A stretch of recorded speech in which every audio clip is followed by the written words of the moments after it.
lousy weather right across the whole sector. You can't let things drag on over there, Jack. Is it a murder? No, I don't believe so. Walter Jones was already in pretty bad shape. The heart and all the rest of it. So, just a routine, Jack, okay? A routine matter, all right? I want to hear death from natural causes, with no stories, you understand?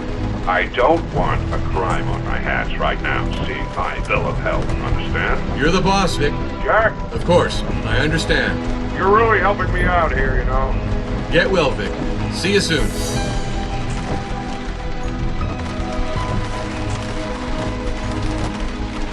The weather forecast is awful, Inspector.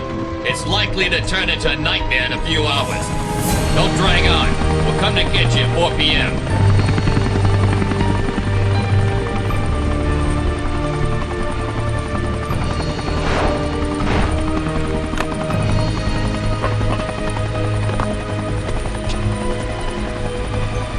Okay for 4 p.m.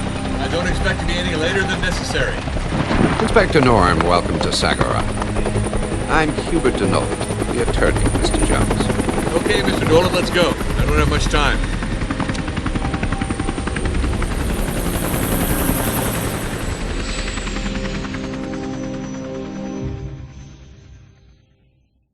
Are you sure you don't want to take time to settle in?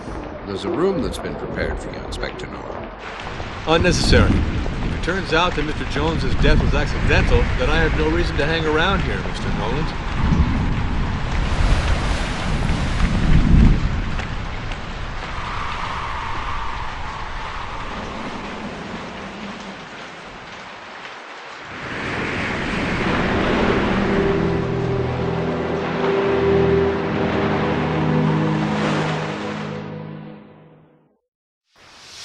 I beg you to pardon me for this somewhat acrobatic descent.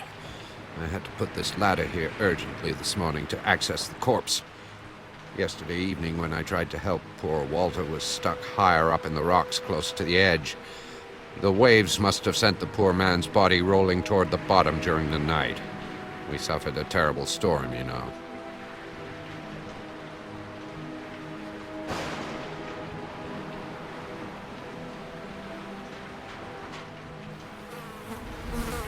A nail implanted in the cheek. His attacker wasn't light about it. At first glance, the body doesn't show signs of death by drowning or hypothermia.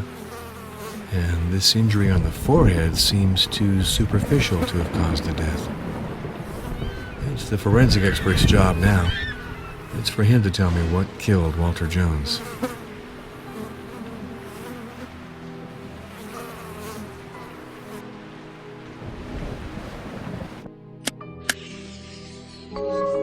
Hello, Inspector Jack Norm. Welcome to your personal police assistant.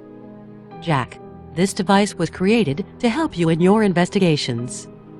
The goal of the software system is to rationalize the combination of clues, evidence, hypotheses, and deductions, which will allow you to quickly uncover the criminals. For this, your personal police assistant will store all information you will collect about the suspects during your investigations. It will remember their age, gender, and function. The incriminating and exculpatory evidence are also made note of. In addition, it will indicate in real time their geographical position in the surrounding areas where you might need to find them during your investigation. The Clue Manager will centralize all of the information that you have collected, whether it includes photos, documents, material evidence, or even suspects' statements. In your hands, you have more than a motive for matching clues that you will have collected. You also have a great tool for comparing them. This function will be particularly useful for validating the match between two prints, two footprints, or even the relationship between two pieces of an object. You can trust your personal police assistant to validate the correct hypothesis and to keep you from being misled into dead ends. This device includes a third function, which strictly depends on the two others. It is your Progress Manager. It divides your investigation into a certain number of precise interrogations, like different pieces of a puzzle. Your job becomes a child's game, Jack. When you know how to respond correctly to all of these questions, you will have solved your investigation.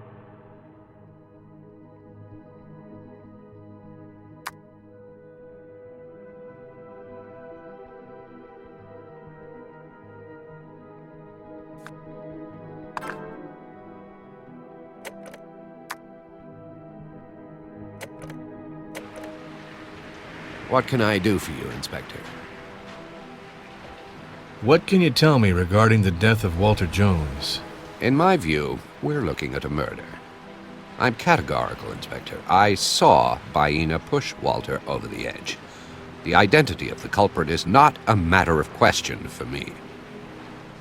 Where were you and what were you doing last night?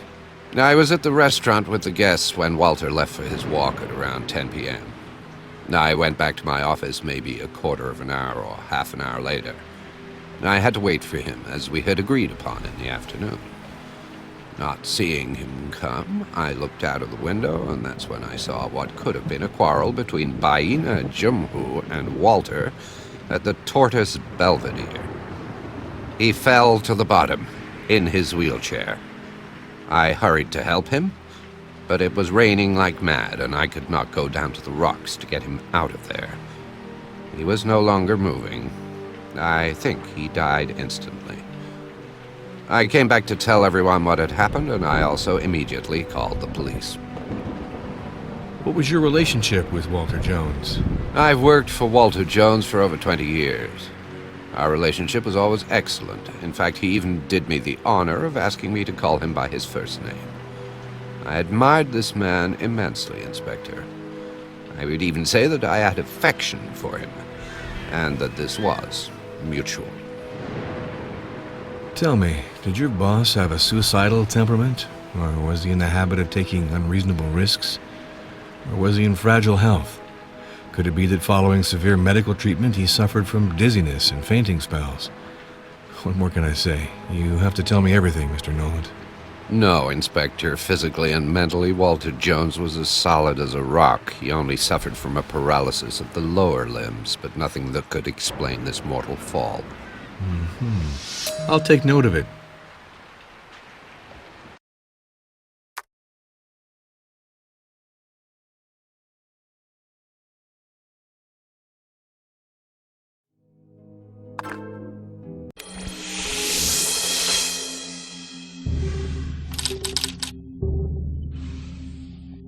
Is Walter Jones's death accidental?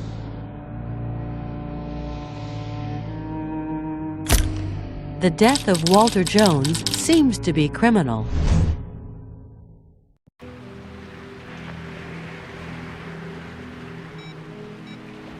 Reeves, it's Jack. The forensic expert's gonna have work. The death seems suspicious. A fall from a few meters that leaves scratches and an embedded nail in the face? It's not all that clear, you understand? Jack, if it's like you said, I'm afraid you'll have to prolong your stay. Sorry. I didn't want to impose this on you. You have carte blanche to confirm this. Good luck.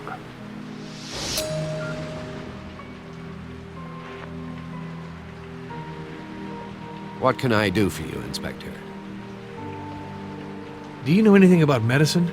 No, I don't know anything about medicine. In that case, you can't help me.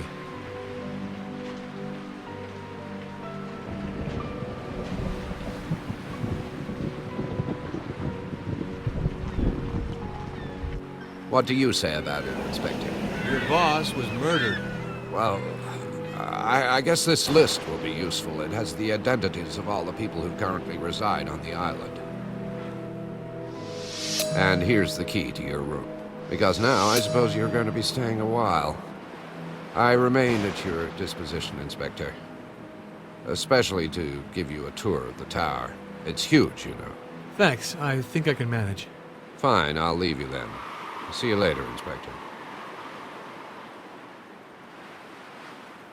Ah, here we are. Something interesting.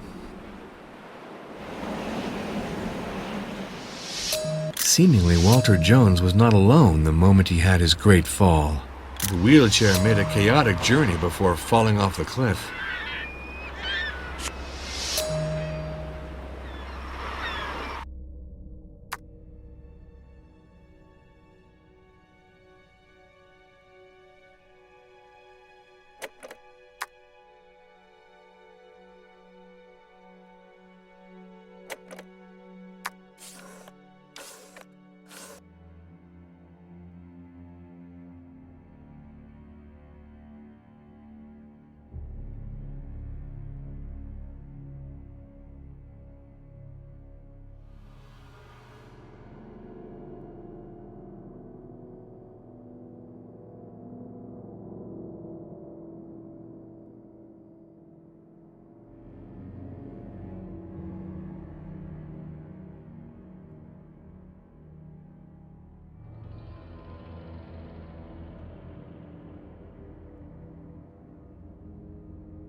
There's a piece missing on the armrest. I need some graphite powder to take this print. The architect must have some drawing material. I could make myself some.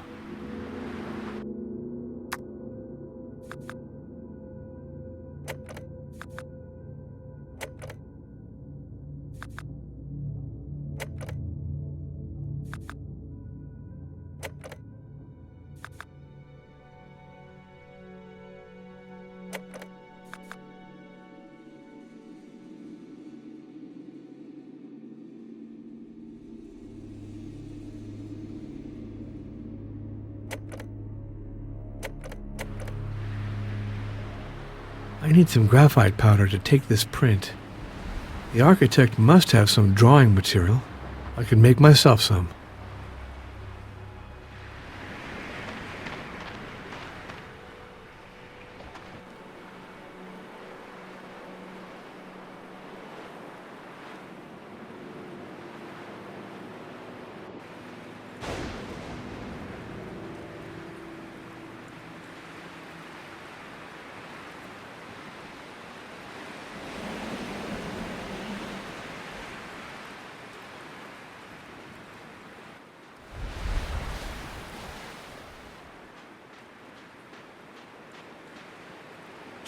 To what does this piece of cloth belong?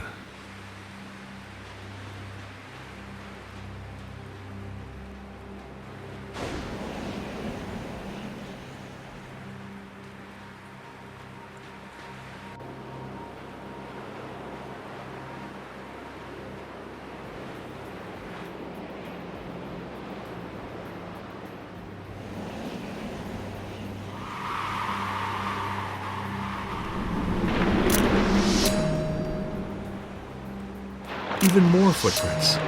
There were 2 people following Jones that evening.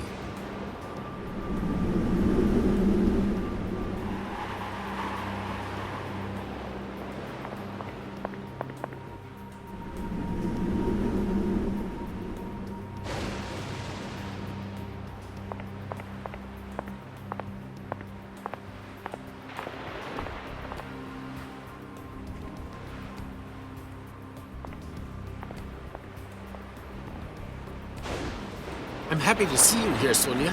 Me too, Lorenzo. It's a pleasure to see you. I would have preferred that we see each other in other circumstances. You don't always have the choice. Did your grandfather's death affect you deeply? I don't know. I just can't believe it. I had problems because of him. But they all went away after his tragic death.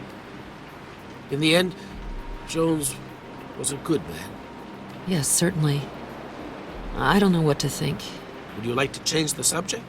No, not specially. I'm just a little off, that's all. The sky is melancholic. Like us, Sonia. It's true. Perfect weather for a burial.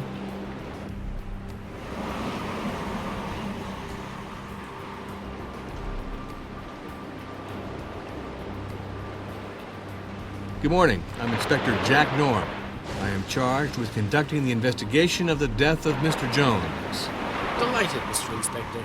Lorenzo Battaglieri. I'm the architect and the mastermind behind this tower in which you'll stay. May I photograph your shoes?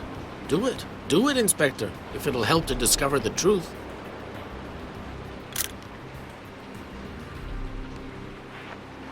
Thanks.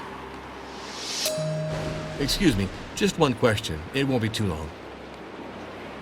What can you tell me regarding the death of Walter Jones? I can't tell you a thing. Nothing at all. It's Hubert de Noland who woke me up to tell me about this business. I've got nothing more I can tell you. Where were you and what were you doing last night? I spent the evening in my studio listening to the radio. And then I learned of Jones's death from Noland. What was your relationship with Walter Jones? Our dealings, both professional and even more so personal, were never simple, Mr. Norm. But I appreciated that he was a character and a man who had talent. I must confess that I'm more affected by his death than I had thought. It's just the way it is, you know. My artistic temperament has always pushed me to be a little bit sentimental. To whom could this shred of cloth collected from the rocks of the Belvedere belong? I don't know. It's... no, I know nothing at all, really. Do these pearls mean anything to you? No, really, they don't mean anything to me. Who is the rightful owner of this piece of chain? It seems to me that Walter Jones wore a small chain like that. Who normally walks barefoot on the island? Well, all the women of the island usually do, Norm. These footprints near the tracks of the wheelchair lead me to think that there was an argument which got out of hand. Maybe. I'm not a policeman. I'm nothing but a poor architect. The wheelchairs seem to be acting strangely before skidding and falling from the cliff. Could it have been malfunctioning? Could a false maneuver have been the reason for the fall? My God, well, that's hard to say. You know, electronic technology is not always immune to human error. I'm wondering whose shoe prints these are. I don't know, Norm. Sorry. What do you think of the attorney, Hubert de Nolent? Nolent is a crafty and slick man. I don't trust him, Inspector. Did you see anyone at the Tortoise Belvedere last evening, or did anything at all catch your attention? I can't answer your question, Norm. I wasn't there. Do you know anything about medicine? No, of course not. What a question. Too bad. I really need some medical advice. Well, I will wait for the coroner's report. I get it. Good morning, ma'am. Jack Norm. I'm a police inspector, and I'm charged with the investigation of the death of Mr. Walter Jones. Good morning, Inspector. Sonia Jones. I'm the granddaughter of Walter Jones. You know, I hadn't thought that my time on Segura would take such a dramatic turn. If it doesn't bother you, I'd love to take a photo of your hands, please. Your method of flirting is very questionable, Inspector. But if that's what you want.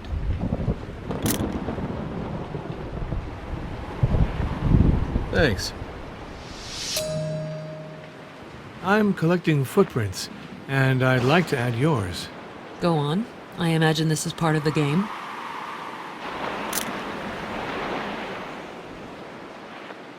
Thanks. I need you to enlighten me on a point. What can you tell me regarding the death of Walter Jones? It was Hubert de Nolent. You met him, I believe, who told me about the death of my grandfather. Nolan went to the site to rescue my grandfather, but it was too late. And then there was the storm. He advised me not to move. And Billy and Clara, too, so we stayed here.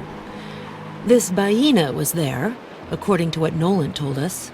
There's no way that she could have a clear conscience. Where were you and what were you doing last night? I spent the evening with my brother Billy and my sister-in-law Clara, Mr. Norm. It was Hubert de Nolent, my grandfather's attorney, who informed us of his death. What was your relationship with Walter Jones? You know, Mr. Norm, my grandfather was a tough man. He wasn't the sort of grandpa who spoiled my two brothers and me. I didn't feel at ease with him, and our relationship has been tense for a long time. When he made the first move to invite us here, I was surprised. He was really proud, and that touched me. I'm horrified by the conditions under which he died, and I am sad. Yes, I am saddened by his death. It's odd, isn't it? Do these pearls mean anything to you? Pearls of no value, Inspector, like the ones worn by the indigenous people of the archipelago. No, they don't mean any more than that to me. Who is the rightful owner of this piece of chain? I do have the impression that my grandfather wore something that looked like it. It's pretty ugly in any case. Even if we agree it's made of gold. Wait, yes, I do believe... But at the same time, I'm not sure.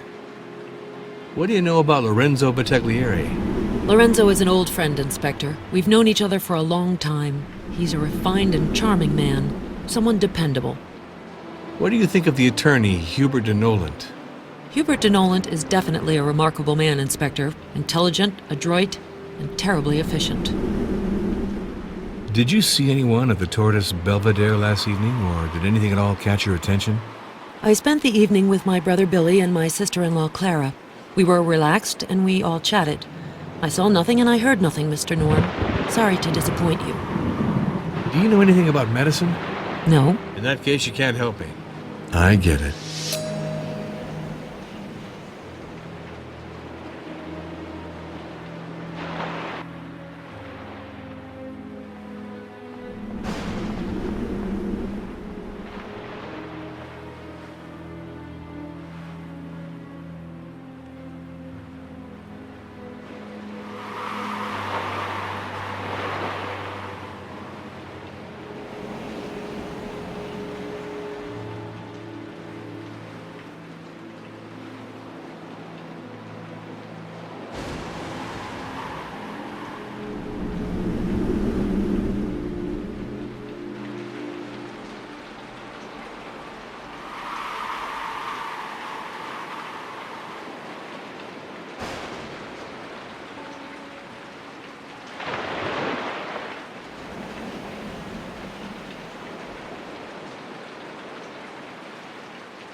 Here are the footprints of the young Baina.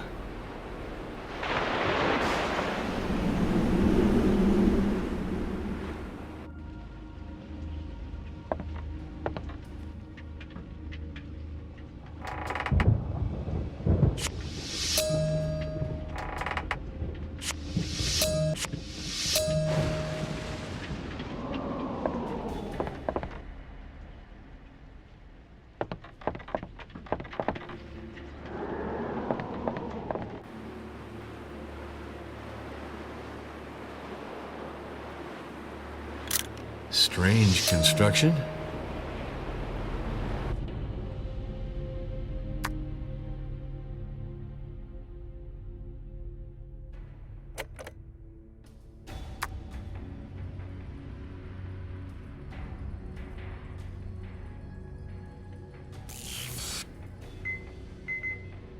Correct match. These pearls look alike. They're from the same necklace. Baina's necklace.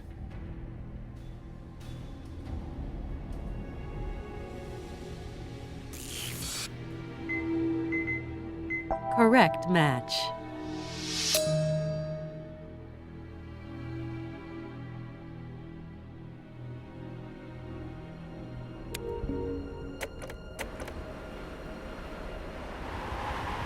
Good morning, miss. I'm Jack Norm. I'm a police inspector. That means I will conduct an investigation about the death of Mr. Jones. Walter Jones, you understand? My daughter has not spoken for years. Leave her alone. She has nothing to do with all your cop business. If it doesn't bother you, I'd love to take a photo of your hands, please.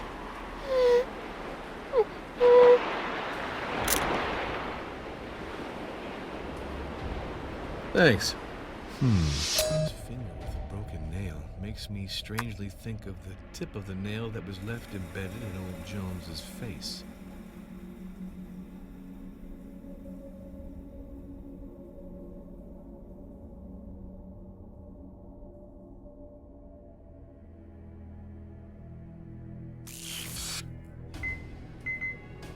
Correct match.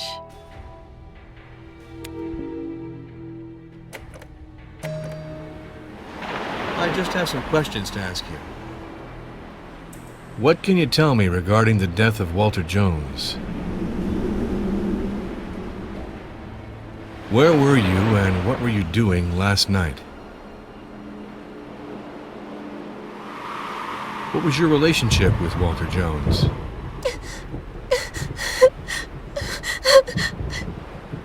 Walter Jones gave this to you, didn't he? For what reason?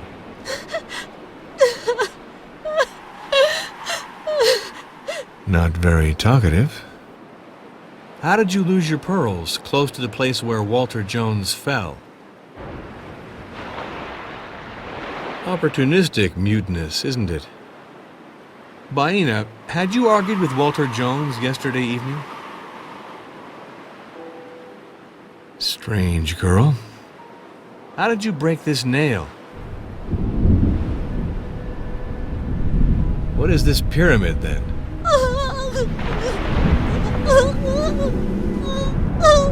It's always sad to see a girl crying. I would love it if you could tell me a little about Sonia. What do you know about Lorenzo Battaglieri? What do you think of the attorney, Hubert de Nolant? Did you see anyone at the Tortoise Belvedere last evening, or did anything at all catch your attention? I think you're making fun of me. Good morning, sir. I'm Jack Norm. I'm a police inspector. I'm investigating the demise of Mr. Walter Jones. I saw the helicopter, Jack Norm. I am Coolio. I have been a fisherman here forever. My daughter's name is Baina. She lives here with me. Sagora is an island blessed by the gods. Old Jones is dead, and it's sad. But he was lucky to die in Sagora. May I photograph your shoes? You are the boss, Jack Norm.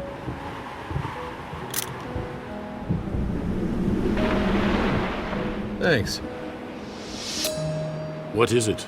What do you want, Jack Norm? What is this gift hiding? Why did Jones try so hard to secure you and your daughter's future? Jones was in love with my daughter, Baina. I agreed to give him my daughter, but he wanted to have her before marriage. He called spirits of shame over me. Jones told me he wanted to give Baina all his wealth after his death. Even so, I told him one had to wait so that the evil spirits could pass far from here.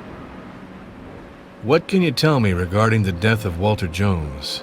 Old Jones was a bad guy, that is for sure. So he had enemies. That is how it is. This man was asking for trouble.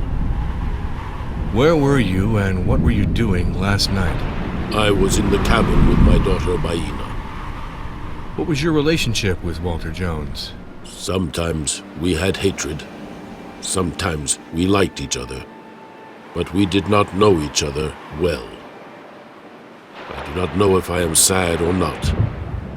I would have liked to say goodbye to him, to Walter Jones. That's all. Walter Jones gave this to Baina, didn't he? What were the bonds that connected them? Old Jones gave it to my daughter. Baina can never speak again because of him, so he gave her gifts like this. Can you tell me more about the circumstances of this accident, please? Baina had climbed with Jones to the top of Hawita, and they fell. I don't know how it happened. Jones never wanted to answer my questions, and Baina, since that day, no longer speaks. To whom could this shred of cloth collected from the rocks of the Belvedere belong? It is the sea that snags all this in the rocks, I tell you, Jack Norm. It comes from another part. According to you, how could Baina have lost pearls from her necklace? Baina walks often. Baina lost her necklace, that is all. Who is the rightful owner of this piece of chain? It comes from the sea. One finds many things in the rocks. It seems that Baina accompanied Walter Jones to the Tortoise Belvedere, but she would have been careful not to leave her footprints if she had deliberately planned to kill Jones. You should not say things like this, Jack Norm. Baina did not kill old Jones. Baina is innocent. For what reason could Baina and Walter Jones have quarreled? Lorenzo can speak about that. I do not feel like it. The wheelchairs seemed to be acting strangely before skidding and falling from the cliff. Could it have been malfunctioning? Could a false maneuver have been the reason for the fall? I don't know, but it is possible. Do you know how Baina broke one of her fingernails? Baina works with her hands, Jack Norm. What is this pyramid, then? My daughter fell from Hawita. She tried to free herself from the hands of old Jones. They both lost their balance. Jones was paralyzed. My daughter was almost dead. I took care of her for a long time. Lorenzo helped me. She has recovered now, but she will never speak again. I would love it if you could tell me a little about Sonia. No one can control Sonia. Sonia is a strong and free woman, like Sagora. What do you know about Lorenzo Battaglieri? Lorenzo is a good man, Jack Norm. Lorenzo helped Baina after the terrible accident.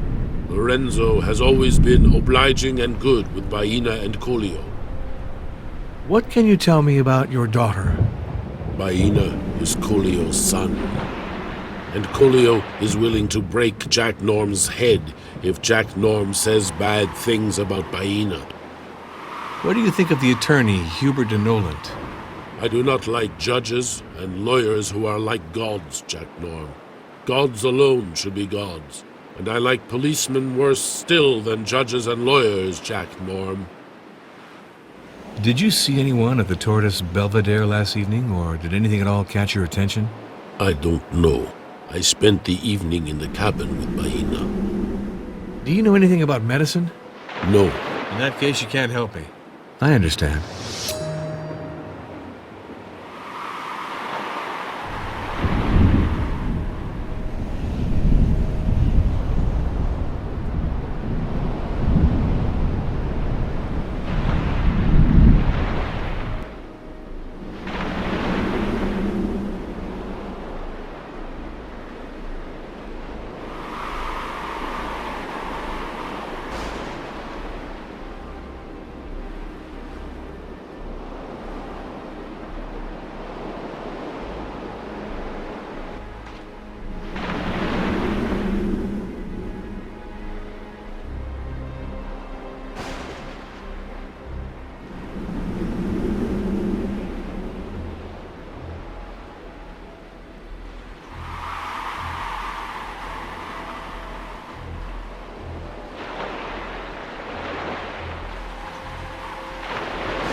If I believe this letter, Colio had Jones in his pocket.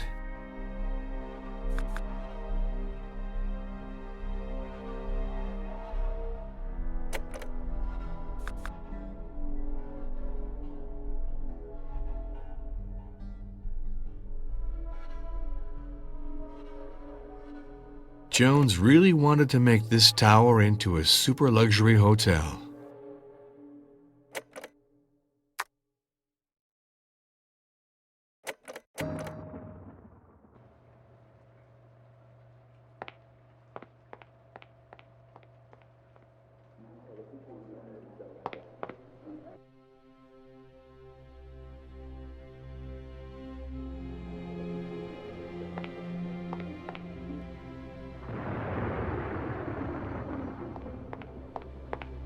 Hello?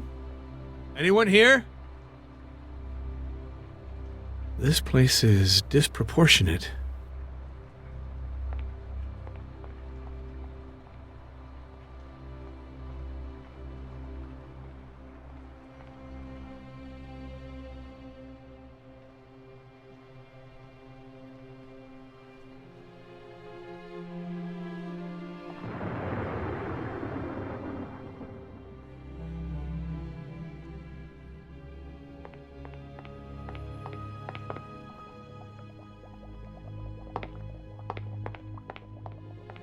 Good morning. Let me introduce myself, Inspector Jack Norm. I'm here to conduct the investigation on the death of Mr. Jones. Inspector Norm. Very good. Very good. I am Martin Abruzzi, the husband of Sonia Jones, the granddaughter of the deceased. May I photograph your shoes? If this will be of use to you, Inspector, go ahead.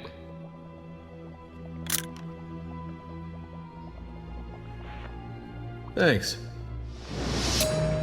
A question is buzzing in my head. I'm surprised that Colio, even if he was angry at Jones, was not more grateful for his generosity. I don't know anything about this, Inspector.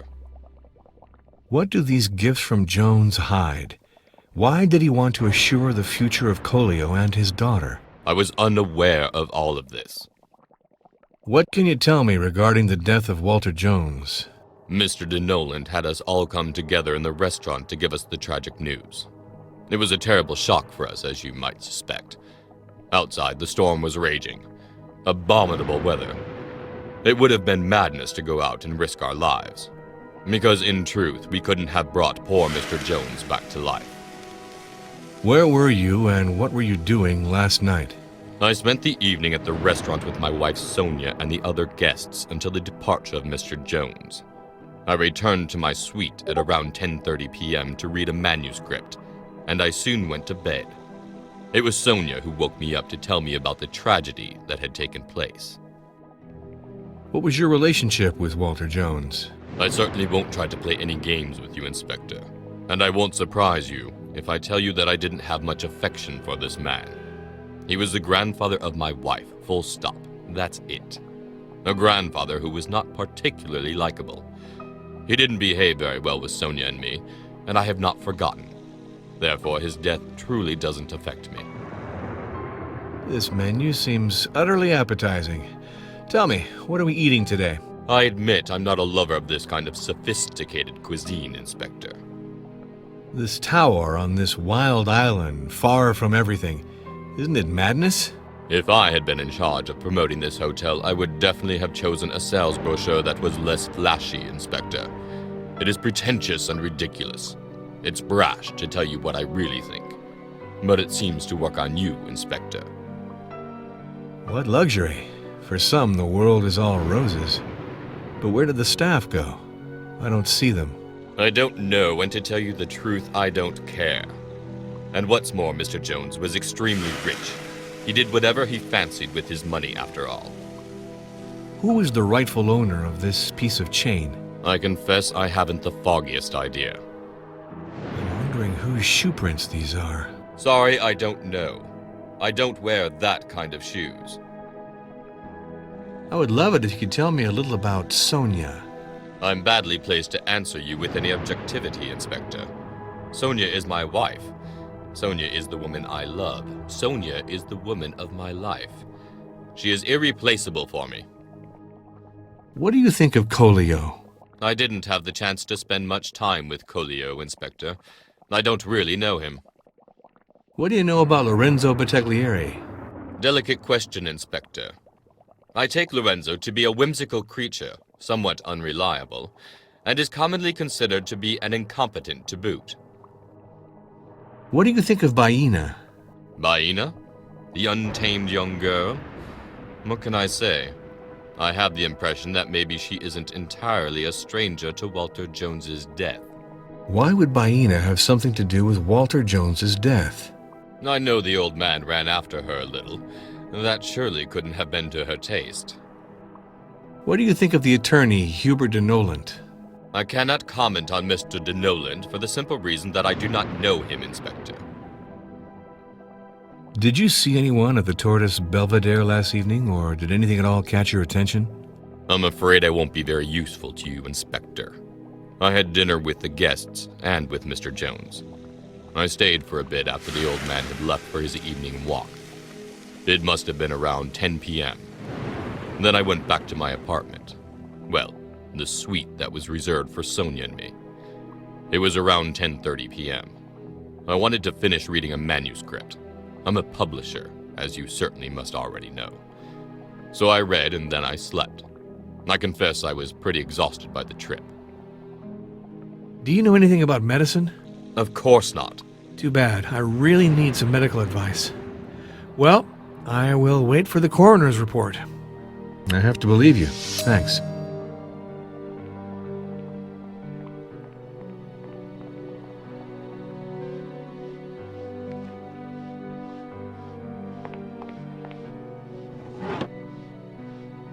This could be useful.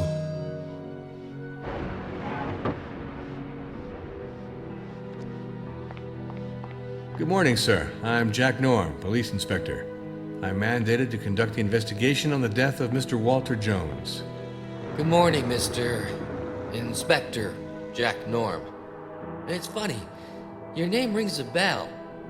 Well, anyway, I'm Billy Jones, grandson and soon heir of the late Walter Jones. Well, at least I hope so. May I photograph your shoes? To each his own, Inspector. Go ahead.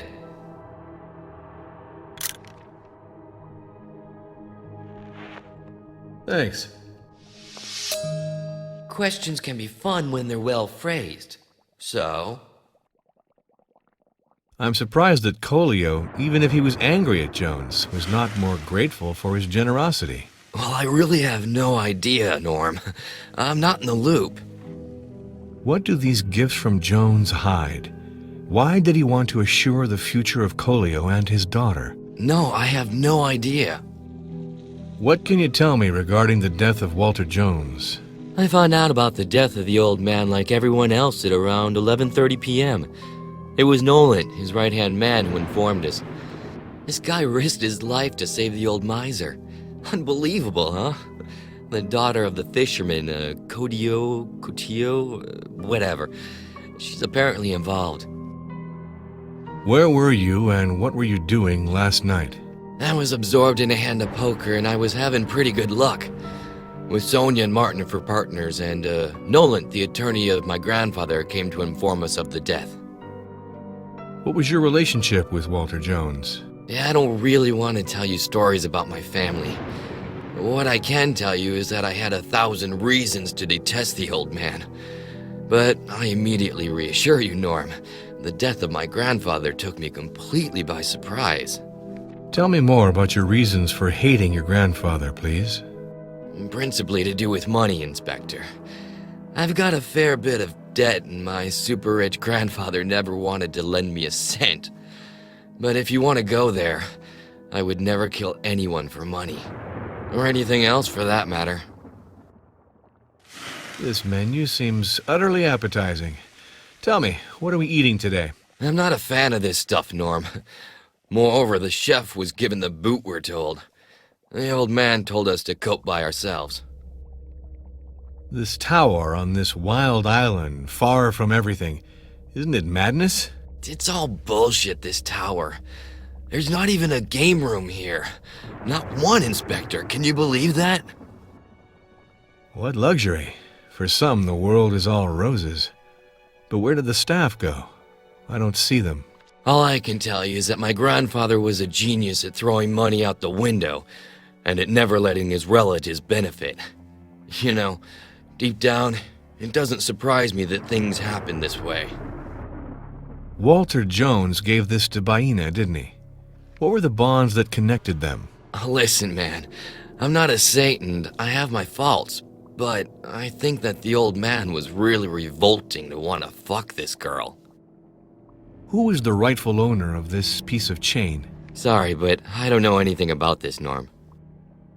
I'm wondering whose shoe prints these are. How am I supposed to know, Inspector? I'm not a shoemaker. I would love it if you could tell me a little about Sonia. Sonia's my sibling, dude. She's an awesome, intelligent, and generous woman, always attentive to the needs of others. In short, she's a super sister. What do you think of Colio? Sorry, man, I don't know him. What do you know about Lorenzo Battaglieri? Lorenzo has talent, and those who tell you otherwise are lying and probably jealous. He's my friend, and I find it disgusting that he was put aside by Nolan and my grandfather. Lorenzo was in a way their scapegoat, you know? What do you think of Baina? Ah, Baina. That natural, young, beautiful, and mute girl who makes men's heads turn. Well, except mine, of course. I would like to know more about Martin. Martin? Yeah, great guy. One shouldn't tease him too much, you know. He's rather susceptible, but otherwise okay. What do you think of the attorney, Hubert de Noland? Ha! Nolan. He's a real poet, huh? If I could earn 1/10 of what he does thanks to his shrewdness at robbing the IRS, then I can tell you I'd be rich. Did you see anyone at the Tortoise Belvedere last evening, or did anything at all catch your attention? I didn't see anything of what was happening outside. I was absorbed in a hand of poker with Sonia and Martin. Do you know anything about medicine? No. Sorry, man. In that case, you can't help me. Thank you for the information. Good morning, miss. I'm Jack Norm, police inspector. I'm charged with routine investigation of the death of Mr. Jones. Good morning, Mrs. Jones, Clara Jones. I'm Billy Jones's wife. Walter Jones was his grandfather, but I didn't really know him. So I will be direct with you. I'm not really in an awful state about his death. I'm collecting footprints, and I'd like to add yours. My feet? It seems they are marvelous. You are amazing, Inspector. Go on.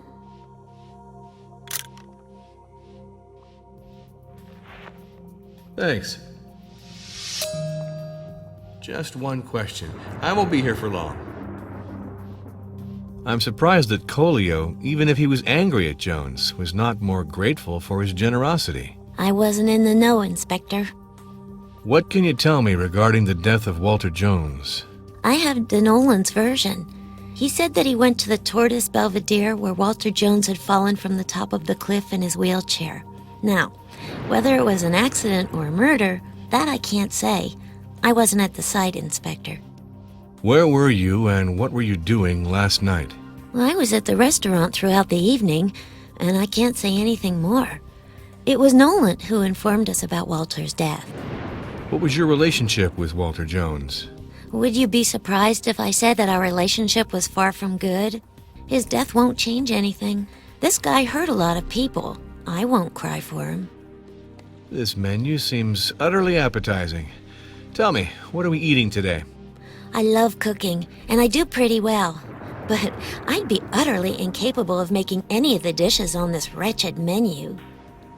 This tower on this wild island, far from everything.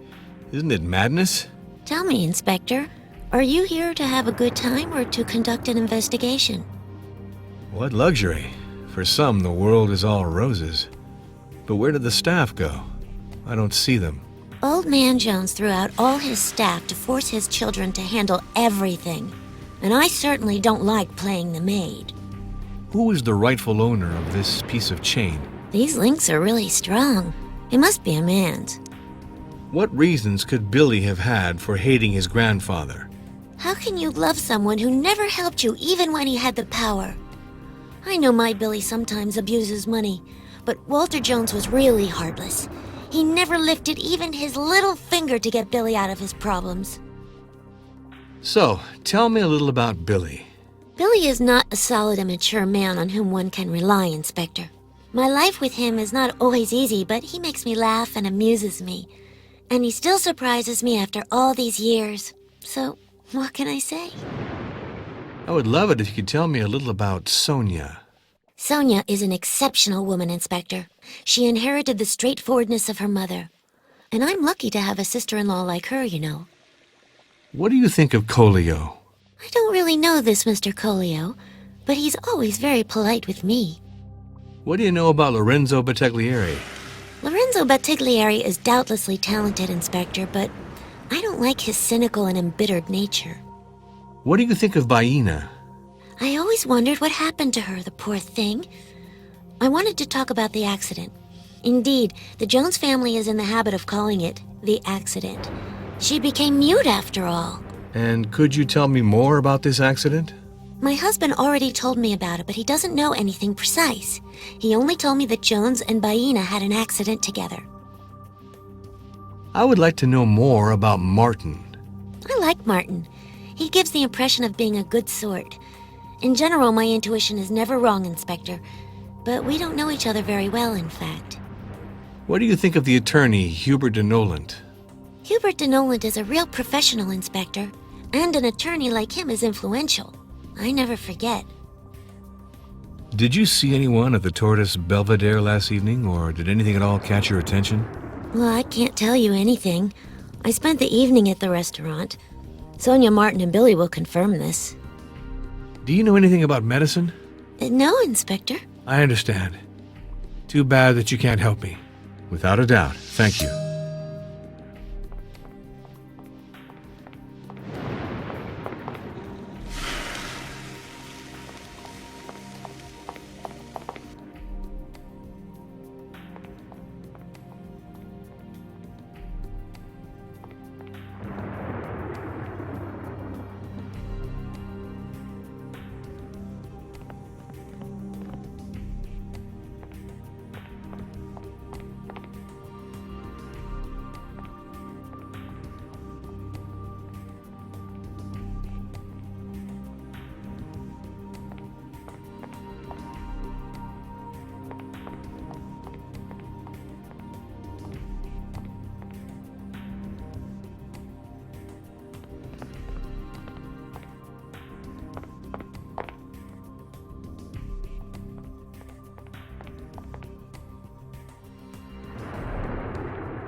Good morning, miss. My name is Jack Norm. I'm a police inspector. I have to conduct an investigation on the death of Walter Jones. Good morning, Inspector. I am Christina Bromsky. I am the girlfriend of Marco Jones, and Mr. Walter is not from my family. I didn't know him well. I don't like this place, which is full of sadness for Marco today. I'm collecting footprints, and I'd like to add yours. If it amuses you, Inspector, the feet, it is said, are an erogenous zone. I meant it for your investigation, of course.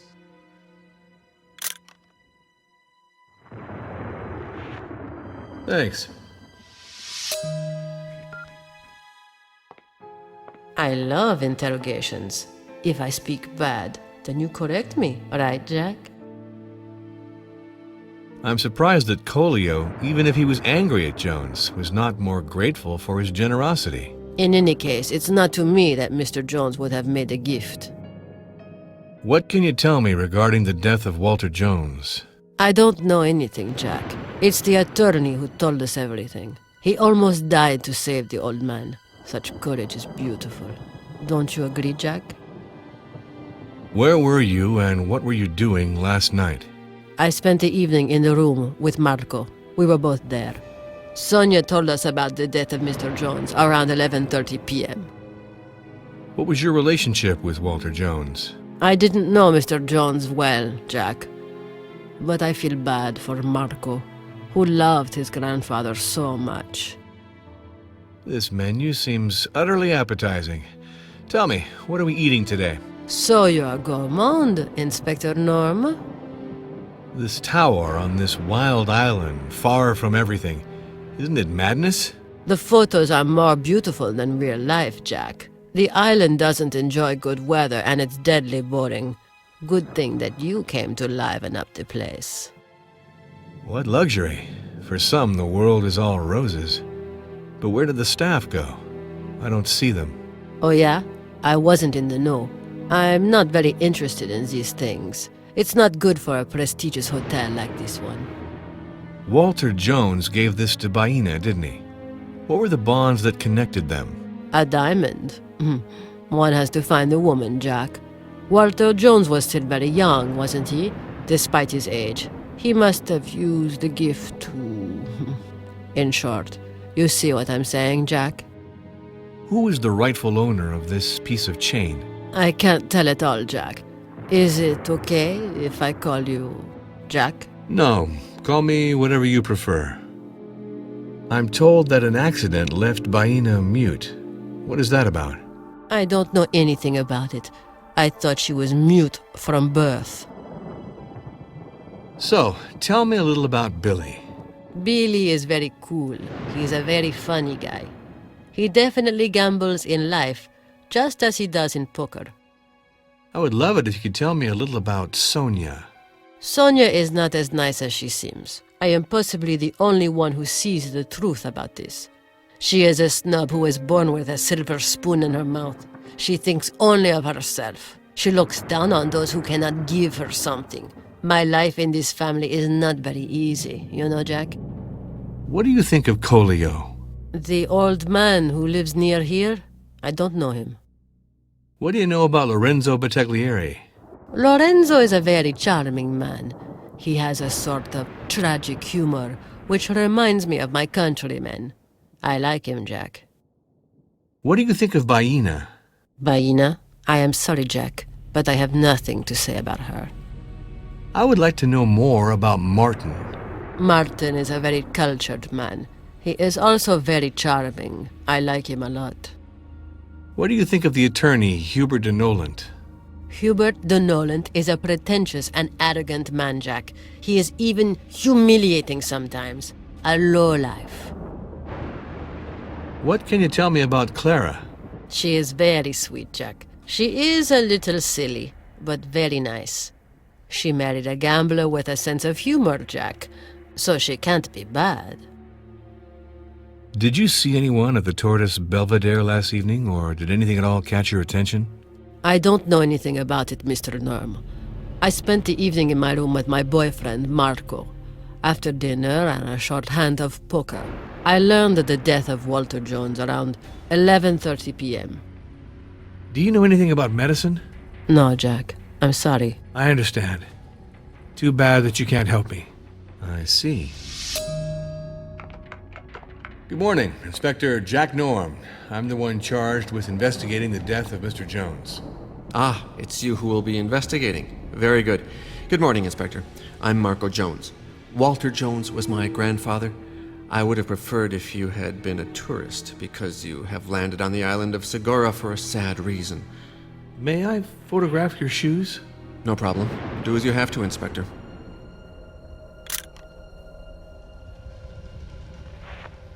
Thanks.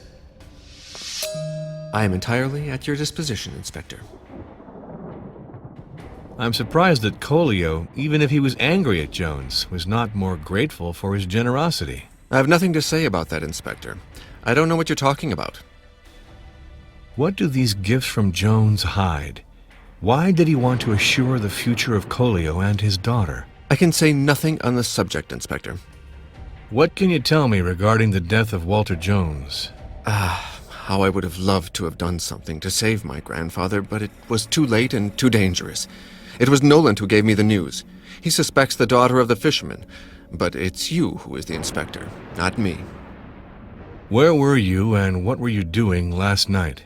I spent the evening in my room, in Christina's company. It was Sonia who told me around 11:30 p.m. about what had happened. It was difficult to believe it. My grandfather was a real force of nature, despite his handicap. What was your relationship with Walter Jones? I greatly appreciated my grandfather. Walter was a great man, Inspector. I admired his rise to success. He did it all alone. We were very close in spite of all the old stories which my brother and my sister must have endlessly told you about. Which stories are you talking about? Old family quarrels. We are divided on our opinion about my grandfather, you see. My brother and my sister maybe hope to involve you. As far as it concerns me, I've nothing to add. This tower on this wild island, far from everything, isn't it madness? Alas, my grandfather will not have the time to successfully finish the magnificent project, of which this brochure gives you only a small taste. What luxury. For some, the world is all roses. But where did the staff go? I don't see them. Indeed, Nolan told me that my grandfather had to part with his staff, but for a reason that I don't know, Inspector. Walter Jones gave this to Baina, didn't he? What were the bonds that connected them? Really, Inspector, I didn't know. It's not the kind of thing my grandfather would do. Who is the rightful owner of this piece of chain? Sorry, Inspector Norm, but I'm afraid I won't be useful to you. I'm wondering whose shoe prints these are. I can't be useful. I can just tell those are not mine, Inspector. I'm told that an accident left Baina mute. What is that about? My grandfather was always very discreet about that. I know that he and Baina fell off the cliff right here on this island, and that it cost him the use of his limbs. As for Baina, she remained mute from the time of the tragic event. But I don't know more details about this affair, Inspector. What reasons could Billy have had for hating his grandfather? Our grandfather hated the useless waste of money. Billy lost a lot of money gambling and hoped that grandfather would help him float back up, which of course he refused. So, tell me a little about Billy. Billy is still a child at heart, Inspector. He still makes me laugh sometimes, but he is totally irresponsible. It's very hard for his family. What do you think of Christina? Meeting Christina was one of the most important events in my life, Inspector. She is my soulmate, my feminine other. We are in total harmony on all counts. I would love it if you could tell me a little about Sonia. Sonia is my sister, and I have a lot of affection for her. She is a very strong and courageous woman. What do you think of Colio? I saw Colio on several occasions, of course, but I don't know him well. What do you know about Lorenzo Battaglieri? Lorenzo is a mystery for me, Inspector. He's a professional lightweight, bordering on an imposter, and he takes refuge in a cynical depression that's very unpleasant for others. What do you think of Baina? I don't really know her, Inspector. I have nothing special to say on this subject. I would like to know more about Martin. I appreciate my brother-in-law's qualities, Inspector, but we don't see each other much, and I hardly know him, and that's fine with me. What do you think of the attorney, Hubert de Noland? Noland. He's not a nobody. He's one of the best business attorneys on this planet, Inspector. It's not by chance that my grandfather recruited him. What can you tell me about Clara? Clara is an extremely kind woman, Inspector. She is almost a saint, and I don't know how she has put up with Billy for so long. Did you see anyone at the Tortoise Belvedere last evening, or did anything at all catch your attention? Sorry, Inspector Norm, but I saw nothing. I, for one, spent the evening in my room with my girlfriend, Christina. Do you know anything about medicine? No. In that case, you can't help me. I get it.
Lorenzo Battaglieri's office.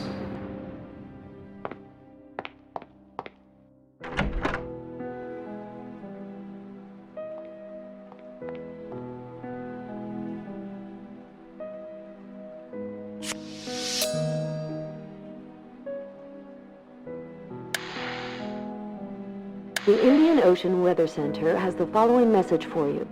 The cyclone over the archipelago of the Maldives will generate a Class 2 tropical hurricane tomorrow night. This violent storm will sweep from the east to west zone between 1 a.m. and 4 a.m. Strong wind advisory.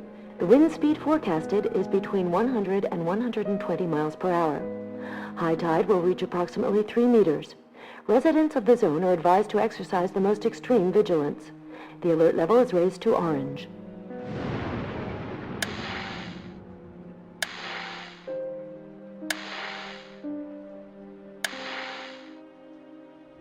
Sergeant Sark here, helicopter AX-330 from the Salé base. Do you receive me?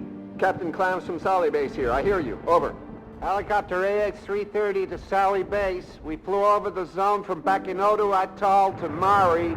The hurricane swept the entire zone away. I saw at least 100 corpses floating. I can't tell how many people are injured. It's impossible. Terrible, Captain. Over 100 houses were destroyed. I estimate the number of disaster victims in the zone at around 700. I'm going to hang up and go back to help the people. Captain, what should we do? Salé base to helicopter AX-330. Received. Keep your cool, Sergeant, and continue to fly over the archipelago from east to west. Scope out all the hot spots for me. I will organize 2 speedboats for Zone 1 from Bakinodu Atoll to Mari. Good luck, Sark. Over and out.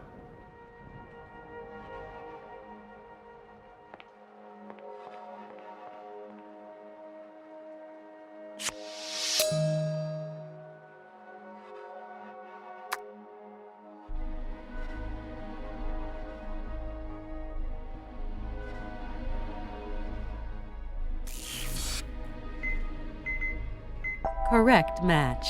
This piece of cloth was ripped out of this gray vest. Lorenzo Battaglieri's vest.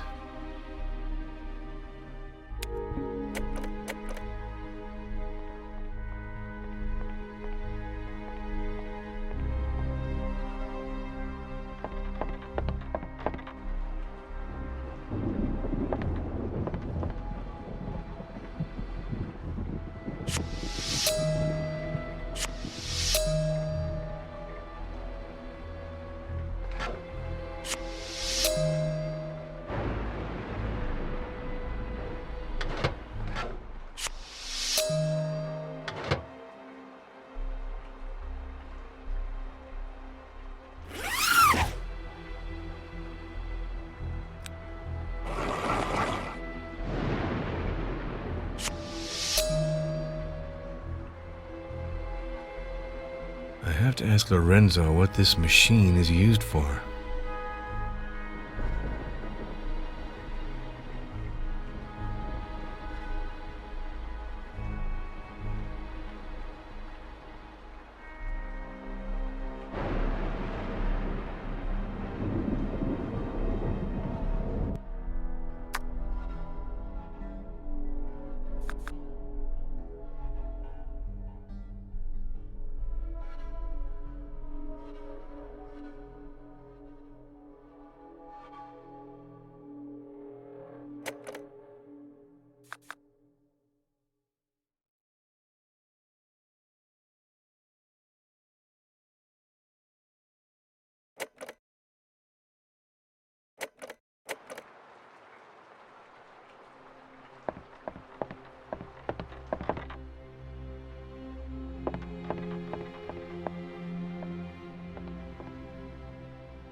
Please do come in.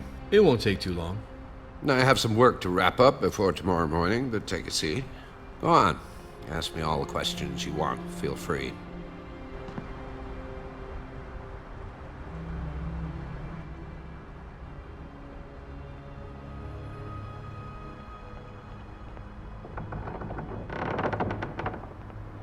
I must insist you stop, Inspector Norm. You know very well you're not authorized by the law to conduct this sort of search.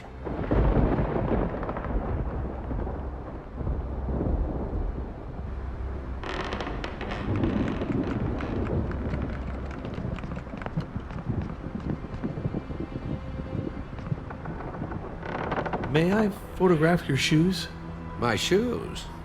Well, go ahead. I doubt that'll be very useful to your investigation, Inspector.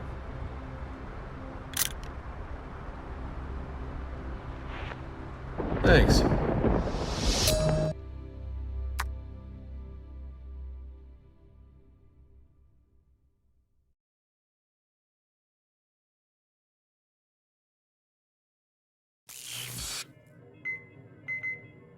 Correct match.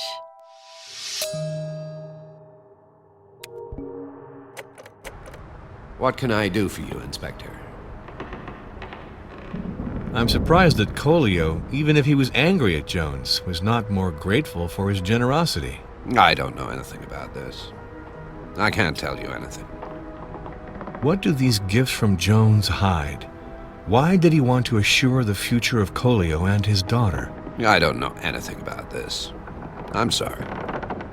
Well, this is very impressive. But tell me, what sort of relations did Lorenzo maintain with Jones? Walter had a lot of respect for Mr. Battaglieri when they first met. Lorenzo Battaglieri has talent, and Walter knew how to recognize and reward talented people. What did Lorenzo do after having received orders to continue the construction from Jones? Well, Mr. Battaglieri has an artistic temperament and is slightly whimsical.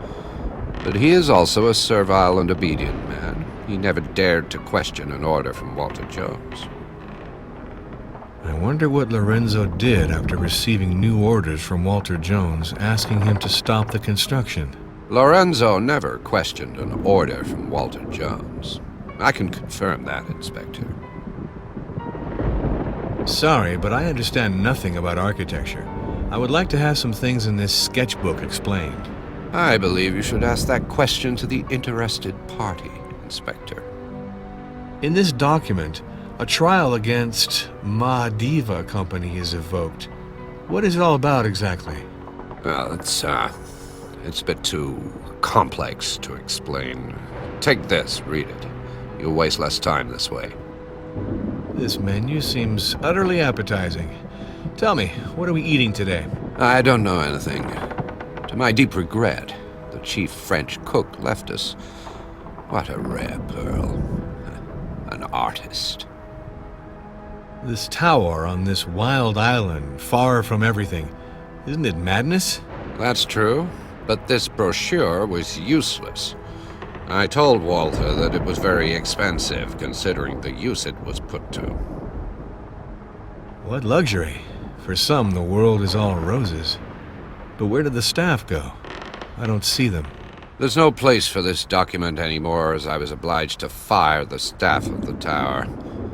It's become a little surrealist, don't you think? What happened to the maintenance staff of the tower after that? Back to their homes, probably. All these people were deprived of their jobs by the health and safety inspectors from Salé, and they were bribed by Madiva. A hotel of this size, deprived of all its staff. It's a darn problem, I'd say. I cannot tell you, Inspector, but sometimes one has no choice. I paid the fine and the outstanding balance of all the employees, and I took legal action against Madiva. One day they'll pay for all their malpractice and corruption. I don't understand why Walter Jones continued to construct the tower after this verdict. Walter Jones wasn't born yesterday. He wasn't going to let himself be intimidated by these swindlers. Walter Jones was cheated well and good. But did he appeal this judgment? It was me who handled this case. I can prove that the judge held a share in the Madiva agency, and that the verdict he gave is medieval. That's why we filed an appeal at the International High Court of Justice, and we assure victory. Jones was not the type to take a verdict like this lying down. What's the status of the appeal? Judge Erickson, who presides over the Fifth Chamber of the Court of Justice, is an old friend and an eminent jurist. He will certainly return a verdict in our favor. Walter Jones gave this to Baina, didn't he? What were the bonds that connected them? I knew that he wanted to give the diamond to Baina Jumhu. She hated him deeply since the accident. She came out of it shaken and mute. But like everyone else, she was attracted by the charismatic personality of Walter Jones. Can you tell me more about the circumstances of this accident, please? It was a little less than 3 years ago. Walter Jones was with Baina walking around in the rocks. They must have fallen several meters. I don't know the details of that deplorable accident. So, what was Lorenzo Battaglieri doing in the rocks near the Tortoise Belvedere last night? I don't know what Battaglieri was doing there, but I can verify that I first saw him take the restaurant elevator with Walter when he left just after dinner. When I was working in my office, I saw Lorenzo Battaglieri hurriedly leave the Belvedere and come back to the tower after Walter's fall. Finally, as I already told you, I ran into him at the foot of the tower when I was running to help Walter. I think that Lorenzo Battaglieri did not see me. He seemed really distraught. This man certainly knows a lot about this, Inspector. I think I already pointed out before that he is madly in love with Baina. I wouldn't be surprised if he were her accomplice. And the murder seems to me to have been very well organized. According to you, how could Baina have lost pearls from her necklace? Walter was a brave man. He defended himself and hung on to Baina's necklace, trying to... Good God, what a horror. Who is the rightful owner of this piece of chain? It's gold. It could have been Walter's. It seems that Baina accompanied Walter Jones to the Tortoise Belvedere, but she would have been careful not to leave her footprints if she had deliberately planned to kill Jones. She's really untamed, with a limited and primitive mind. She could not have thought of everything. I wouldn't be surprised that Baina didn't know about the existence of fingerprints. For what reason could Baina and Walter Jones have quarreled? I believe that Baina wanted to get rid of Walter. She had planned it well. The wheelchairs seemed to be acting strangely before skidding and falling from the cliff. Could it have been malfunctioning? Could a false maneuver have been the reason for the fall? I'm afraid I can't help you, Inspector. Walter had the most sophisticated and costly wheelchair in the world. A technological marvel to avoid this kind of trouble. What were you doing at the Tortoise Belvedere last night? I already told you, Inspector. I saw Walter fall over the edge and I ran to help him. I hoped he was not too hurt. Then I phoned your police colleagues about Walter Jones's death. Do you know how Baina broke one of her fingernails? I never hung out in boarding schools for girls, Inspector. I suggest you ask her father. That old savage will certainly know a lot on this subject. What is this pyramid, then? It's an old local monument called Hawita. It's the place of the accident where Baina Jumhu and Walter both fell. A tragic accident that mutilated both of them. After this accident, Baina's feelings for Walter Jones were torn between love and hate. She came to see him every evening to accompany him on his daily walk on the paths of the island. But with everything that has just happened, I wonder if she'd not been preparing to revenge herself. Lorenzo doesn't have faith in you. Lorenzo is no doubt frustrated to see himself removed from his responsibilities. Christina said that you were not a commendable person. She must have sensed that I don't particularly care for wallet chasers like her. So, tell me a little about Billy. Billy's a complex and tortured creature, Inspector. He's a pathological gambler. He drinks too much, for sure, but he's intelligent and spirited. What do you think of Christina? Oh, Christina's a woman who's pretty, impressive, Inspector. But don't believe that her model's body means she's an idiot. The truth is far from that. I would love it if you could tell me a little about Sonia. Sonia is a young woman with a lot of charm, Inspector. I admire her intelligence and her independent spirit. Even Walter himself couldn't get her to bend. And moreover, she is very beautiful, which doesn't spoil anything. What do you think of Colio? Oh, he's an old clown. He wants to pass himself off as a sage and play at being a ritual chief, but nobody's fool. I'll tell you what I really think. Colio is an opportunist and a nuisance, Inspector. What do you know about Lorenzo Battaglieri? Well, this architect has definitely lost my trust. And I ought to say that he no longer enjoyed great standing with Walter Jones. We discovered important defects in the construction of the tower. Lorenzo's incompetent to the point of dishonesty, Inspector. What do you think of Baina?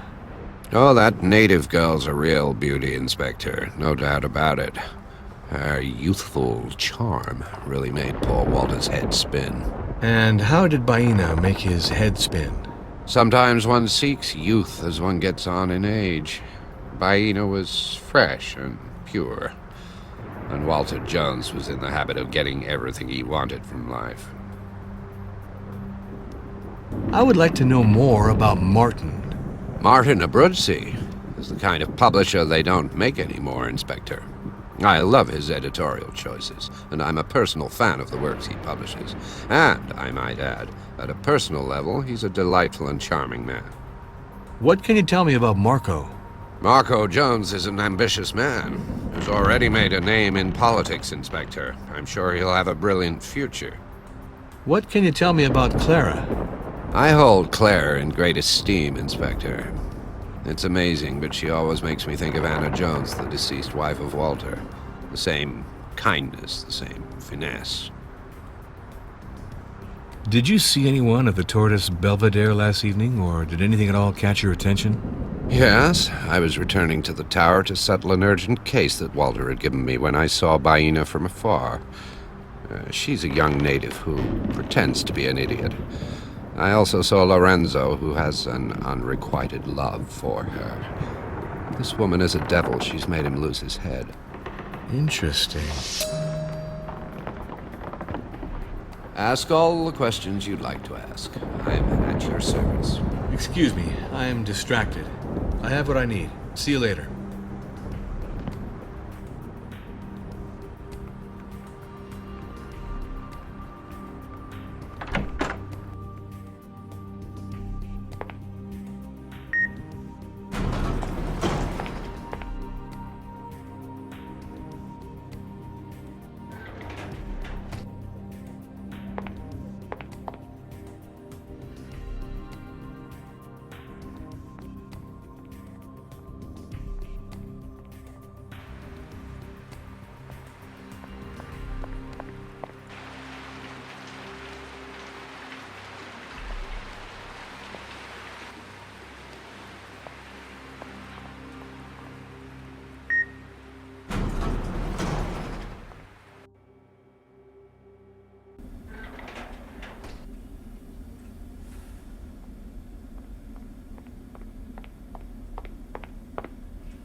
I will certainly be able to use this for something.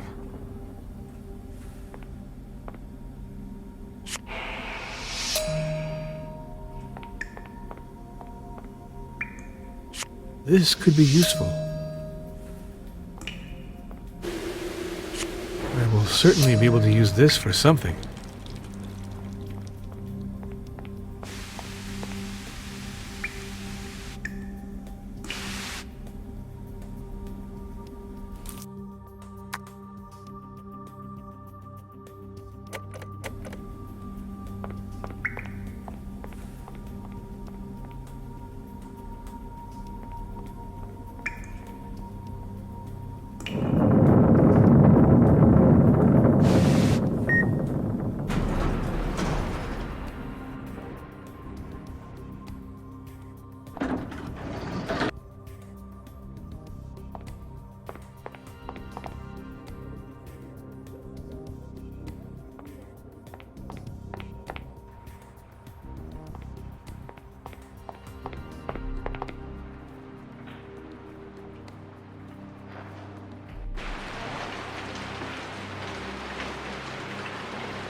My stomach is growling. It's the moment to go and get a bite to eat.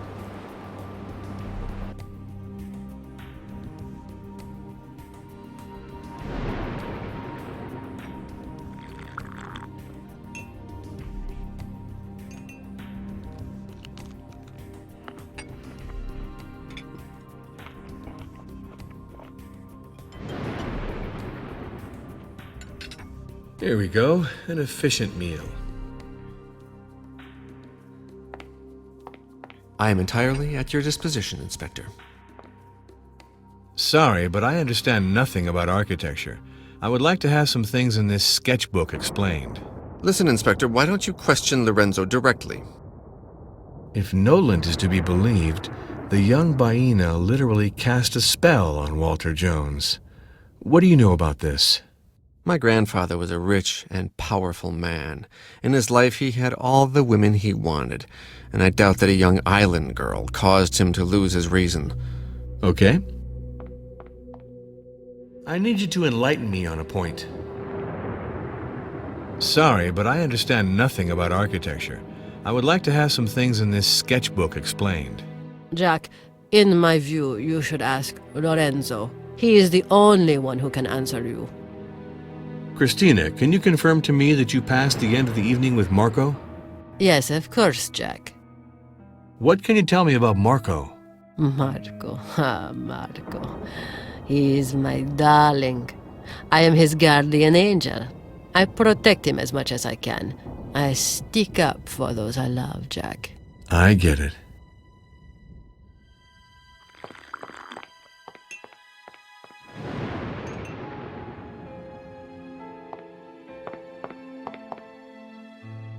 I'm all yours, Inspector Norm. I mean, in a manner of speaking.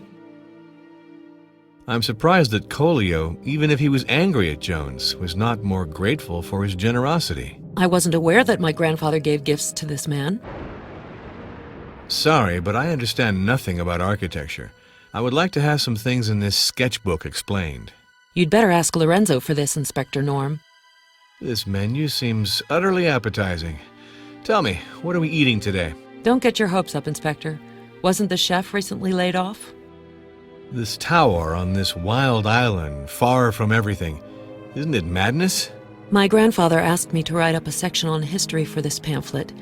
I'm an anthropologist by training, specializing in the arts of the Americas and Oceania, and I'm very interested in Maldivian culture. But in the end, what I wrote was cut. What luxury. For some, the world is all roses. But where did the staff go? I don't see them. I don't know. You have to ask Noland. He's the one in charge of these practical questions. This building is kind of a megalomaniacal gesture, I must say. So big in such a small and wretched place. Still, I'm sorry that the exercise rooms with pool, sauna, and natural thermal baths were not constructed. That would really have been awesome, don't you think? Walter Jones gave this to Baina, didn't he? What were the bonds that connected them? I never took to this girl. She plays people to make herself interesting and to attract men. She's a schemer interested in money. That's what I think. It seems that Baina accompanied Walter Jones to the Tortoise Belvedere, but she would have been careful not to leave her footprints if she had deliberately planned to kill Jones. This Baina probably counted on the fact that she would be taken for an idiot, the beautiful bird of the islands without any brains. You see the type, Mr. Norm. No need to draw you a picture.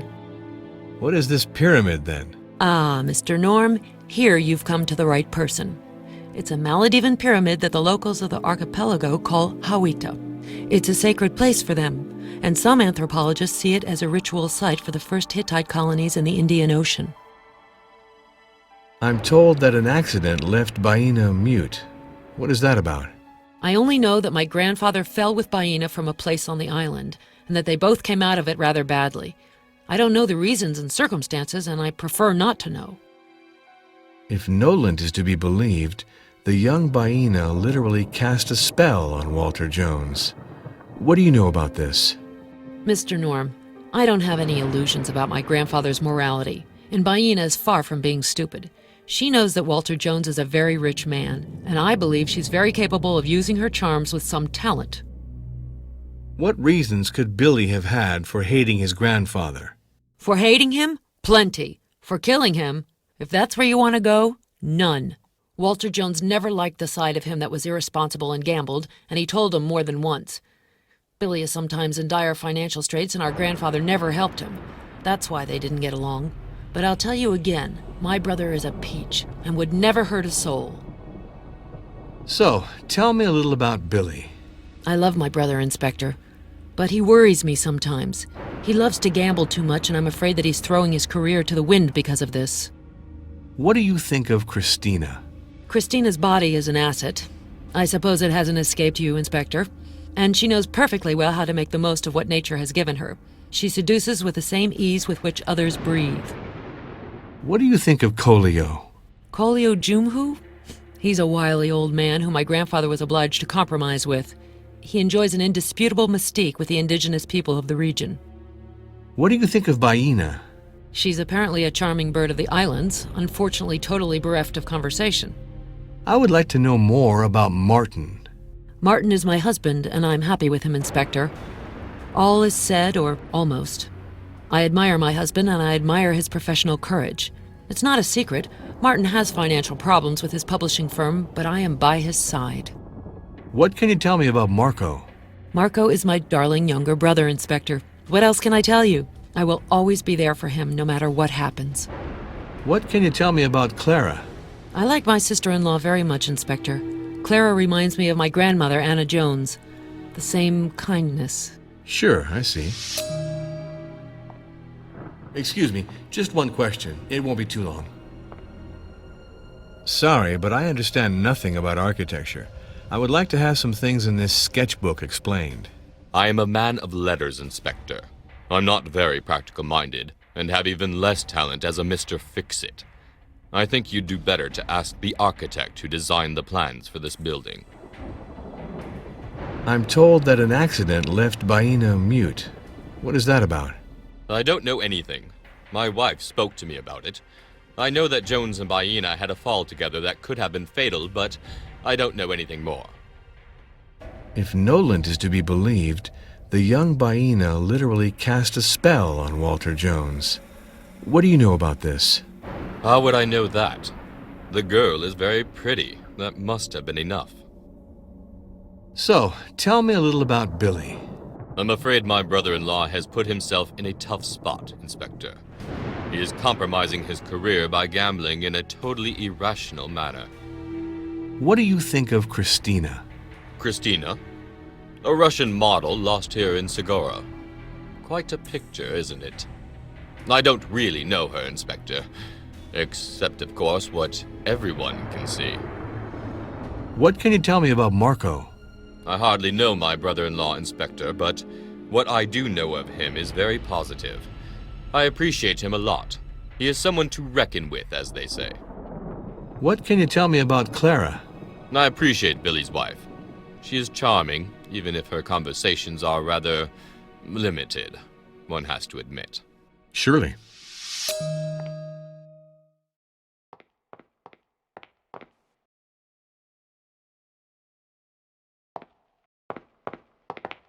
Well, we're here without the boss now. Yes, but these things happen, don't they? Of course. And what are you counting on doing after all this? I still have work to do here. I have to organize Walter Jones's affairs and take care of the estate. After that, I'll go and offer my services elsewhere. That's it. And you, Lorenzo? This tower really took all my energy and all my time. I have a hard time thinking of myself outside of Segura. You know what I mean? So in fact, I don't really know what I'm going to do. You have time, Lorenzo. Don't worry. Just one question. I won't be here for long. I'm surprised that Kolio, even if he was angry at Jones, was not more grateful for his generosity. Jones was a very practical man, you see, and I really doubt that his gifts to Kolio were sincere. What do these gifts from Jones hide? Why did he want to assure the future of Kolio and his daughter? Listen, Norm, I don't know what Jones wanted to do for Baina and Kolio, and also I don't want to know. Sorry, but I understand nothing about architecture. I would like to have some things in this sketchbook explained.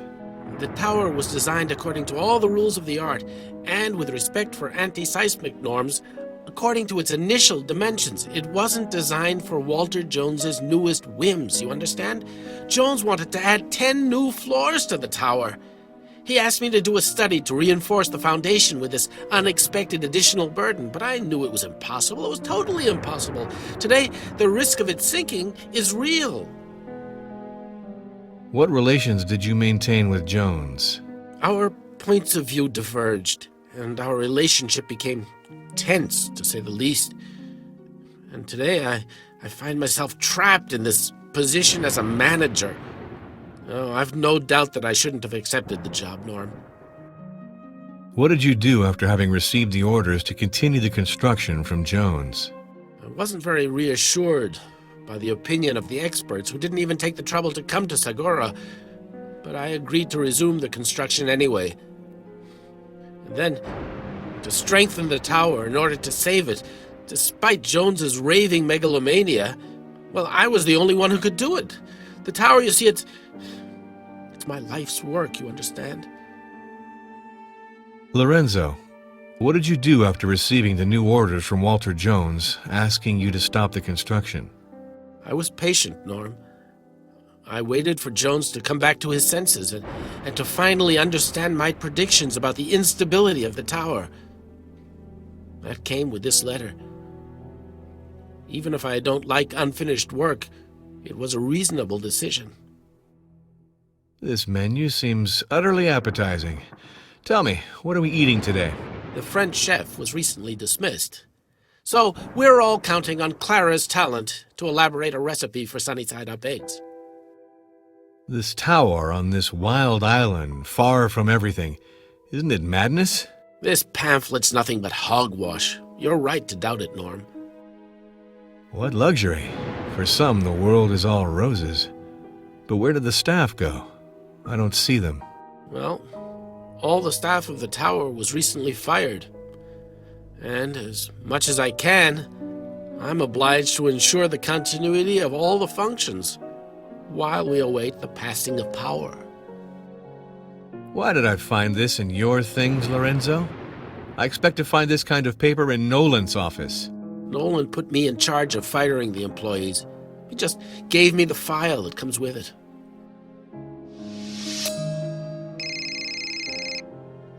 Jack, it's you. Why don't you answer my messages? Where are you? Whoa, don't hang up, honey. I'll take your call in my room.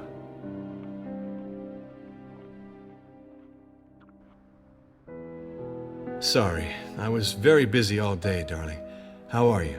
You told me you'd be back this evening, Jack. No, I can't. I really don't have a choice. I have a murder on my hands here, my sweetheart. It's a complicated case, and I don't think I'll be able to solve it quickly. I'm on an island, you see, and there are a few possible suspects. So as soon as I can, I'll hop on a plane and meet you again in Malibu. Okay, my beautiful? Yeah, me too. I love you.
Who touched this wheelchair?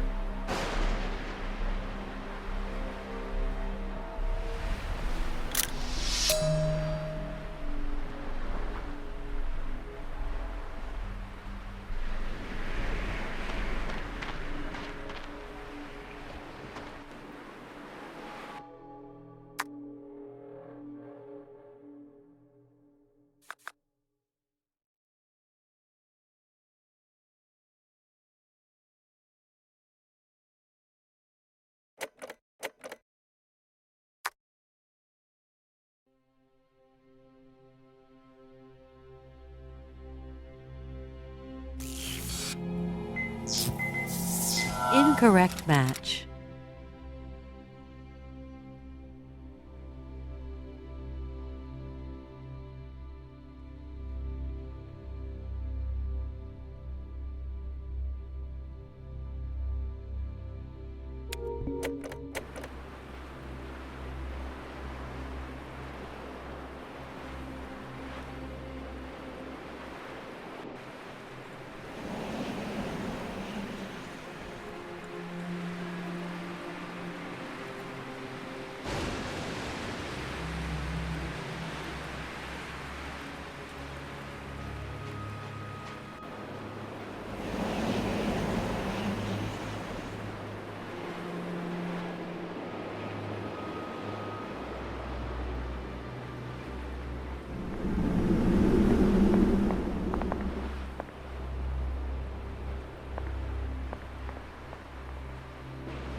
I must take your fingerprints for the investigation.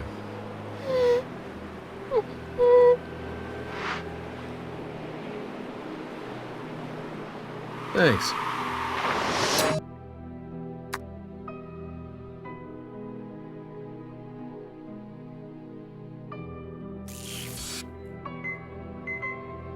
Correct match.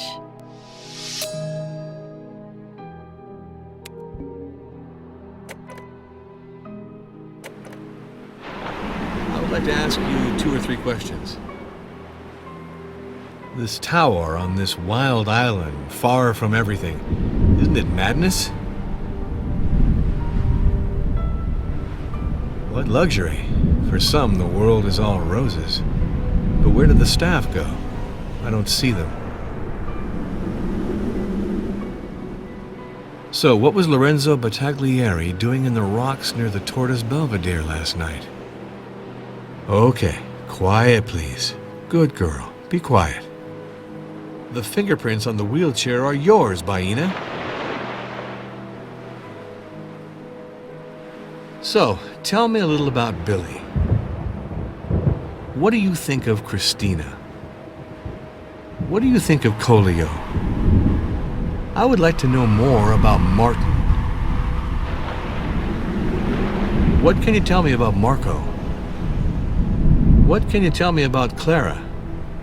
I see. Here's the man who is always asking questions. What did Lorenzo do after having received orders to continue the construction from Jones? Lorenzo had to obey, even if he knew the tower was going to sink in the sea. Because under the island it is not solid enough. This is an island for cabins, that is all. Sorry, but I understand nothing about architecture. I would like to have some things in this sketchbook explained. You have to ask Lorenzo, Jack Norm. This tower on this wild island, far from everything. Isn't it madness? Jones's tower destroyed my island, Jack Norm. My land will disappear forever. What luxury. For some, the world is all roses. But where did the staff go? I don't see them. Old Jones asked me to find him people to work in the tower, and I asked people from my tribe. Later, he dumped them like crab shells. For what reason was the hotel staff fired? Old Jones did not give a damn for the men whom I asked to come and work in the tower.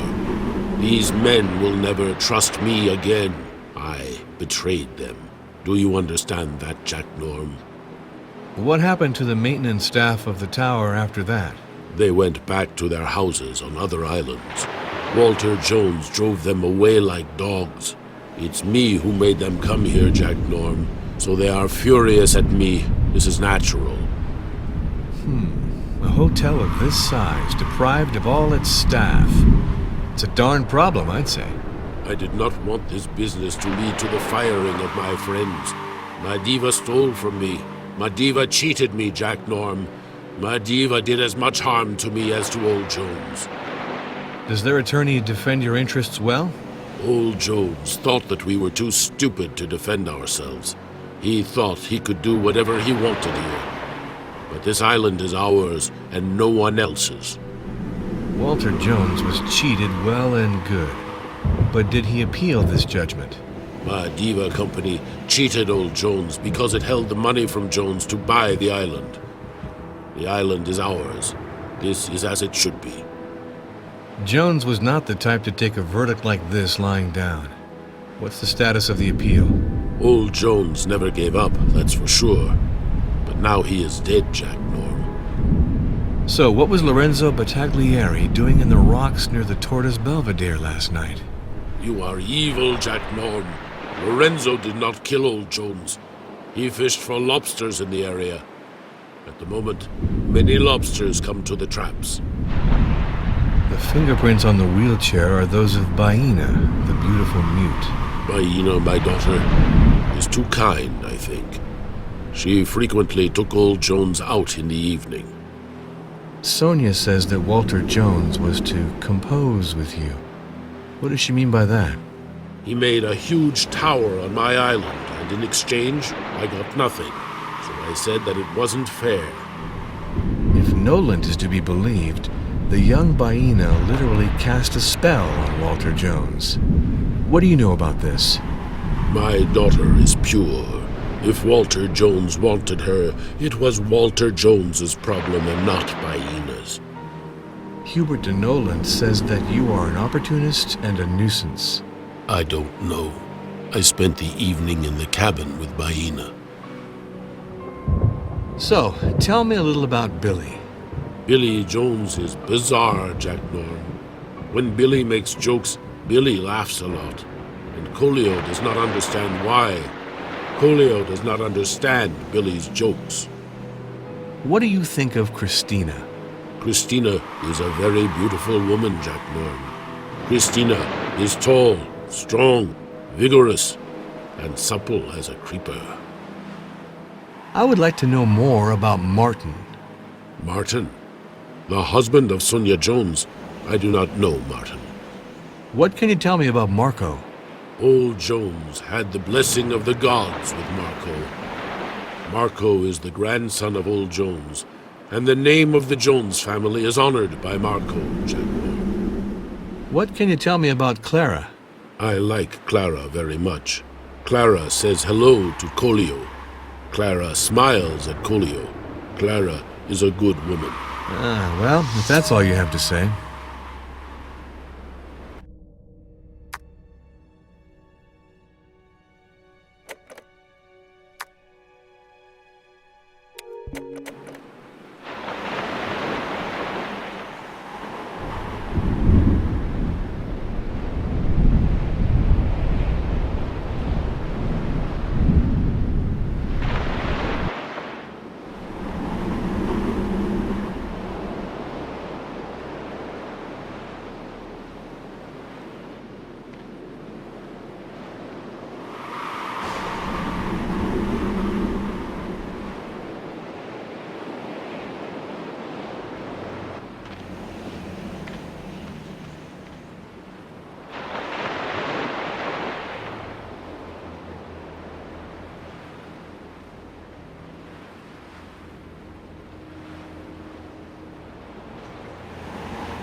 I am here, Jack.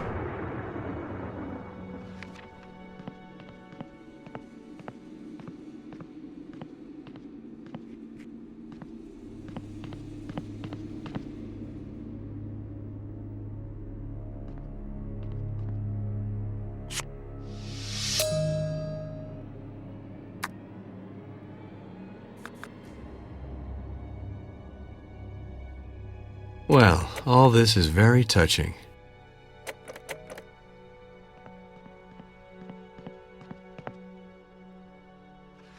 All right now.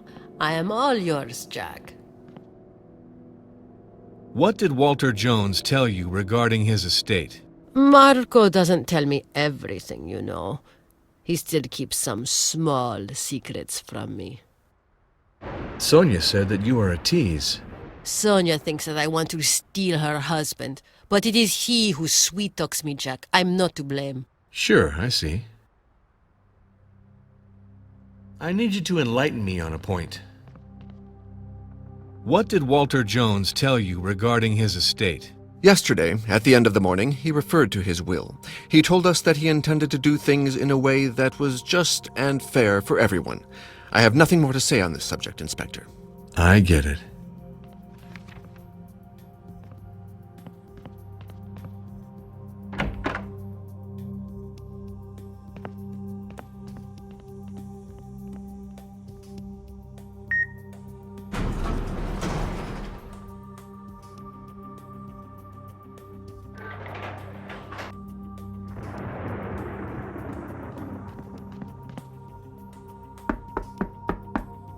Come in, because you obviously can't wait.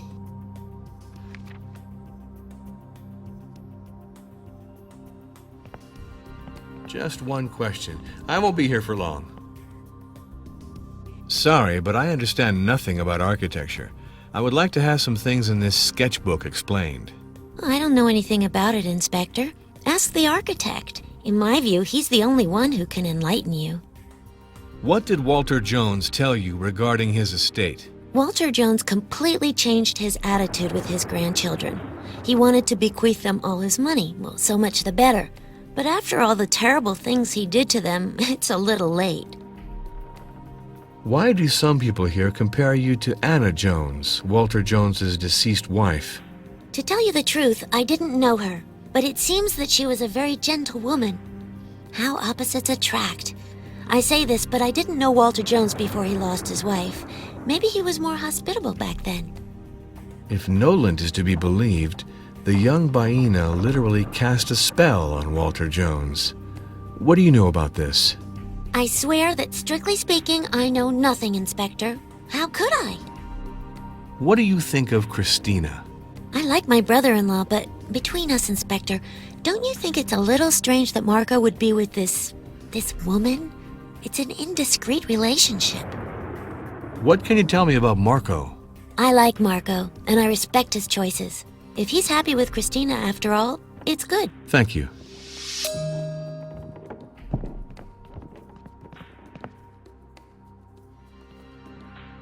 Stop this search immediately, or I'll call your superior and file a complaint.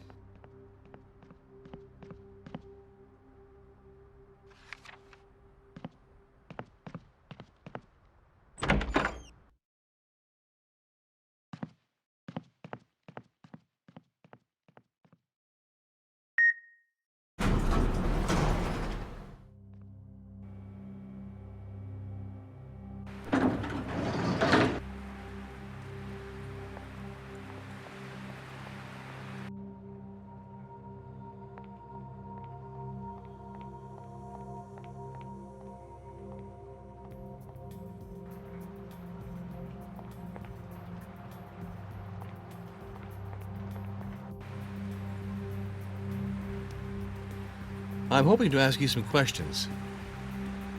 What did Walter Jones tell you regarding his estate? I'm scarcely under any illusions, Inspector. I don't think that my wife will inherit from her grandfather. Mr. Jones was a greedy and ungrateful character. It's a sad truth. Sonia would well deserve to inherit from him after everything he has put us through. Interesting.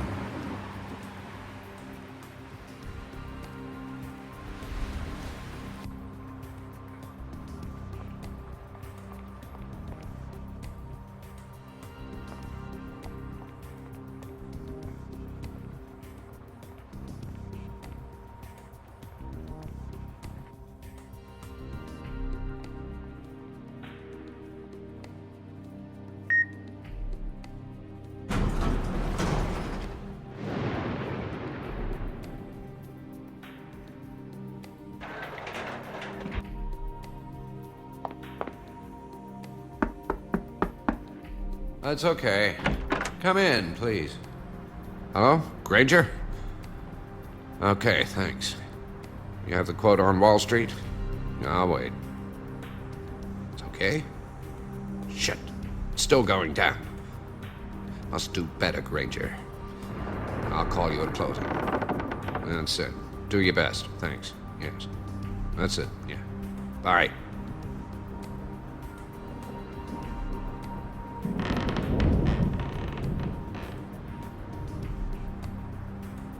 Hey, Jack.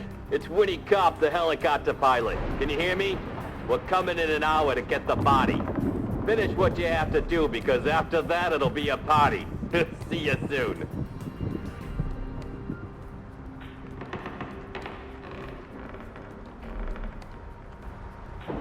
Just one question. I won't be here for long. What did Walter Jones tell you regarding his estate? Walter Jones led me to believe that he wanted to make up with his grandchildren. He loved them despite all their deceptions. And he wanted the succession of the estate to pass smoothly. I'll take note of it.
I need you to enlighten me on a point.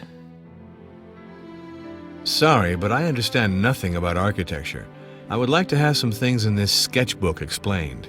It's best to ask the architect, don't you think, Norm? After all, he's the person in charge of the problem. He's the one who can inform you. What did Walter Jones tell you regarding his estate? The old miser told us we were going to inherit his empire, the Jones Company. I wasn't expecting it at all, and I'd be lying if I said that I wasn't thrilled. I was told that you are a gambling addict of sorts. It's not a secret for anyone. Gambling is stronger than I am. I'm told that an accident left Baina mute. What is that about? A dark family story, Jack. My grandfather never wanted to tell us what happened between him and Baina that day. What is sure is that both of them fell from the top of the rocks. Since then, the old man was in a wheelchair, and the island bird didn't say another word. In my opinion, it was a love story that turned bitter. Marco says that your childish irresponsibility is painful for your family. What is he talking about? I love my brother, but he ought to mind his own business. It's true that I owe some money to my wife's father, but that doesn't concern him. I've never asked anything of my brothers and sisters. If Noland is to be believed, the young Baina literally cast a spell on Walter Jones. What do you know about this? I don't know anything about it at all. With Grandfather, I didn't speak about most things, and certainly not about sex. What do you think of Christina? I don't know Christina well, but when this woman walks into a room, you can feel the general level of adrenaline rise, that's for sure. What can you tell me about Marco? Marco, he was always grandfather's pet. Even when we were children, he was the favorite. And the old man helped him hugely in his political success. What can you tell me about Clara? Without Clara, I'd be utterly lost. Clara's a saint, dude. And the truth is that I don't deserve her. In fact, this girl is too good for me. I understand.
Lorenzo, do you want to help me open this machine? My laundry's stuck inside and it's blocked.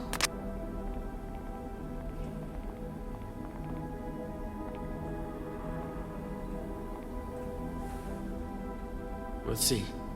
Can't be a big deal. The door's not opening. The lights are all off.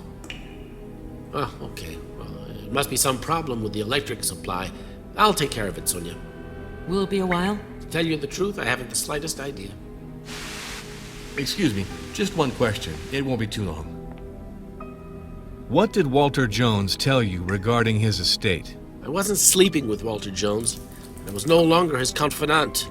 So go look for your clues in the minds of the heirs, Norm. You'll find something to feed your curiosity. For what reason was the hotel staff fired? Mr. Jones had hired these Maledivians to please Collio, and he thereby hoped to have him abandon the lawsuit he'd filed against Jones to drive him out of Segura. After that, he was quick to be rid of them. That's how Mr. Jones treated people. And now I'm faced with the maintenance of the tower on my shoulders alone. What happened to the maintenance staff of the tower after that? I don't know anything, Norm. All I know is that Collio's friends were fired like dirt. It's now been 15 days.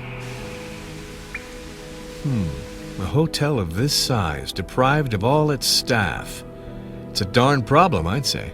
Tell me about it, Norm. I think the way the friends of Old Man Collio were fired from here is utterly scandalous. So, all the dirty work has fallen on me. I can't take care of the maintenance of this tower all by myself, can I? So, as Jones asked before he died, the heirs would only have the same standing as local personnel who'd been withdrawn. An excellent occasion to prove that they're not idlers and good-for-nothings. Each one had to contribute to the housework. I don't understand why Walter Jones continued to construct the tower after this verdict. I don't understand either.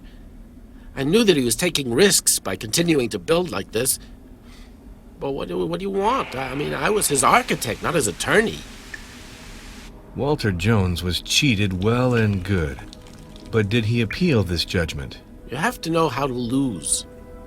Mr. Jones did not swindle. Jones was not the type to take a verdict like this lying down. What's the status of the appeal? Nolent is an old fox, and the natives of the island had better look out for the worst, in spite of the verdict that was given in their favor. Walter Jones gave this to Baina, didn't he? What were the bonds that connected them? Jones hoped that the gifts would make Baina forgive him for the suffering he'd caused her. That boor thought she was his future wife. You're taking me for a ride, Mr. Battaglieri. Tell me now what you were doing in the rocks last night. I'm not taking you for a ride. But let's see. Well, it is true that I was hiding in the rocks. On leaving the restaurant with Mr. Jones, I knew that he was going to meet Baina, and I hated seeing her with him. I said goodbye to Jones under the pretext that I absolutely had to collect the lobster pots that had been damaged by the storm the previous night. I took the elevator to go down to the first floor lobby, and then I ran to the Belvedere. I followed Walter Jones on the dirt path of the Tortoise Belvedere. Then I hid in the rocks from where I saw him stop under the arbor, which was lit not far from the cliff. It's the place where Baina meets Jones. Baina, who had seen Jones, joined him, and she walked behind his wheelchair. When they arrived at the edge of the cliff, Jones harassed Baina, who pushed him to defend herself. Well, I saw the wheelchair lurch forward and then teeter over the edge. Then I got out of my hiding place and I went close to the edge of the cliff and I saw Jones inert in his wheelchair amidst the rocks. His head was covered with blood, and I thought that he was dead. I immediately came back to try to reassure poor Baina. Then I quickly left the place for fear of being seen. I went back up to my studio. Let me confide something in you, Norm. I'm ashamed I left without informing anyone. I only wanted to protect Baina and not get mixed up in all this. According to you, how could Baina have lost pearls from her necklace? I have no idea. But I want to point out that there is absolutely nothing to prove that she lost them last night, if that's what you're thinking, Inspector. She came by here often, you know. It seems that Baina accompanied Walter Jones to the Tortoise Belvedere, but she would have been careful not to leave her footprints if she had deliberately planned to kill Jones. I'm sure you're right, Norm. Baina is far from stupid. She would have handled it differently if she'd wanted to kill Walter Jones. For what reason could Baina and Walter Jones have quarreled? Baina has been in extreme shock since the fall that caused her to become mute 3 years ago. Mr. Jones was involved in that accident. Baina is still angry with him, that's a given. But that doesn't make her a murderer, Inspector Norm. Can you tell me more about the circumstances of this accident, please? Walter Jones had taken Baina to the top of Hawita. It's a sort of sacred rock that's meant for the natives' religious ceremonies. I imagine that Walter Jones must have lured Baina to the very top on some pretext or other. He tried to misbehave with her. She fought back, and they both fell. A terrible fall in the rocks. Baina miraculously escaped with a few scratches, but she was traumatized by the event, and since then she no longer speaks. As for Walter Jones, as of that day, he was paralyzed in both legs. The fingerprints on the wheelchair are those of Baina, the beautiful mute. Look, Norm, that's no surprise. Baina often accompanied Walter Jones on his outings. What was Hubert de Noland doing at the Belvedere of the Tortoise last night? I now remember that I ran into him at the foot of the tower when I went back up after having tried to gather the lobster traps. It was in quite a rush, and he didn't even say hello. Do you know how Baina broke one of her fingernails? I don't know anything about it, Norm. It's beyond my expertise, you see. Hubert de Noland treats you like an incompetent amateur. Of course. But you should know, Inspector, that Noland and Jones were the only people responsible for the malfunctioning of this tower. And I've got proof of that. Some people here say that you are totally incompetent. The tower was never completed, so obviously nothing works as it should. So, tell me a little about Billy. Billy's a gambler, Inspector, so he knows the real values of life. I hope he finds a way out of his financial problems soon. What do you think of Christina? Ah, Christina, the charming Slav. The celebration of beauty, passion, fury. Oh, yeah, Inspector. Christina is one of those women who makes us turn our heads, poor men that we are. I would love it if you could tell me a little about Sonia. Sonia is a free woman, Inspector. A modern, intelligent, independent woman. She successfully managed to get out of Walter Jones's gilded cage. What do you think of Colio? He's a brave man. A man who is deeply passionate about justice and preoccupied with the future of the Maledivians. I like him very much. I have great admiration for him, Inspector. What do you think of Baina? The young Baina is a miracle of beauty and unfathomable mystery, Inspector. Since that terrible accident that made her mute, I find her even more fascinating. I would like to know more about Martin. Martin Abruzzi is haughty and disdainful, Inspector. He pretends to be a courteous and well-raised man, but I'm not fooled. I don't really care for him, to tell you the truth.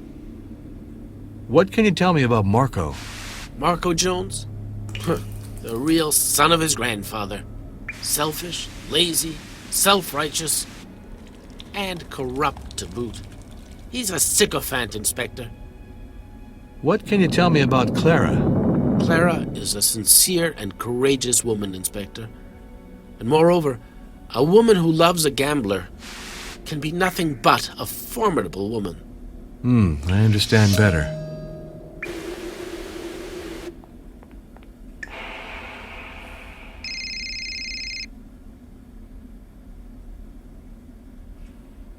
Hello? Huron? Huron Nex? Oh, sorry, I didn't recognize your voice. Okay, and you? Oh, okay. How so exhibit in another gallery? Wait, Huron? No. No. But, Huron, let me remind you that we signed a contract.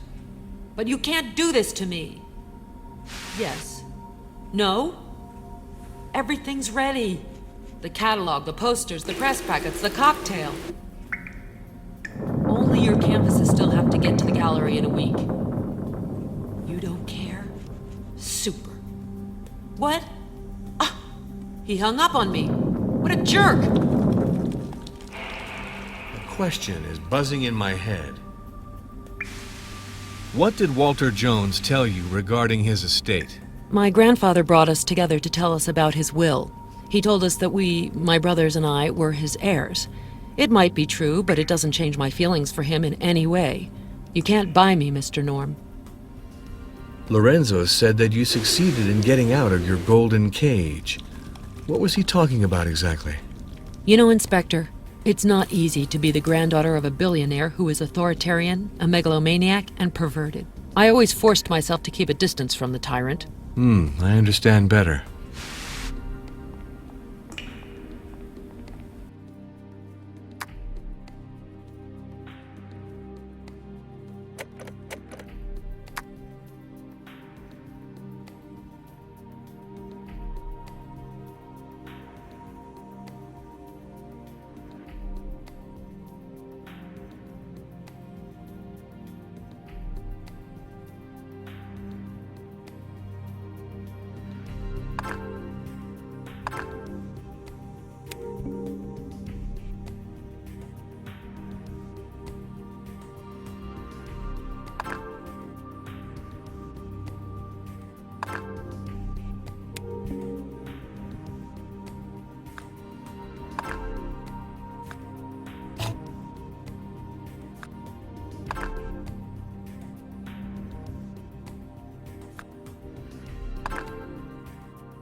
Who was at the Tortoise Belvedere the night of Walter Jones's death?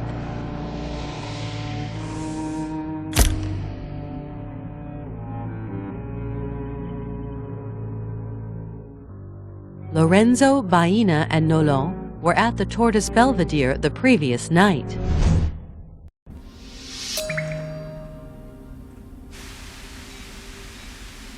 Hi, Reeves. There were quite a few people around the billionaire that night.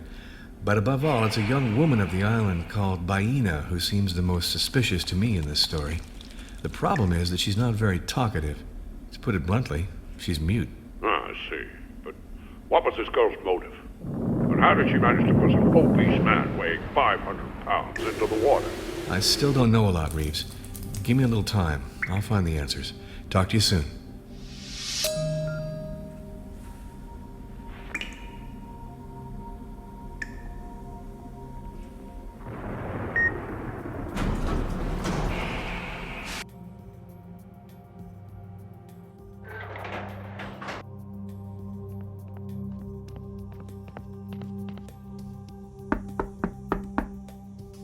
Yes, make yourself at home.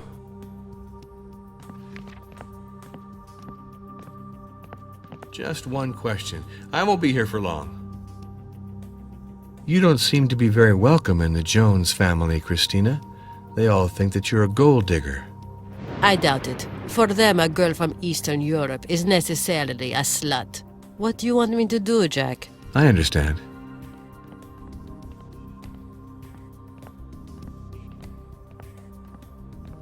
I need you to enlighten me on a point. Why does Clara speak about having to dutifully respect your choice of living with Christina? Clara is very nice, but maybe a little narrow-minded. My sister-in-law has the usual prejudices against girls from Eastern Europe. Nevertheless, between Christina and me, it's true love. Lorenzo told me that you are as venal and tyrannical as your grandfather. Lorenzo doesn't like anything that is contrary to his creative ravings, Inspector. That's all. According to Billy, Walter Jones did a lot for your political career. I admit, Inspector, my grandfather was very interested in politics and generously financed my campaigns. I understand this could have made Billy jealous, but after all, isn't it normal that a grandfather helps his grandson in an enterprise that is certainly more laudable than a hand of poker? Surely.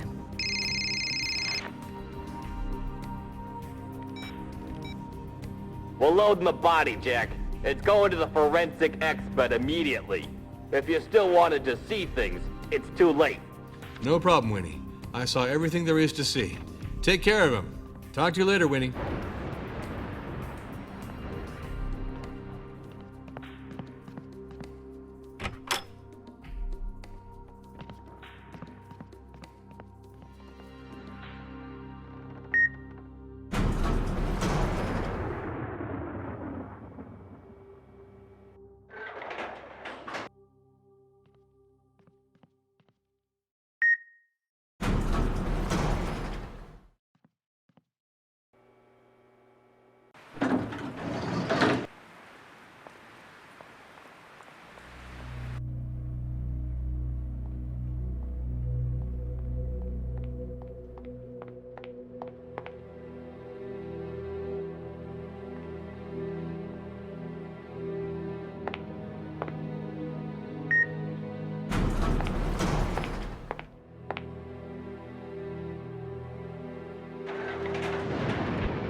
That's okay. Come in, please.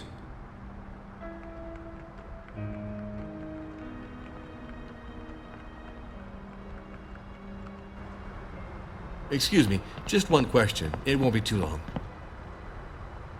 Are you aware of what happened between Jones and Miss Baena Jumhu last night? Inspector, I am aware of the importance of what I am confiding in you. I saw that Baena pushed Walter from the cliff. I saw it with my own eyes from the window of my office. I immediately went to the area to see if I could assist Walter. Baena seems to have been defending herself against Walter Jones. I can't swear by it, but I don't think so. A man in a wheelchair does not represent a danger. Moreover, she already had a violent relationship with Walter Jones. It wouldn't surprise me if she started it again. Tell me about this argument between Baena and Walter Jones. It's delicate. Let's say that Walter Jones fell in love with Baina. A hopeless and true passion. Touching for a man his age, as you can imagine. I understand.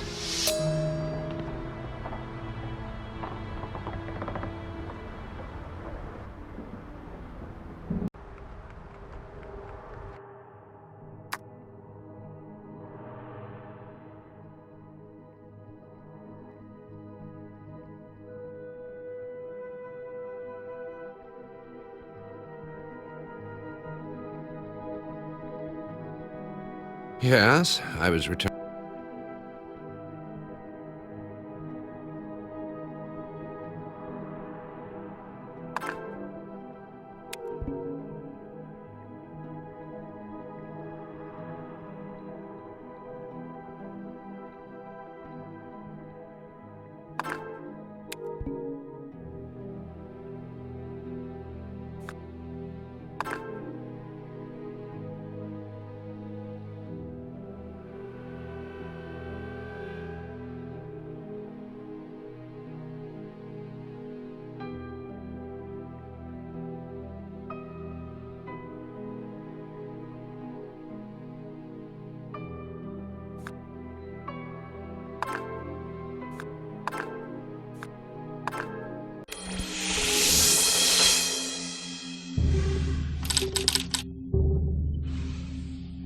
What happened between Walter Jones and Baina at the Tortoise Belvedere?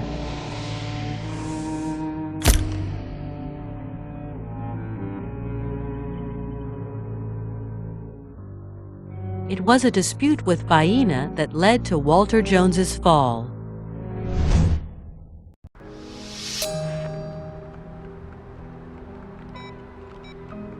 Hi, Reeves. The daughter of the fisherman and Walter Jones had a vicious fight, which is presumably what provoked the fall. But I don't know yet if that is what killed him. I'm impatiently waiting for the report of the forensic expert. Okay. I'll let you know the Chief Butcher's report as soon as I have news.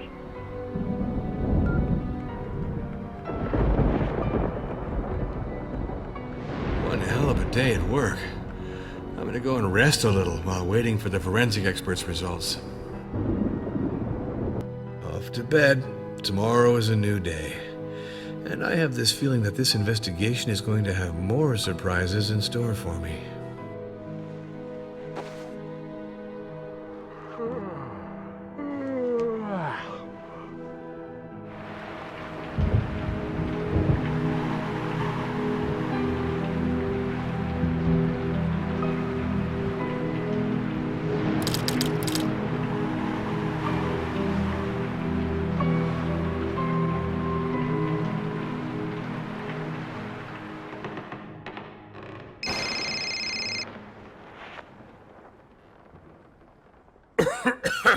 Hi, Vic.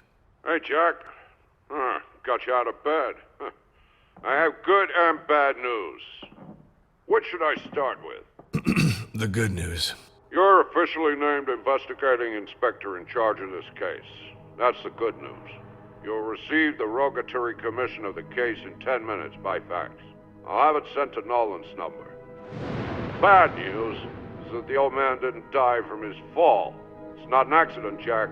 You'll discover this yourself from the autopsy report. Yeah, I see. In fact, you've given me 2 pieces of bad news, Vic. I'll keep you posted.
I just got a fax for you.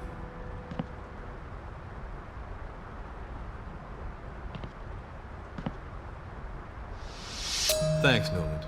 Mr. Noland, this rogatory commission henceforth gives me all the powers attached to an official investigator of this case. I would like you to pass on this information to everyone on this island. Apart from that, I need a key card that gives me access to all the rooms of this tower, without any exceptions. From now on, you're the boss, Inspector. But for the key card, you'll have to ask Lorenzo. He's the one responsible for that.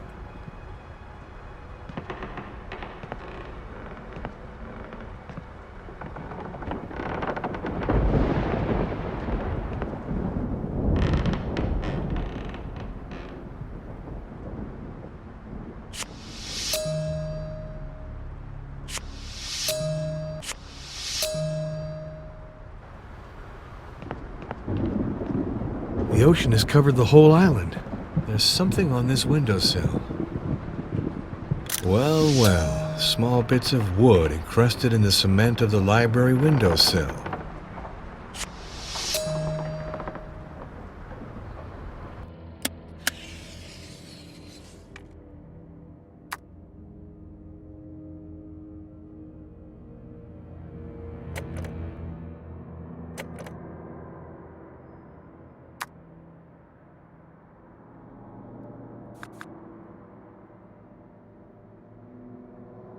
They made some sort of arrangement, that's certain.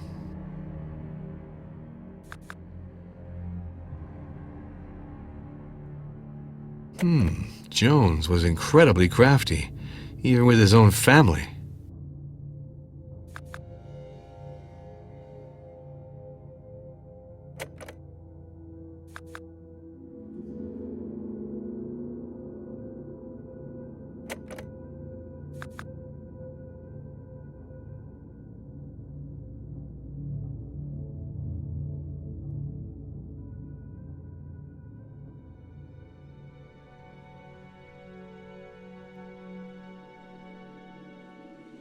Walter Jones was certainly murdered.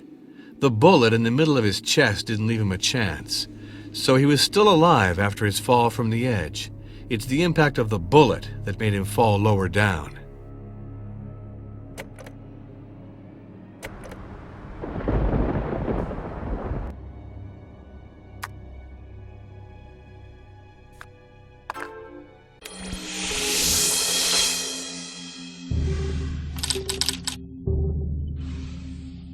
What are the causes of Walter Jones's death?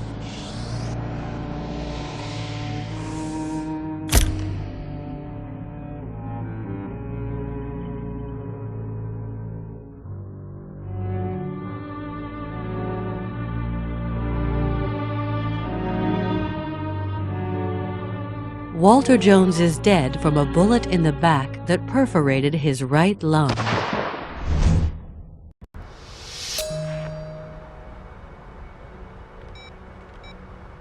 Hi, Reeves. The case is clear. Walter Jones was actually shot. The bullet went through his chest. We've got a murder on our hands, and I think that little Baina has nothing to do with any of this. I read the forensics report too, Jack. In my opinion, you should concentrate on the attorney. He was at the scene of the crime too, and he hasn't spit anything out yet. He's tough, this guy. Okay, good luck, Jack. Things are now simple. There's a murder. It's sufficient to find the murderer.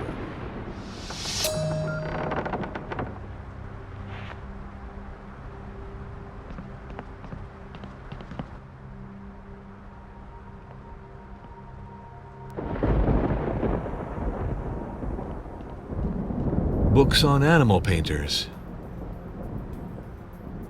Books on international law, Anglo-Saxon and Maldivian law.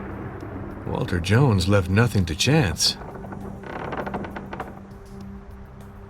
Works on architecture, mainly about New York Art Deco buildings. Some books on Maldivian art, and here's a book on the works of Lorenzo Battaglieri. Mysteries. Agatha Christie, Conan Doyle, Dash Hammett, David Goodis, James Elroy. Good reading, Mr. Jones. Ah, we have Jules Verne. beautiful original collection. 20,000 Leagues Under the Sea. Round the world in 80 days. If only we had a hot air balloon to leave this tower. Books on economic and financial strategy. The library of a real businessman. All the ways of earning money while devouring your fellow creatures.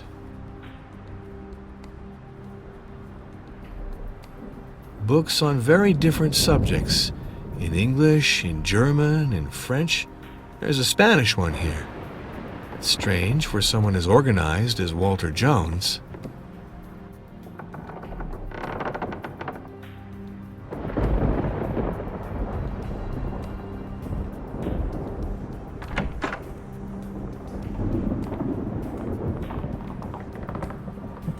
Not bad, Mr. Jones.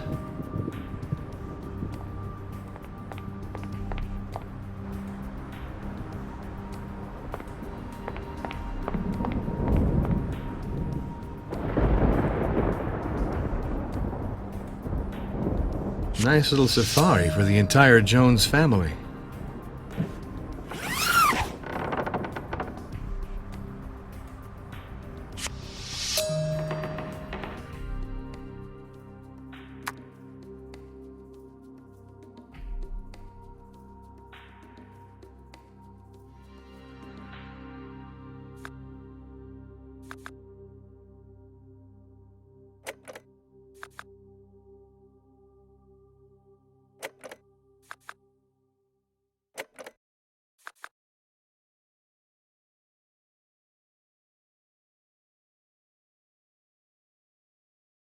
Charming, these relationships between various members of the Jones family.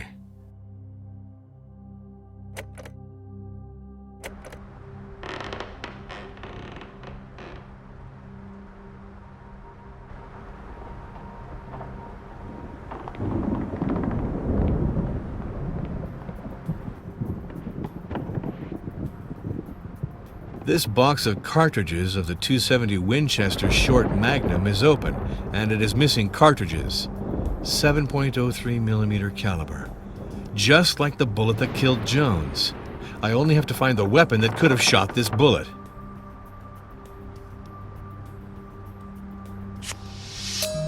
Walter Jones really took care of his weapons.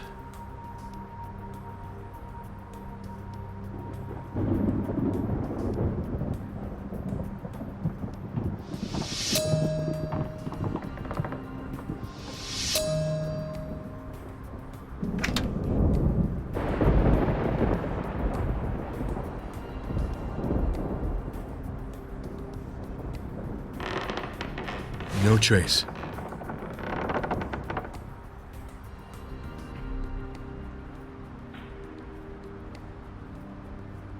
This rifle was used recently.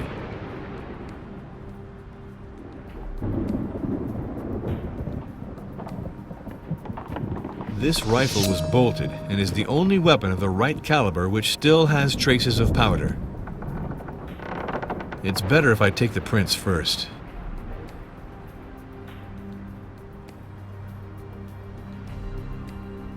It's better if I take the prints first.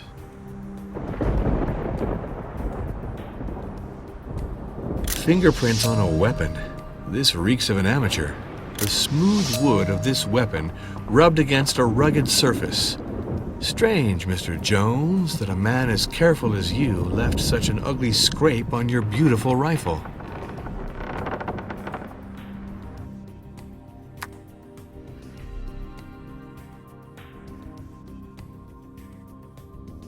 Various weapons could have shot a bullet of that caliber. It's not obvious which one is the arm used in the crime.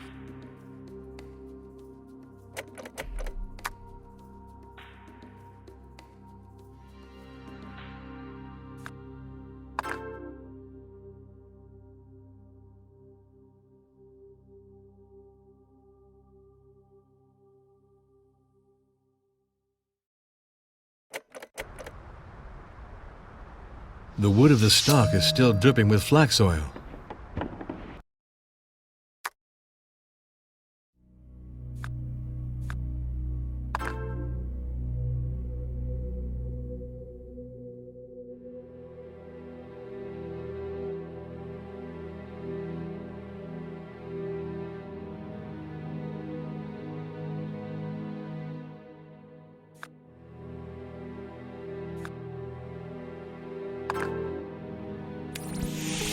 The clues do not match.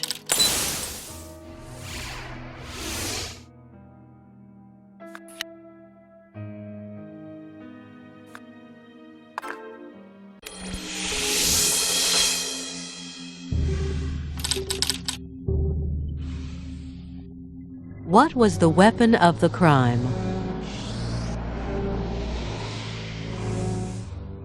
The bolted rifle with the scuffed body and eyepiece in Walter Jones's office is the weapon of the crime.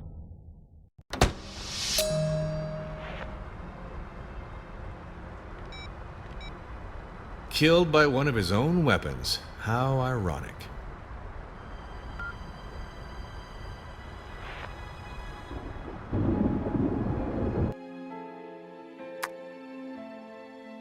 I have to find the spot from which the murderer pulled his trigger. This will inform me about him.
A classic attempt at seduction.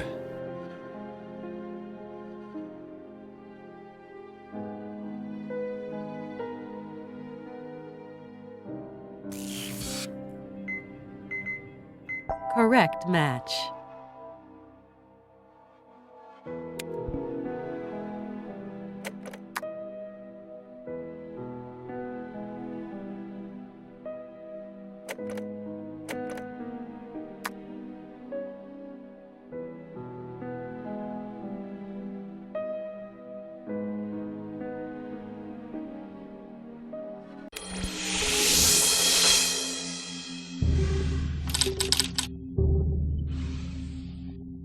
From where was the shot fired?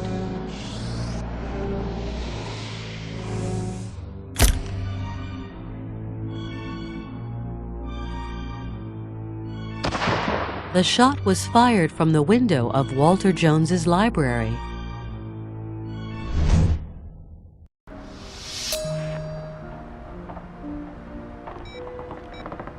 The shot was fired from the window of Walter Jones's library. Hey, I'm proud of you. Very good work, Jack. From 200 meters in the middle of a storm? Your murderer has to be a top-class shot to succeed with a shot like that. That's for sure. It's a real distance in the middle of the night, even if there was lightning. He's a master shot.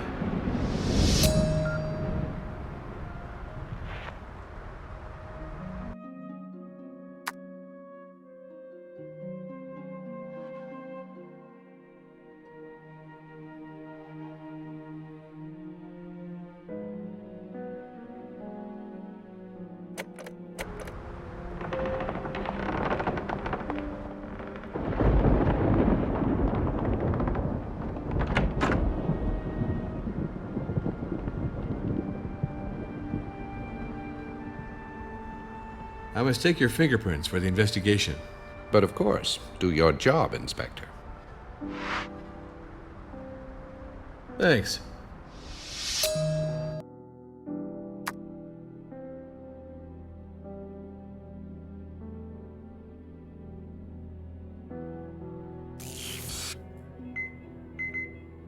Correct match. But why did you manipulate this rifle, Hubert de Noland? I warn you, the rules have changed. I am the inspector officially in charge of the investigation of the murder of Walter Jones, and I therefore have all powers at my disposal to bring this investigation to a close. The autopsy is categorical. Walter Jones died from a bullet wound in his back, and not as a result of his fall from the Tortoise Belvedere. With all the doubts stemming from the circumstances, Baena has nothing to do with the death. Nevertheless, I would love to have your point of view on this. I'm extremely surprised by what you're telling me, Inspector. This means Baena couldn't have killed him by throwing him down from the top of the cliff. But you will admit, nothing proves that she didn't finish off poor Walter with a shot. And her father, old Colio, could very well have helped her. What were you doing at the hour of the crime, around 11 p.m.? With all due respect, Inspector, let me remind you that I have already explained myself to you. Noland, I know now that you were doing some smooth talking by letting me believe that you knew nothing about Walter Jones' plans for his estate. I don't like your making fun of me, Noland. I acknowledge that I didn't tell you everything that I knew about Walter's feelings for his grandchildren, or for his plans for his estate. But you should know that I never advised Walter to go in this direction. I have a certain sense of family, Inspector. This letter dates back a while. Walter was still confiding in me at that time. If the heirs had thought of inheriting, it seems they're off to a rather rocky start. What do you think? I'll be frank with you, Inspector. Walter Jones was a man I esteemed and respected. But that Walter Jones of whom I speak disappeared long before his death. The truth is that he lost all sense of reality after his terrible accident. The fact of having become handicapped and nailed to his wheelchair made him paranoid and subject to monstrous bouts of rage. Walter Jones became a predator, obsessed by the idea that his own heirs wanted to deprive him of his fortune. He turned into an ogre toward his own descendants. He did all the dirty things one can imagine. He stopped short of nothing to hurt them. And his last act was to manipulate them, to stop them from putting him legally under psychiatric care, by making them believe that they'd inherit from him. I knew that no will existed in their favor, but what could I have done? You should know, Inspector, that Jones considered Sonia and Billy to be a pair of good-for-nothings. And if he believed briefly in Marco, in the end he concluded that the latter was a failure too, because he refused to break off with Christina, whom Walter believed to be an unscrupulous gold digger. Walter Jones was not fond of Clara. Walter Jones certainly asked me to find out about the chances of buying back Clara's father's consulting firm. I was supposed to advise Walter on the optimal moment to buy back the firm, at the best price, obviously. I think that Walter Jones was unfair to Christina. I find her rather pleasant. Do you think like him that she's a gold digger without any scruples? After all, she could also have been interested in the estate. Walter Jones didn't handle people with kid gloves, and Christina Bromsky was no exception, Inspector. Walter knew that Christina was manipulative and scheming. He was also well informed of Christina's limits.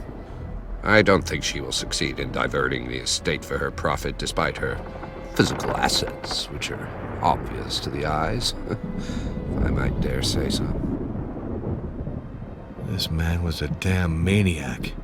He seemed to fuss over these weapons with great diligence. Walter Jones was a great hunter who did not let anyone take care of the maintenance of his guns. He shut himself for long hours in his office. Later, the whole room smelled of flax oil that he used abundantly to shine the wood of his rifles. I surprised him cleaning his guns the very afternoon of his death when I joined him for work. So Lorenzo was formerly a biathlon champion. He hid this talent from me, you see. I suppose he didn't lose any of his qualities as a sharpshooter. Lorenzo definitely knows how to shoot. He often borrowed a rifle from Walter. To distract himself, he enjoyed shooting gulls from the window of his studio. I confess that he had developed a certain expertise in this activity. He claimed that the acidic excrement from these birds was likely to prematurely endanger certain ornamental sidings that decorated the summit of the tower. Did Walter Jones wear this chain around his neck? No doubt about it. This one looks a lot like it. This family photo is very touching. I imagine that you learned to shoot because you have a gun in your hands? This photo was taken in Tanzania. That year I was very much part of the hunting party, even though I never liked to shoot animals. At the time, Walter loved taking his grandchildren on safari. He maintained that it contributed to their education. Explain to me why this gun has your fingerprints, Mr. Noland. I knew that I ought to have told you from the beginning, but I was afraid that you would suspect I was the murderer. When I saw that something was turning out badly between Baina and Walter, I took this rifle and I removed the eyepiece to observe what was going on. Now, I was more than 200 meters away, and it was thanks to this rifle scope that I could distinguish Baina, who was pushing Walter over the edge. But the idea of shooting at Walter never crossed my mind. Why would I have killed him? He who made my career and generously remunerated me for my services. You already lied to me. Now you want me to believe that you did not make use of this gun? How do you want me to believe you again, Noland? Okay, and supposing I believe you used the rifle as binoculars and not as a weapon, who could have taken the rifle after you and shot Walter Jones? I didn't run into anyone when I left my office. I'm the only one left in the tower who has a key card to enter this office. I don't understand how Walter Jones could have been killed by this rifle. Please, believe me. Do you know if Walter Jones was wearing something around his neck on the night of his death? That evening, I have to admit I didn't pay attention, Inspector. But he usually wore a sort of chain around his neck. Thank you for the information.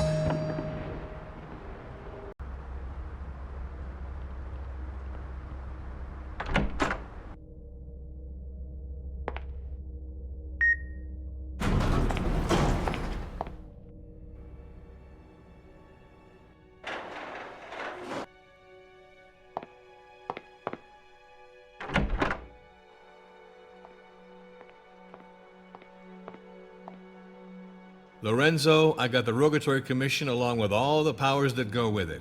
And I need a key card that opens all the doors in this tower. No problem. Here, take this. It belongs to an employee who had access to all the rooms in the tower. And then, find the guilty party as fast as you can, Inspector. Thanks, Lorenzo.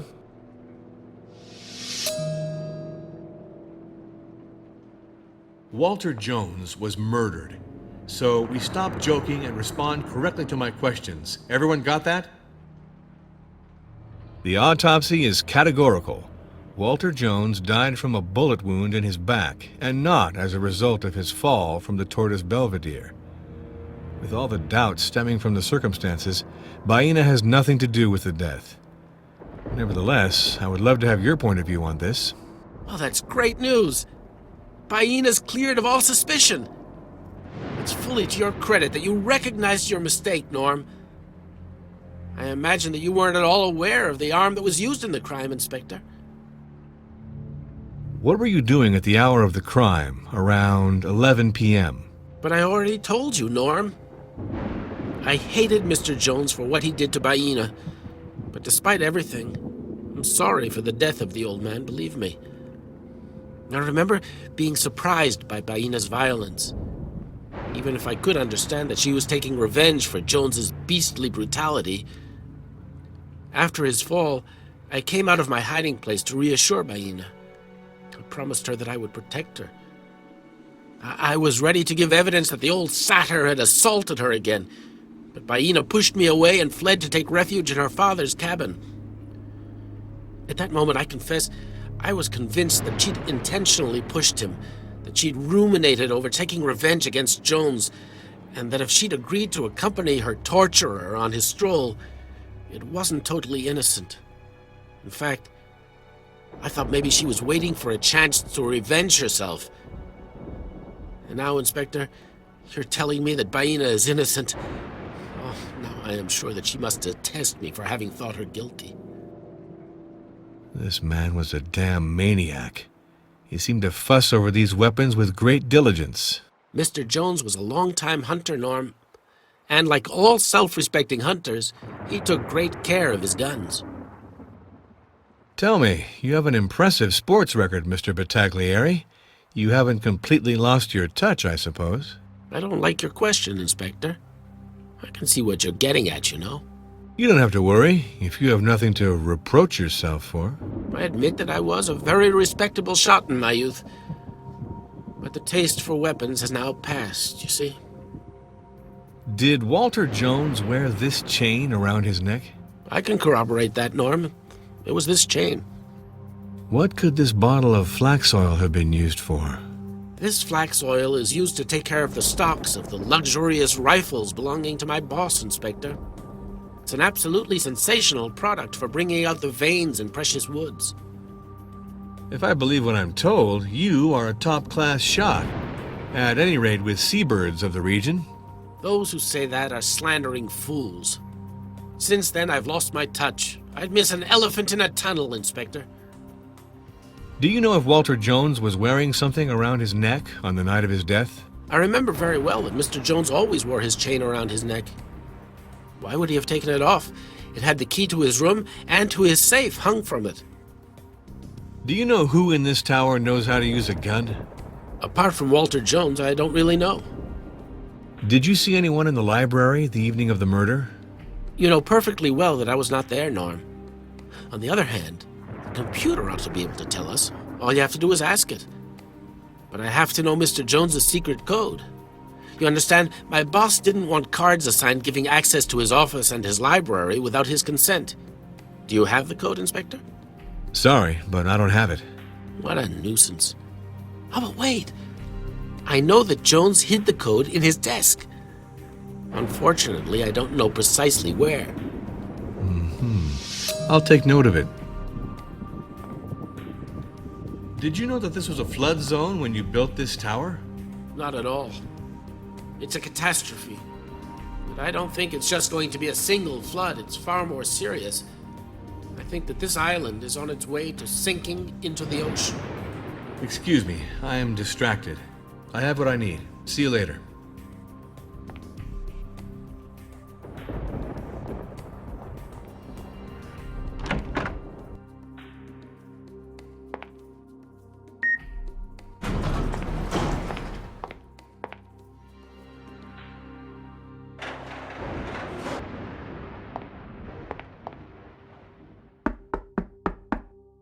I need a key to open that door.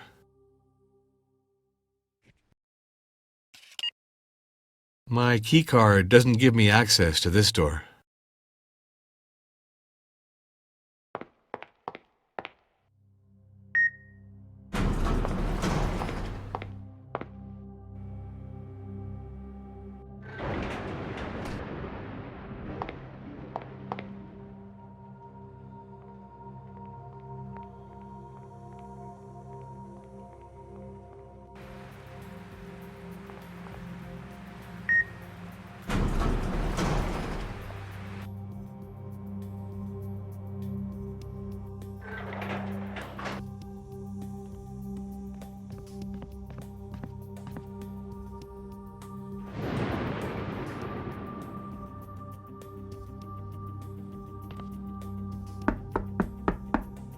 I need a key.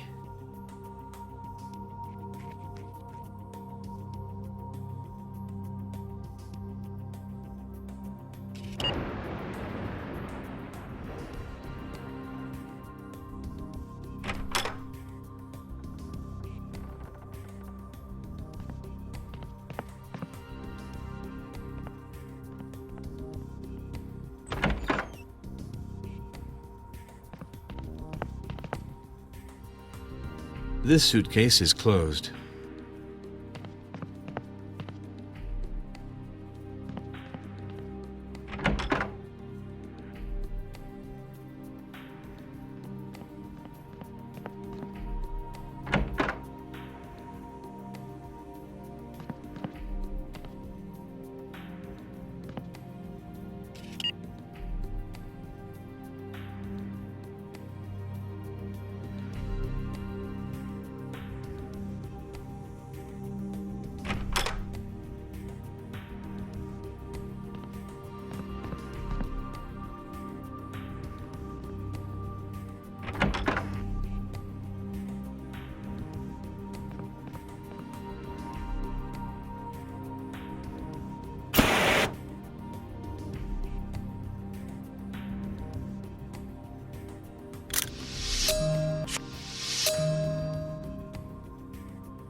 Correct match.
This could be useful.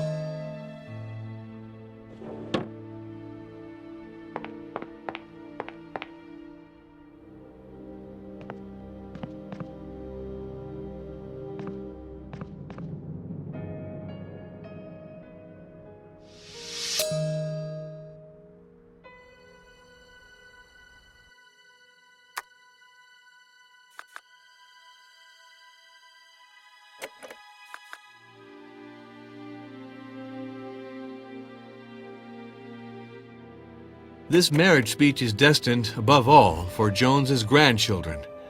Not very romantic for the bride or for Colio.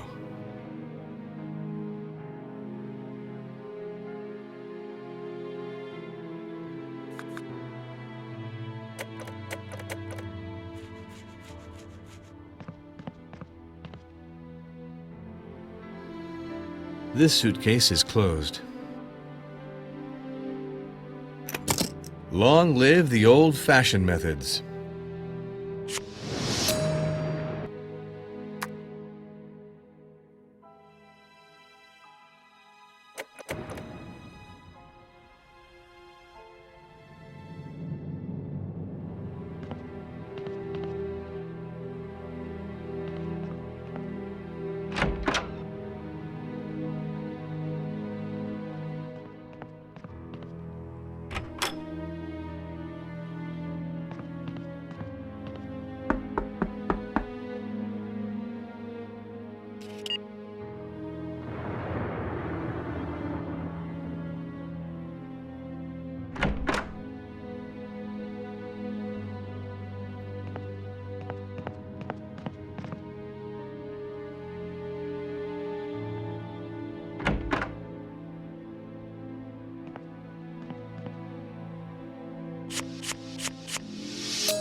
Marco and Christina came directly to the island after their break in Moscow.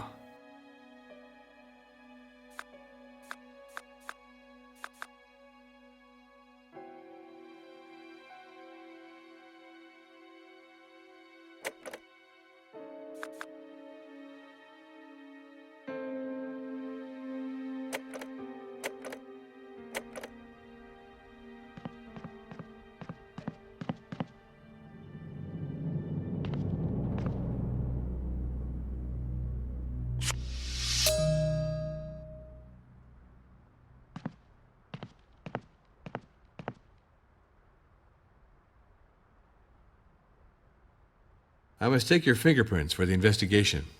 You want my fingerprints, Jack. It's amusing. But it's also very messy, Jack.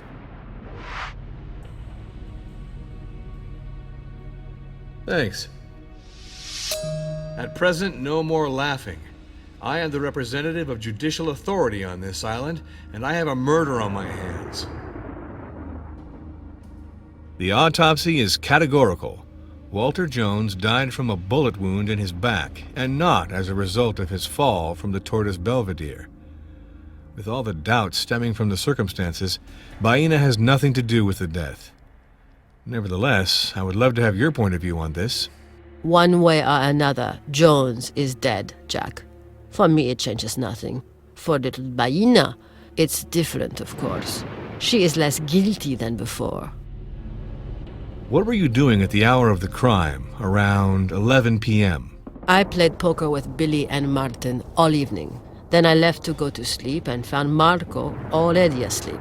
It must have been between 10:30 p.m. and 11 p.m. Sonia was very hostile to me because she didn't like seeing me playing and chatting with Martin.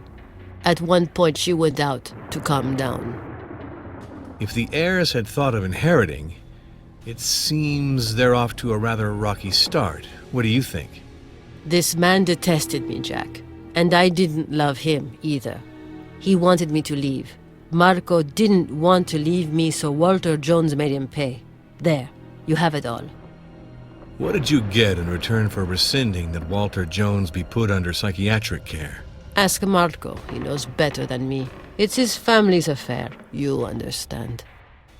I get the impression that Walter Jones didn't particularly appreciate you. Am I mistaken? I'll tell you a story, Jack. One evening in Houston, as I was leaving the movie theater, I was attacked by a man. He hit me and slashed my face. It was one of Walter Jones's hitmen, I am sure of it. The guy said, "Go away, you dirty communist slut. Go back home to Russia. It's the last warning. You understand that, you bitch? Next time you'll be dead." And he stuck his knife into my cheek. Of course, it was the old goat Jones who wanted to intimidate me, to force me to leave Marco. He thought that it would injure his political career if I was seen around him. If I may permit myself, Christina, I believe that Jones was unfair to you. Do you believe that you can get your hands on at least a small piece of the estate now that he's dead? I am not an heir. And then, Marco and I, we are not yet married. If you know of a formula that will allow me to have this old jerk's money, then you have to let me know right away, Jack. Sorry, I don't know. Do you think Walter Jones's fears about you were justified, miss? Maybe. I don't know, Jack. There are people who like me and others who don't. But Marco was ready to leave politics because of his love for me. He told me this often. Christina, this page from Jones's diary about the assault on you seems totally like a confession to me. What do you think? Of course it doesn't surprise me. Walter Jones didn't have the courage to do the dirty work himself. I was beaten and given a death threat by a hired hand because the son of a bitch wanted to force me to leave Marco because he's a Republican candidate and I wasn't a woman suited to a future senator. Jack, life was not always easy for me. When I lived in Russia, it was sometimes really hard. So it doesn't really frighten me to have the blade of a knife pointed at me, understand? I would have loved to kill this pig of a Jones myself. Yes, I regret it. Did Walter Jones wear this chain around his neck? I don't know, Jack. Really. In our times, it's wise to go out with men who use precaution. Who is the last man who had the honor of using this prophylactic in the tower? It's my private life, Jack. And moreover, condoms are not a misdemeanor, I think. Quite to the contrary. Do you know if Walter Jones was wearing something around his neck on the night of his death? I don't know, Jack. Do you know how to use a rifle? No, of course not. I don't like all this stuff, Jack. Do you know who in this tower knows how to use a gun? No, I can't help you, Jack. Did you see anyone in the library the evening of the murder? Oh, Jack. Marco and I were very busy. You understand what I'm trying to say, don't you?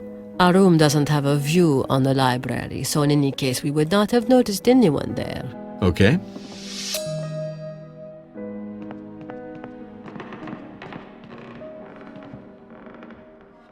I must take your fingerprints for the investigation. My fingerprints? Because you seriously think I'm a murderer, Inspector?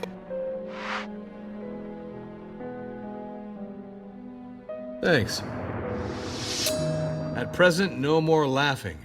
I am the representative of judicial authority on this island, and I have a murder on my hands. The autopsy is categorical. Walter Jones died from a bullet wound in his back, and not as a result of his fall from the Tortoise Belvedere. With all the doubts stemming from the circumstances, Baena has nothing to do with the death. Nevertheless, I would love to have your point of view on this. I don't know, Baena, but I have a good instinct about these people. And frankly, I don't see her scheming something so horrific. But I am a little lost with all this, Inspector. What were you doing at the hour of the crime, around 11 p.m.? I was at the restaurant from 9:45 p.m. to 11 p.m. I cleared the table with Sonia, I washed the dishes, and cleaned up. If you must know, I'm fed up with being their maid. I had a fight with Billy because he was playing poker. It's crazy. He keeps on playing as if he didn't kick up enough trouble in my life and in my father's, too, with his gambling debts. It drives me nuts, but he just doesn't listen. After that, the maid prepared food for the next day. That was my evening, Inspector. With regard to Walter Jones, everyone plays the victim. But some people didn't refrain from trying to make him fall from his perch. I won't pretend to be indignant with you, Inspector. Jones did everything he could to push his grandchildren down this route. He deserved it, that old shark. Believe me. What did you get in return for rescinding that Walter Jones be put under psychiatric care? You ought to speak to Billy, Inspector. I don't get mixed up with the family affairs of my husband. What is the connection between Walter Jones and your father's consulting firm? You're certainly well informed, Inspector. Walter Jones is responsible for the collapse of my father's consulting firm. The jerk didn't want to help Billy, who was in danger of being finished off by the Russian mafia because of some gambling debts. The old man wouldn't lift a finger, and it was my father who absorbed Billy's debts. He did it for me, of course, but he counted on Billy repaying him in the shortest possible time. Well, obviously, Billy wasn't able to reimburse him. That put my father's business in difficulty. The poor man had a heart attack, and in fact, he almost died, you know. He's still not out of that mess. And guess what? The Jones Company is in line to buy my father's firm. I dreamed of strangling Jones, Inspector. Yes, I really dreamed it. I get the impression that Walter Jones was not very affectionate with you.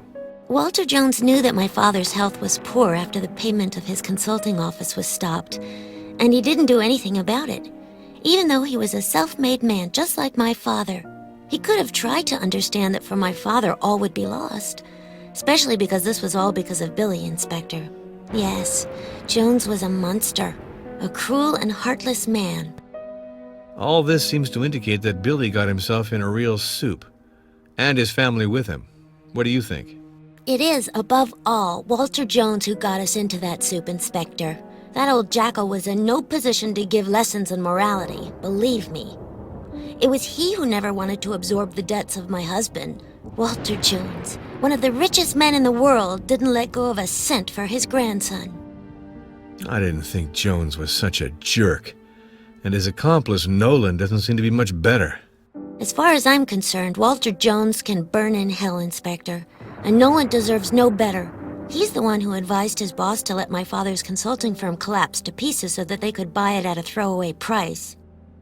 Did Walter Jones wear this chain around his neck? This is a man's chain. It reminds me of something, but I really don't know what.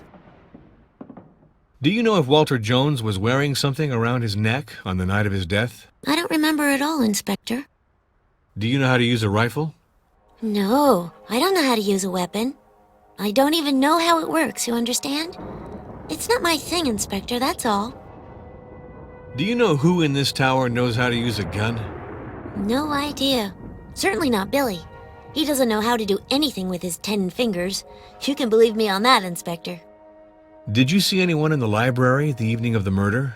I certainly must have already told you that I was playing at being a maid in the kitchen at that time. I get it.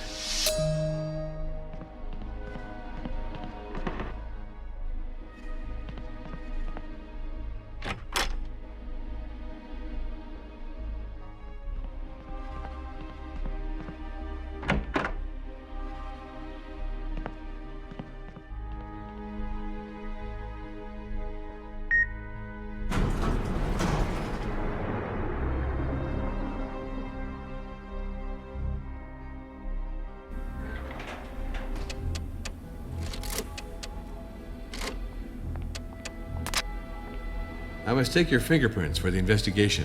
If one absolutely has to go through this, let's do it.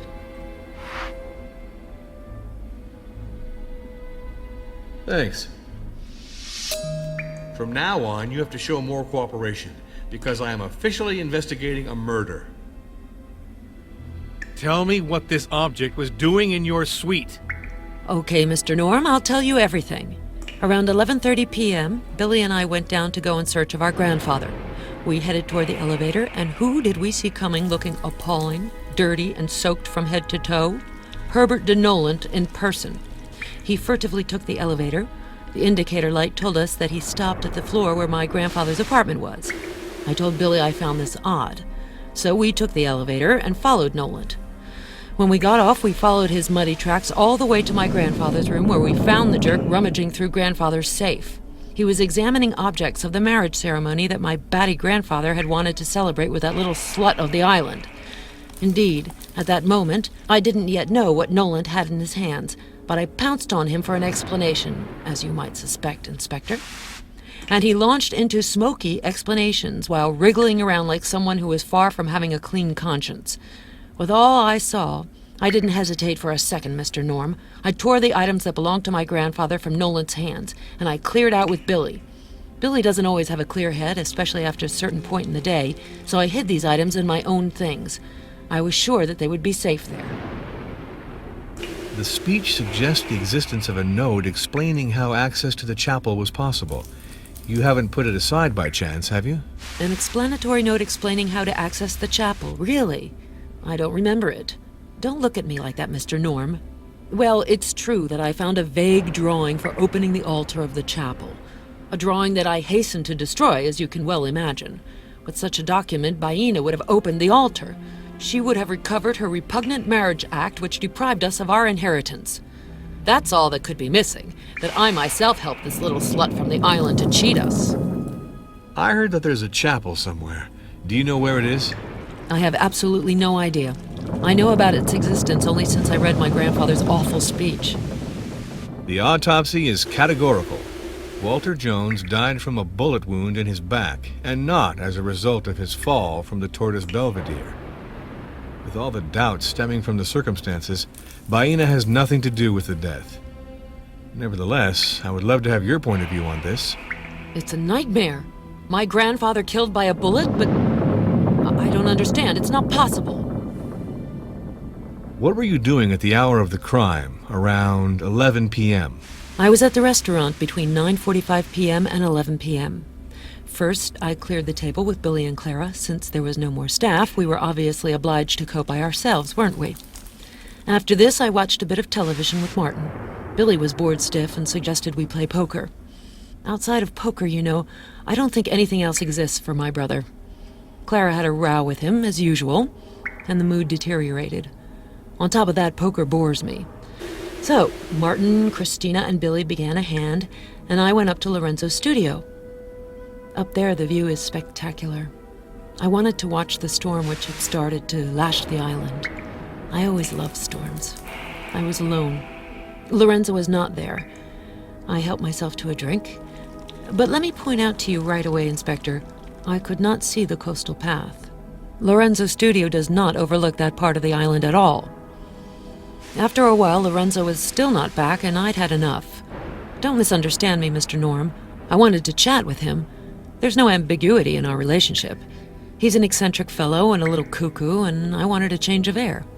I came back down to the restaurant, and I found Billy, Martin, and Christina still in the thick of it. And the sight was intolerable. Billy almost ruined his life with poker, and it's very painful for me to watch him play like an addict. Christina had left to go to bed. Martin wanted to read a manuscript for his publishing house, and he went back to our room. The storm had excited me, and I knew I wouldn't be able to sleep, so I stayed on with Billy and Clara. We talked. At one moment, I remember we stopped because it was thundering so loudly. It was really impressive. You could see the landscape across the panoramic window like in broad daylight. And I started to worry about our grandfather. After all, he was an old man, and it bothered me to know that he was outside in weather like that. I asked myself what he was up to. Finally, I told Billy that we had to go and check things out. He asked me to first give him one last whiskey. My brother was also an alcoholic, Mr. Norm, you'll realize soon enough. So I poured him a glass, and I served myself a glass of wine to keep him company. We talked about this and that till 11:30 p.m. We'd almost forgotten about Grandfather. With regard to Walter Jones, everyone plays the victim.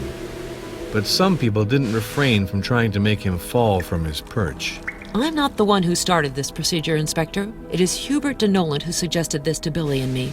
I acknowledge that I supported and signed this procedure. But please understand me. Noland saw my grandfather often, which was not the case with me. I thought he was telling the truth about my grandfather turning senile. Well, if you had thought you would inherit, it seems to me that this is in a little danger. I didn't have any illusions about my grandfather for a long time, Mr. Norm. And this repugnant letter only reinforces my convictions.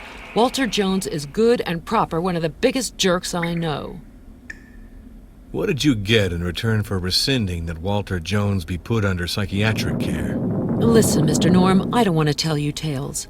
It was a give and take between us. My grandfather was rewriting his will in our favor, something which is utterly normal and which happens in every family in the world, I'll allow myself to remind you, in exchange for which Billy and I accepted to sign this paper. My grandfather manipulated us one more time. He took us for a big ride. In my view, we'll get nothing. Absolutely nothing. Why did Jones speak of your desire for revenge against him? Mr. Norm, I will never forget, you hear me, never, that day.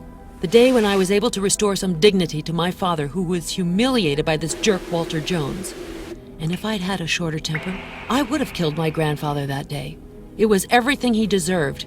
Yes, I would have so liked to kill Walter Jones. What do these inscriptions mean? You're lucky, Mr. Norm. I have a doctorate in archaeology, and as it turns out, I'm pretty interested in this region and its culture. My grandfather suggested I study the dialect of the archipelago, and in particular, the Maledivian of Segura. Let's see, Inspector. This tortoise that you are holding is a ritual object that recalls the customary law, and that holds wedding rings. The inscription that is marked is literally translated as, "The earth, the fruits, and all the island holds on its back belong to the first tribe and to all its children." This clearly shows that foreigners cannot possess anything on the island. This includes the house that they had intended to construct. Nothing can belong to them on this island. I will translate the remainder for you. To unite with a son or a daughter of the first tribe, the foreigner will give all that he or she possesses. That which is given to Segura is never taken back. This is very clear, Inspector. All the primitive matrimonial and patrimonial rights of the islands are summarized here. You undoubtedly noticed that my grandfather had another ritual inscription translated in his marriage speech. This inscription lays out what is legally entailed by a marriage between a foreigner and a native of the island. It's an incredible mechanism of exploitation. You give everything to the girl from the corner who you marry, and too bad for the heirs. This tribal skullduggery almost wiped out our most legitimate rights, Mr. Norm. Did Walter Jones wear this chain around his neck? I wouldn't stake my life on it, but this chain looks very much like the one my grandfather had. This family photo is very touching. I imagine that you learned to shoot because you have a gun in your hands? My God, you're bringing back memories, Inspector. I had forgotten this. It was nevertheless marvelous. My grandfather took us to a hunting reserve in Tanzania. There, Walter Jones was like a child. Yes, it's one of the best memories I will keep of him. His childlike laughter during the safari. Do you know if Walter Jones was wearing something around his neck on the night of his death? Yes, I remember that my grandfather wore a small chain. I am certain, Mr. Norm. Do you know who in this tower knows how to use a gun? I saw Lorenzo Battiglieri use a rifle on gulls. It was a long time ago, but I don't think he has lost his dexterity, even if he is loaded with antidepressants. Did you see anyone in the library the evening of the murder? Why this question, Mr. Norm, since you already know? I was not in the library before or during the murder of my grandfather. I get it.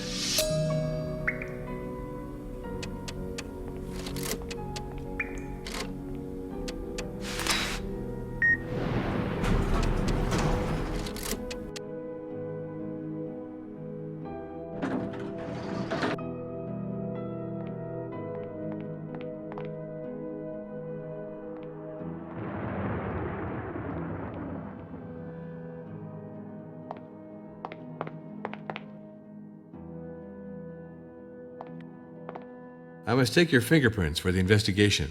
I imagine that I really don't have a choice for the requirements of the investigation, Inspector. Thanks. Henceforth, I have a mandate and I represent the law, so no more evasive responses. I heard that there's a chapel somewhere. Do you know where it is? A chapel? I never heard any talk about it. Maybe Lorenzo knows something. It's he who built the tower, after all. The autopsy is categorical. Walter Jones died from a bullet wound in his back, and not as a result of his fall from the Tortoise Belvedere. With all the doubts stemming from the circumstances, Baena has nothing to do with the death. Nevertheless, I would love to have your point of view on this. Oh, you can see that I'm staggered by this news, Inspector. My grandfather was murdered. I don't understand anything anymore, I confess. I can only count on you to shed light on this business as quickly as possible. What were you doing at the hour of the crime, around 11 p.m.? It seems to me that I have already answered this, Inspector. You ought to go and have another look at your notes. With regard to Walter Jones, everyone plays the victim. But some people didn't refrain from trying to make him fall from his perch. Listen, Inspector, I have nothing to do with this. Billy and Sonia had their reasons, which I did not share. I can more or less understand them, but I don't subscribe to this type of method within the family. One can handle things in another way, it seems to me. Well, if you had thought you would inherit, it seems to me that this is in a little danger. I acknowledge that my grandfather's hostile and fairly backward attitude towards Christina hurt me a lot, and no doubt it distanced us from one another. Without a doubt, I am paying the consequences for it today at a high price, Inspector. What did you get in return for rescinding that Walter Jones be put under psychiatric care? I didn't sign this document because I was against Billy's and Sonia's idea to put my grandfather under psychiatric care. What was Walter Jones' position with regards to your political career, Marco? He was not interested in my career of late, Inspector. Grandfather thought Christina was a schemer who was bad for my electoral campaign, that she was, in a way, badly cast for the role, politically incorrect. He wanted me to break up with Christina.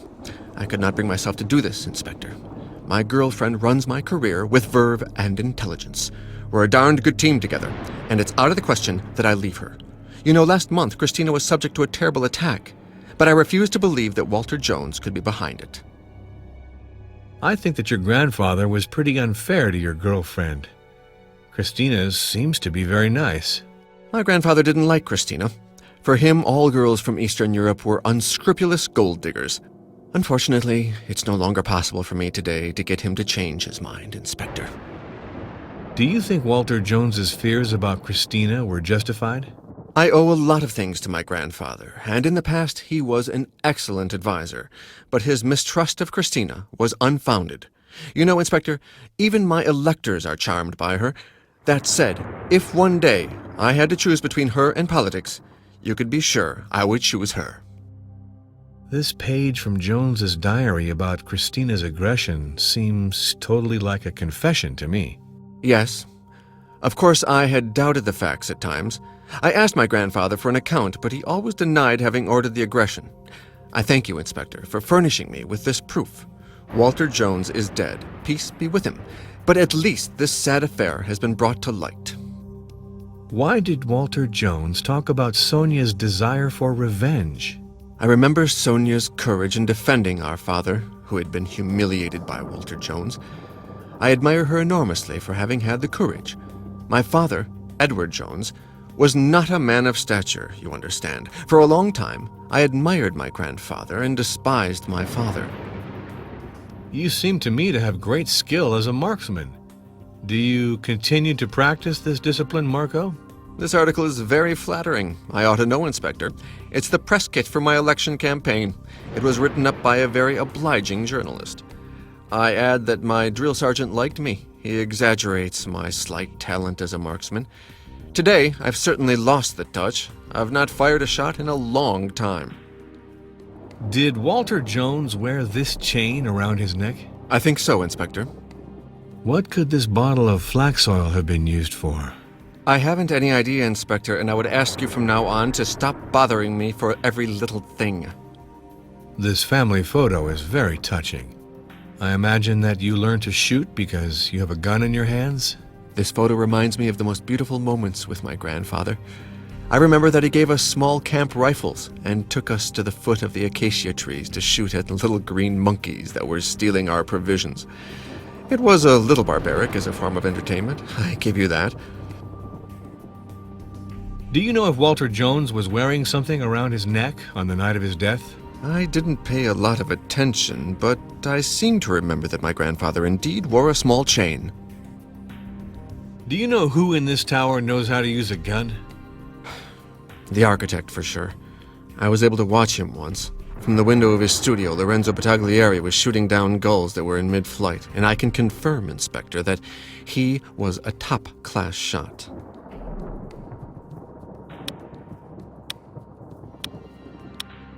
Did you see anyone in the library the evening of the murder? No, I am unaware of what happens around me when I'm asleep, Inspector. I understand.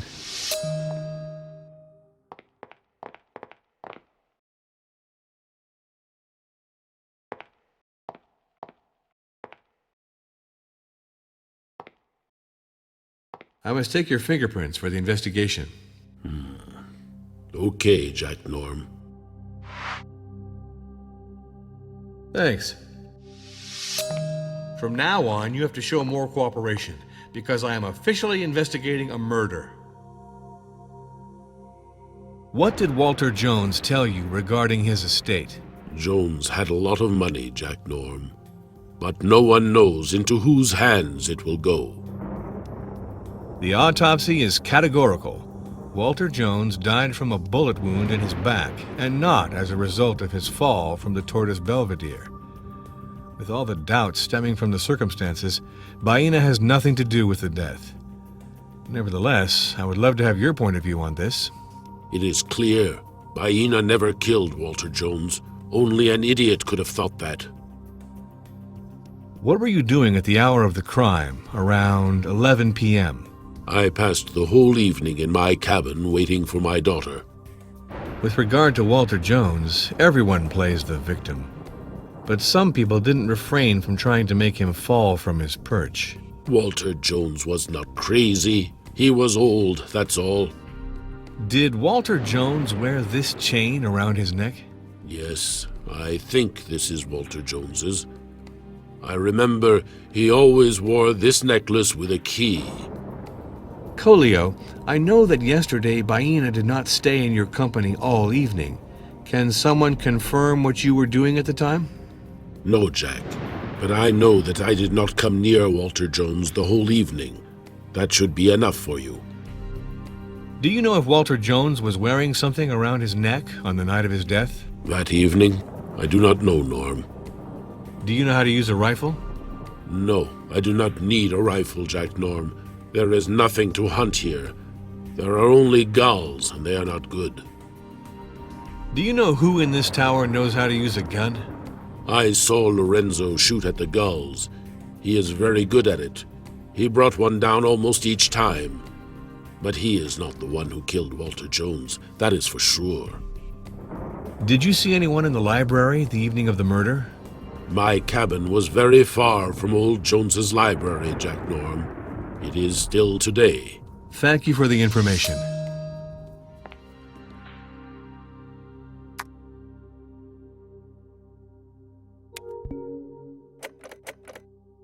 Henceforth, I have a mandate and I represent the law, so no more evasive responses. What did Walter Jones tell you regarding his estate?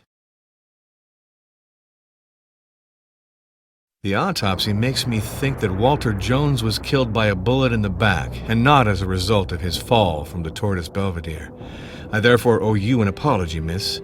I think that you had no connection with his death. Did Walter Jones wear this chain around his neck? Do you know if Walter Jones was wearing something around his neck on the night of his death?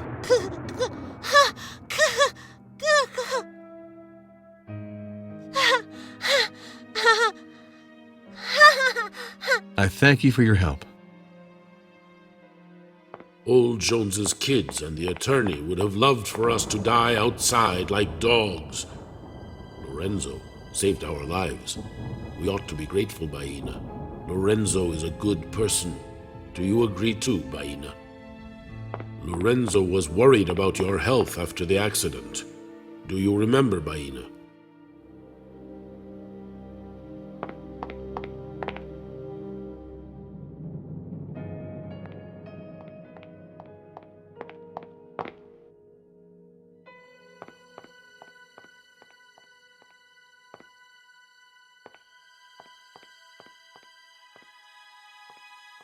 The ocean has covered the whole island.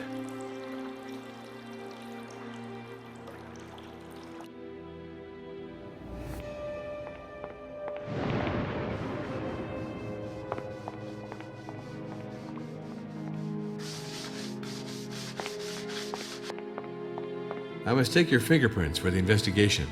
Good. Well done, man. What do you want me to say? Thanks. I warn you, the rules have changed. I am the inspector officially in charge of the investigation of the murder of Walter Jones, and I therefore have all powers at my disposal to bring this investigation to a close. I heard that there's a chapel somewhere. Do you know where it is? I don't know anything about it. Like you, I knew of its existence from reading my grandfather's speech, but it didn't say where it could be found. The autopsy is categorical. Walter Jones died from a bullet wound in his back, and not as a result of his fall from the Tortoise Belvedere. With all the doubts stemming from the circumstances, Baina has nothing to do with the death. Nevertheless, I would love to have your point of view on this. What are you saying? They shot the old man? Wow, we're swimming in a real crime novel now, Norm. And I bet you're going to conduct an investigation and unmask the guilty party, right? What were you doing at the hour of the crime, around 11 p.m.? I played poker with Martin and Christina between 9:45 p.m. and 11:15 p.m. And of course, I had a row with my wife, who made a scene because of it. She hates the game. I asked myself how I can still tolerate her. Sonia and Martin, they fought over something petty. I can't remember what it was. In any case, Sonia was really tense. She left to calm down a little. And it was her, I stress it was her, who came back for our grandfather. She was beside herself with worry that he should be out in such horrible weather. We discussed it and said that we better check out where the old guy was. It was 11:30 p.m., and it was then that Nolan burst into the room telling us that our grandfather was dead. With regard to Walter Jones, everyone plays the victim. But some people didn't refrain from trying to make him fall from his perch. Oh, you know I didn't take part in this thing wholeheartedly. Sonia and Martin had their reasons, and I had mine. Well, if you had thought you would inherit, it seems to me that this is in a little danger. Helping for grandfather's estate is like betting on a bad hand. One has little chance of winning. I'm a gambler. I counted on it anyway. I shouldn't have. What did you get in return for rescinding that Walter Jones be put under psychiatric care? Well, it was our only chance to recoup our grandfather's estate. Well, as I said, my grandfather brought Sonia and me together in his office to sign this paper. He made an impossibly huge fuss about how he had fired all his staff and how it was a call for help. He wanted us to take care of him and pamper him. Us, his cherished grandchildren. See what kind of guy he is? We asked to see his will, but what do you think? What play acting when I think back. He was a big bluffer, the old man. He wouldn't have been bad at poker. Well, Billy, I had this impression that you shook a stick at a beehive, and that you dragged your family into this murky business. Well, it's true, I confess. I made a real mess of things. And then after all, it doesn't surprise me that my miserly grandfather hated me to the end. Nevertheless, I trusted him. I thought he was going to help me out, or that his estate would help me later. And then the old jerk didn't lift his little finger when Grigory Pavliev, the insane mafia don, contracted someone to deliver my head. You're from the police. You have to get me out of this situation, Norm. Otherwise, I'm a dead man. Walter Jones was not fond of Clara. I dragged a lot of people I love into hot water. Gambling, drugs, all that. I know. My grandfather was pitiless towards me.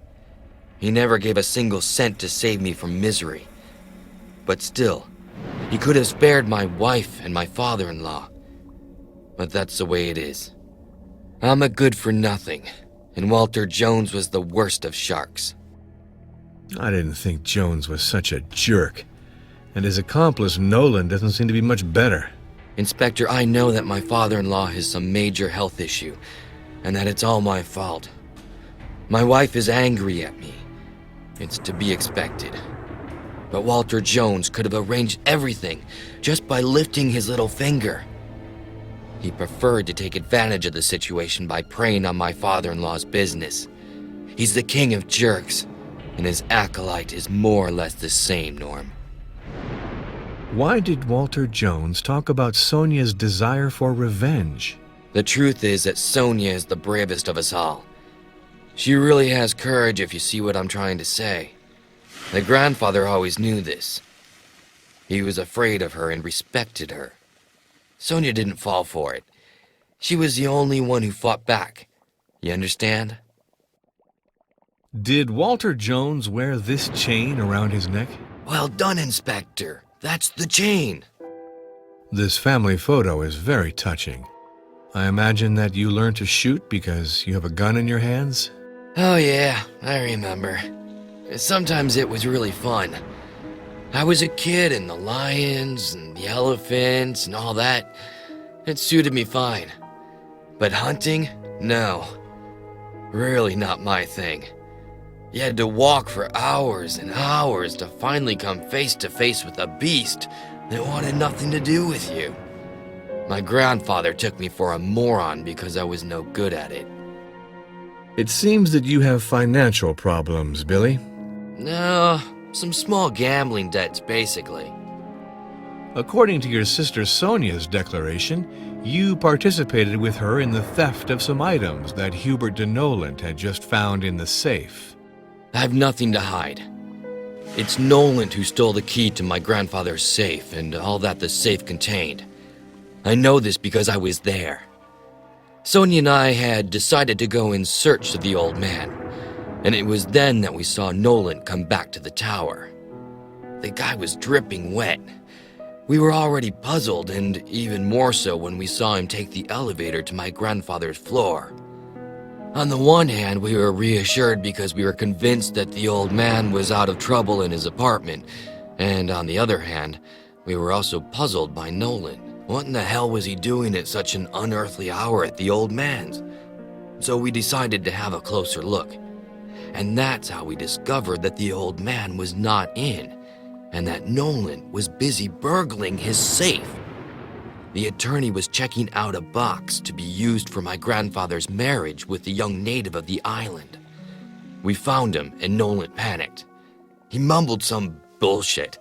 Needless to say, we didn't believe it for a second. My sister reacted very swiftly, and she took back the items from Nolan. If not, he would surely have swiped them. There you have the full story, Inspector. I simply accompanied my sister, Sonia.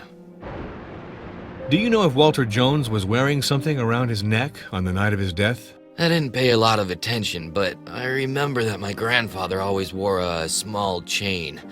Ever since he built this tower, I always saw him wearing a chain. Of that, I'm sure. Do you know who in this tower knows how to use a gun? On that point, Inspector, I haven't got the foggiest. Did you see anyone in the library the evening of the murder? Listen, I already told you everything about this.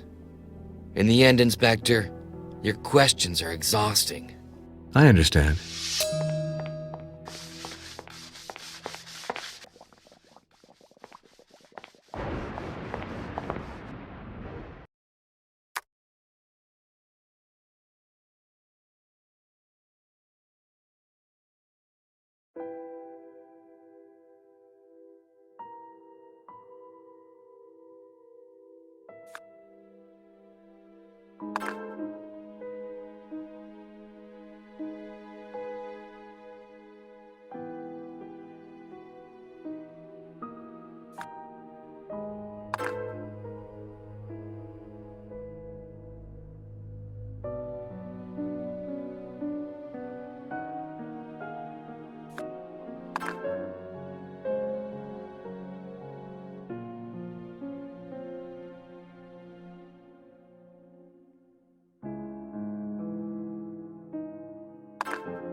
The clues do not match.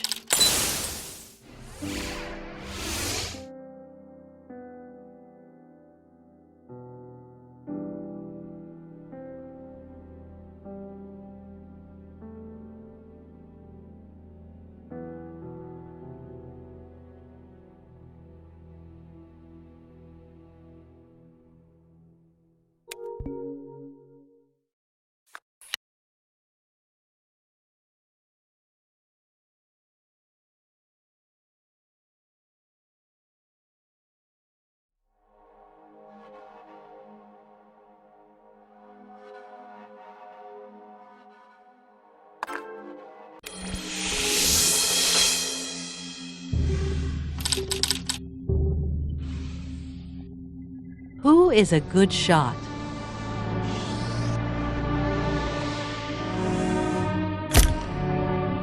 Lorenzo, Marco, Nolant, Billy, and Sonia are good shots.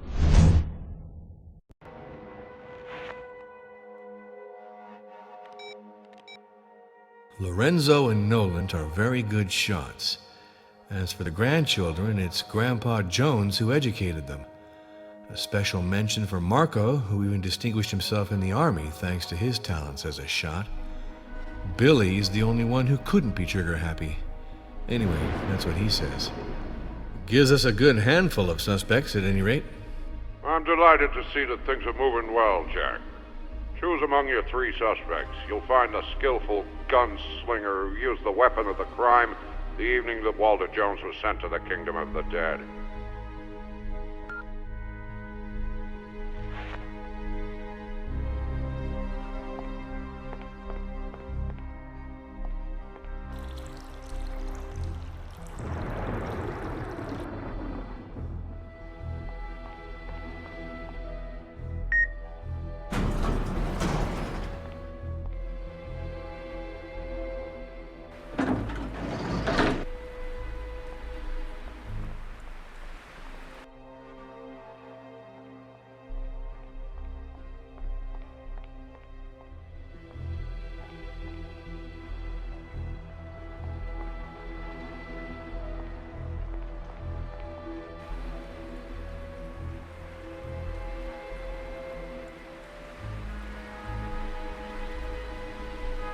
I must take your fingerprints for the investigation.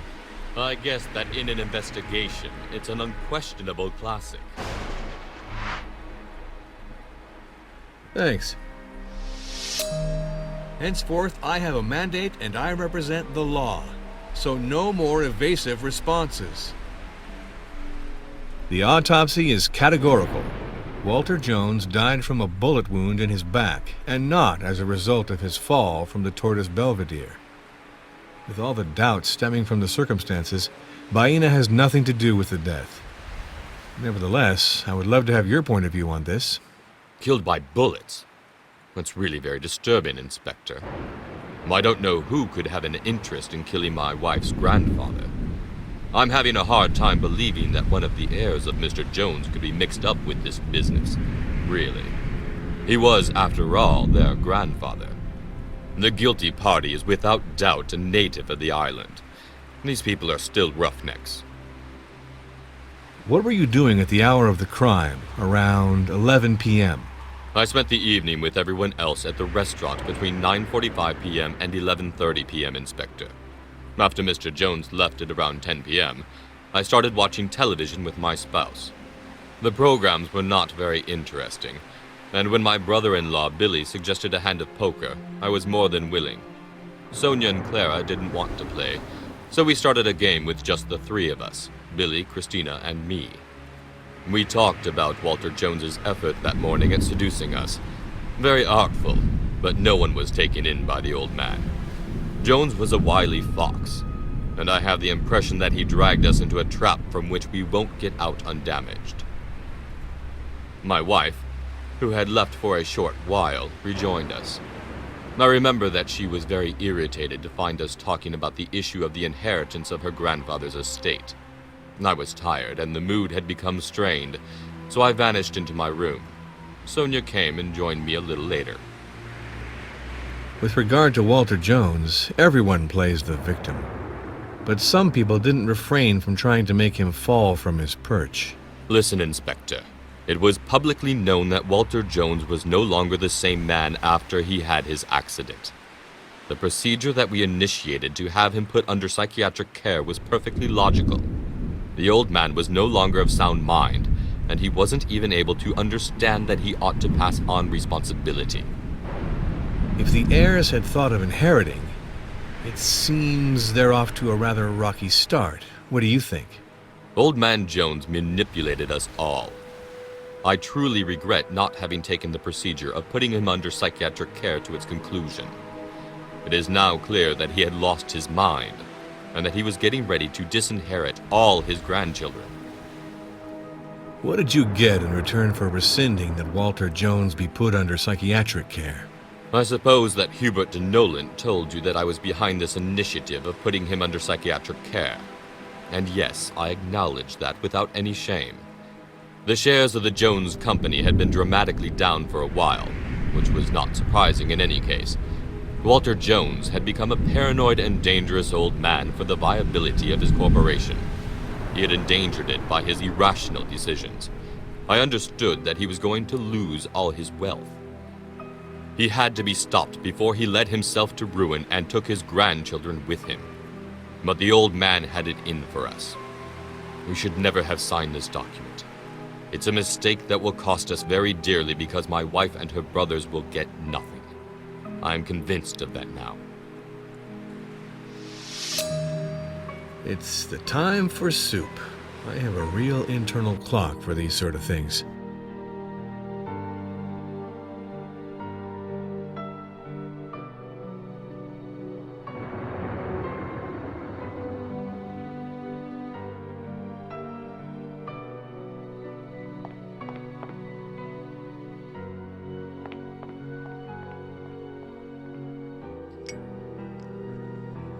I don't want to waste your time.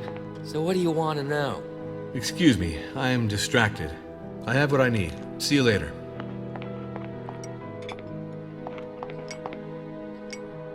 I wonder what the heirs are talking about. I've rarely seen all three of them come together. It's a good sign that they can all talk together. You and I, we're just add-ons in a way. Let's not get mixed up in their family business. I agree, but still, I'm curious seeing them like this. That's all I wanted to say. And then, I don't like whispering.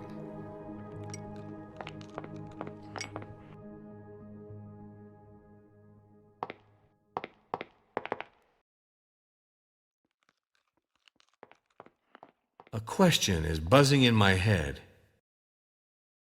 I heard that there's a chapel somewhere. Do you know where it is? I am indeed aware of the existence of this chapel, but I've never set foot in it. It was Walter Jones's little secret, which he counted on revealing for his wedding. You left your fingerprints on the key that you stole from your boss. It's very serious. Come now, explain to me what purpose it served for you. Well, there are duties that we wish we never had to fulfill, Inspector Norm. I'm sure you understand me. I was the attorney and confidant of Walter Jones. We were agreed, he and I, that I was to protect his interests if anything ever happened to him. I therefore took this key to prevent those with the wrong intentions from getting in, and thus to assure myself that his last wishes were secure in the safe. Unfortunately, the safe was empty, and I'm afraid somebody had been there before me. You're mocking me, Noland. I believed you weren't able to approach poor Walter Jones because the waves were so high. You lied. You would have tried to save him, right? No. You're mistaken, Inspector. I promised that Walter was no longer moving when I got near him. His head was frighteningly bloodied. He had a ghastly and corpse-like face. It was dreadful to see. And Walter was a very ample man, more than 500 pounds in my view. How would I have hoisted him up? I could easily have fallen down with him. So, I did my duty by taking the key as he had asked me to in the event that something happened to him. I swear. Sonia told me that you had advised her to put Walter Jones under psychiatric care? I acknowledge this without shame, Inspector. I supported the steps taken by Walter's grandchildren in the interests of the entire Jones family. I didn't understand Walter's unjustified distrust of his grandchildren, and I feared that he was beginning to be scared. But I insist on the fact that I'm not the one who initiated the procedure. Martin was the first to contact me about this. According to what Sonia Jones told me, she surprised you just when you were opening the safe with Walter Jones' key. The wise thing for you to do is to tell me everything right now. Huh! Sonia Jones is an unscrupulous young woman with a lot of nerve. It's she who's the thief. It's she who took possession of the papers that I found in the safe. For I recognize that I took the documents that were in the safe, and I'm even proud of it. I thereby obeyed the orders of Walter Jones. I had to make myself familiar with his testamentary dispositions to fulfill his last wishes. And between us, Inspector, I was more than surprised that Walter Jones had finally decided to disinherit his whole family. Yes, very surprised. Mr. Noland, I'm starting to ask myself if, in addition to robbing corpses, you're not also guilty of your boss's murder. I am an attorney, Inspector Norm. I know the law at least as well as you do, and I know perfectly well that you cannot accuse me of murder on the basis of a simple theft. A theft as perfectly justified as there ever was.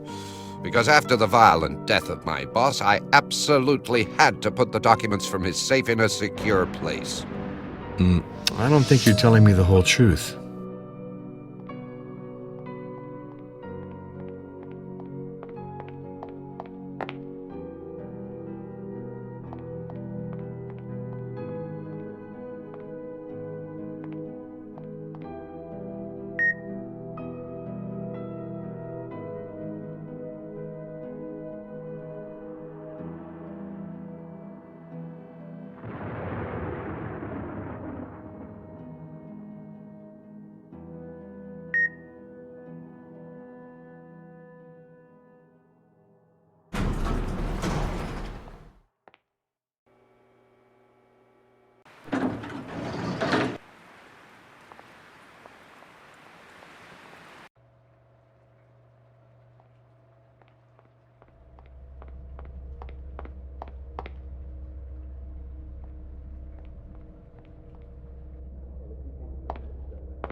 You look...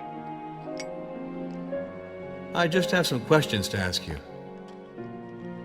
Did Walter Jones wear this chain around his neck? I have no idea.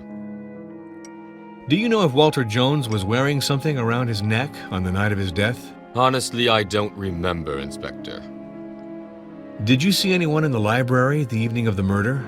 I never set foot in this library, Inspector. I therefore cannot help you at all. I get it.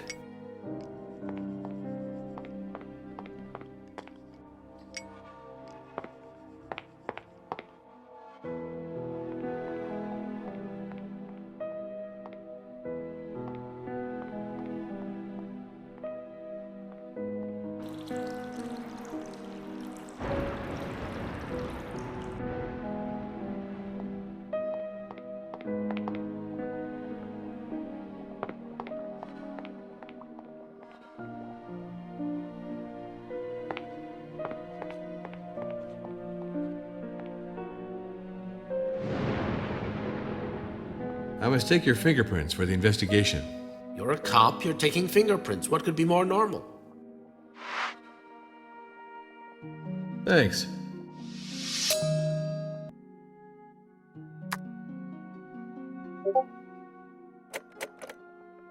I need you to enlighten me on a point. I heard that there's a chapel somewhere. Do you know where it is? Of course I know. I built it. You could find it in Walter Jones's bedroom. Unfortunately, he told others the way to get in, but not me. If you want to go there, I can't help you. Interesting.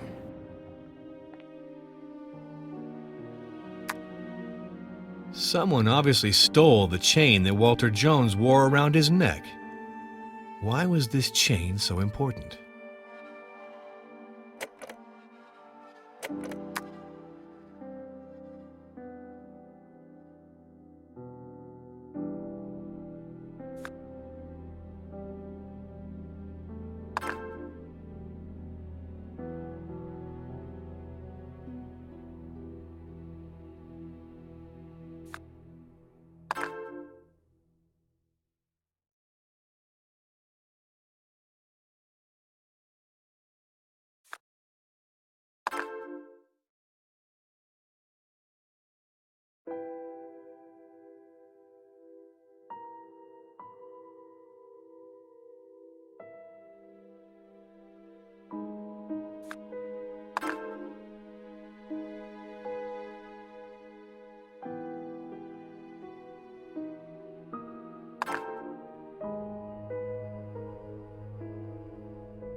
Who stole the chain from Walter Jones's neck?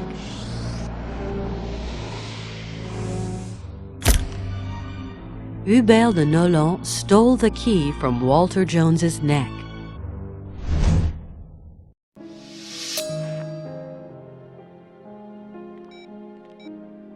Hi, Reeves. The attorney Hubert de Noland is really not clean. He's the one who stole the key of the safe from his boss's corpse, and he pretends the safe was empty by chance. Okay, I'll keep you posted. Watch out for yourself, Jack. You gotta keep an eye on this guy. I believe you've got your suspect. Good luck.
left like 15 messages. You're gonna think I'm crazy. But I'm waiting for you at the restaurant. I mean, you know how hard it was to get these reservations? Jack? Don't hang up, please. I'll get more privacy to talk to you. It's going to be longer than I had hoped, my beautiful. The inquiry is a little complicated. I mean, where are you? I don't understand what's going on. I've been calling you. I left. I drove. I had to take the car over, and I had to have the whole oil thing. And I got to tell you about that because this bill is just crazy. You won't believe how much he's trying to dig us for. Listen, the fellow was killed by a bullet, and as a result, I've got almost 10 suspects on my hands. I'm doing my best and my quickest, my beautiful. Yes, I promise you, I'm thinking of you. Of course, I love you.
What are you doing here, Colio? Are you waiting for Walter Jones's ghost to open the door?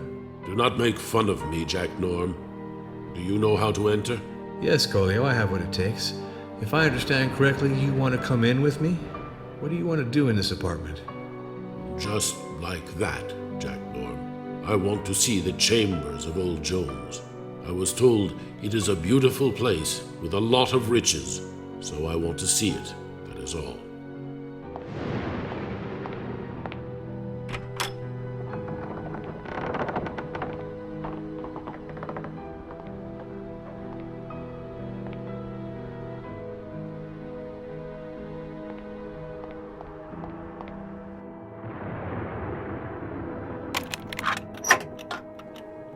A billionaire with an empty safe is not very normal.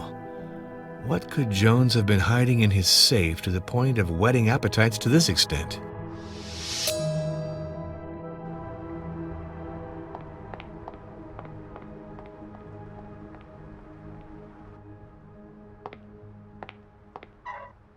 You like the painting, it seems. I don't really like this piece. Each to his own tastes. I am a fisherman, and I don't know paintings well, Jack Norm. I didn't disturb you, Colio. Huh? No, you are not disturbing me, Jack Norm. What is it? What do you want, Jack Norm? Do you know what was in Walter Jones's safe? This is not my business, Jack Norm. The secrets of Walter Jones, no doubt. Oh, yeah.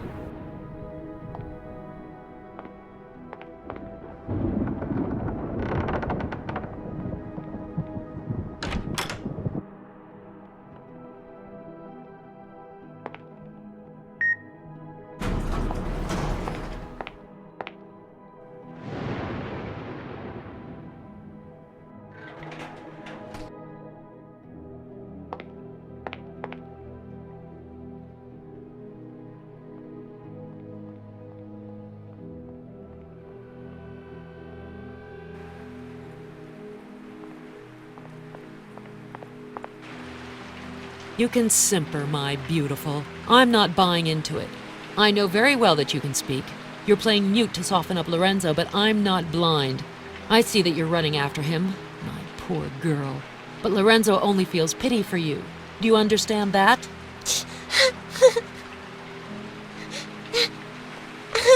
You hoped that you could hoodwink the cop, but not me. I know very well that you're the murderer, because it wasn't enough for you to push an old man in a wheelchair into the void. You had to finish him off by pulling the trigger. And now you think you can mooch off Lorenzo. You have your head in the clouds, my poor girl. You'll end up in the ditch. That's what will happen.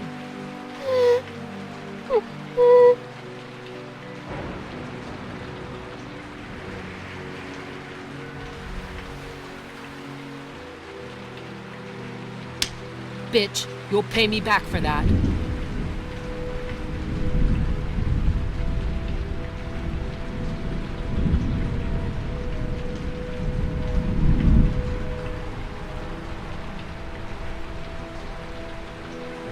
I'm hoping to ask you some questions. Do you know what was in Walter Jones's safe? I get it.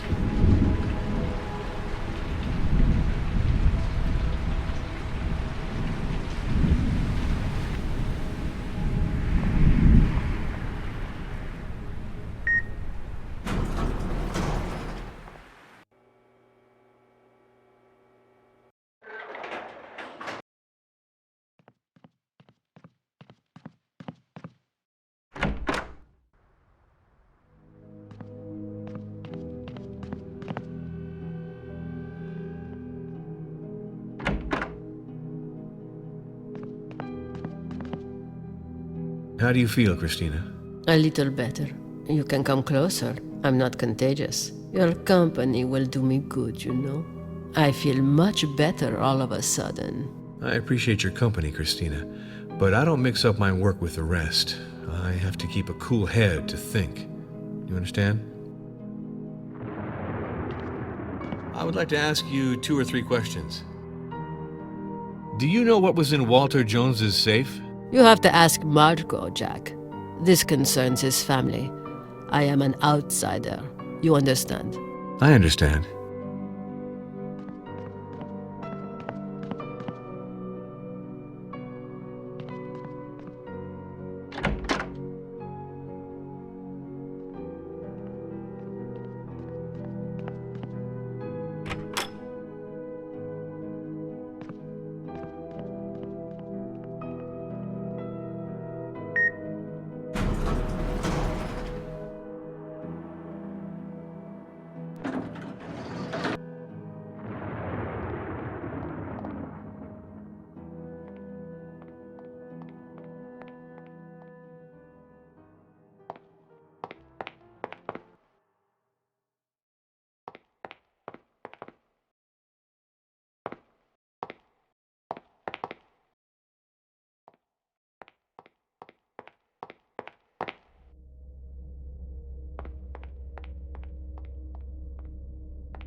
I am entirely at your disposition, Inspector.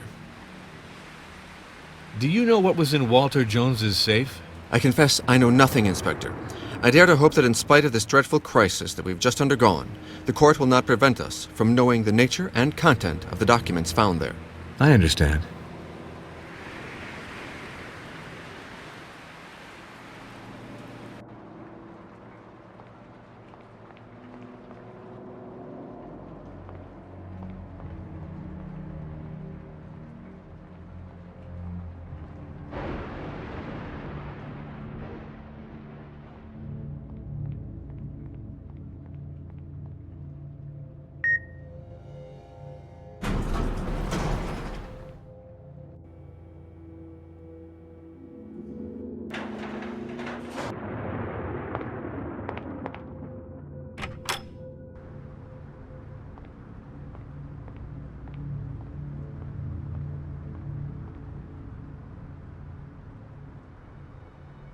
I had the impression that I was interrupting. Ah, it's you, Jack Norm. You see, I was taking a nap.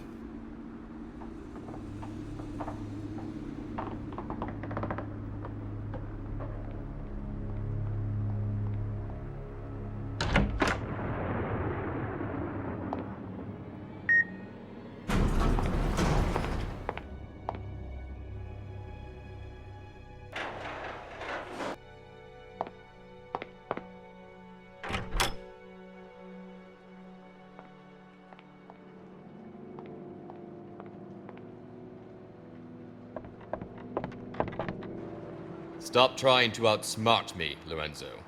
I know perfectly well what's going on between you both. Sonia is my wife, and I want you to leave her alone. Understand? I find you totally ridiculous, man. And Sonia is grown up enough to know what she wants. Apparently, you don't understand me very well, Lorenzo. You are not in a position of power. In fact, far from it. I can have you fired from your job. You'll lose everything. Sonia and everything else. You have too much imagination, and you are crossing the line, Martin. Get out of here or I'll throttle you. Sorry to interrupt your genial conversation, sirs. Oh, it's nothing, Inspector. We're having a talk. I was just leaving.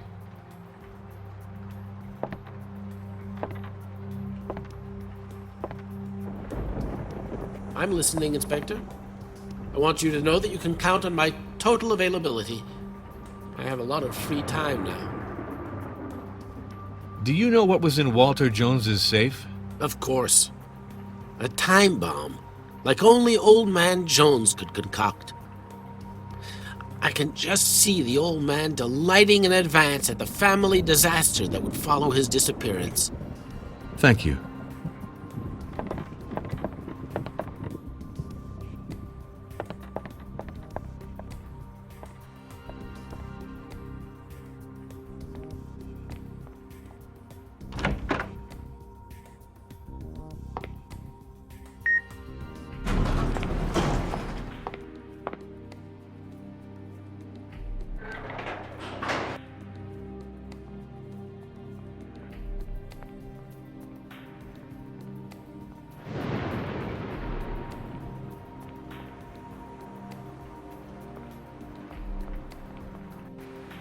With all these tables and chairs in the mezzanine, we ought to be fine.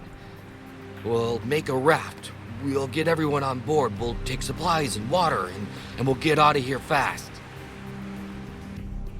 You're utterly raving, my poor fellow. With these waves and this storm, we can't even get past the coral reef.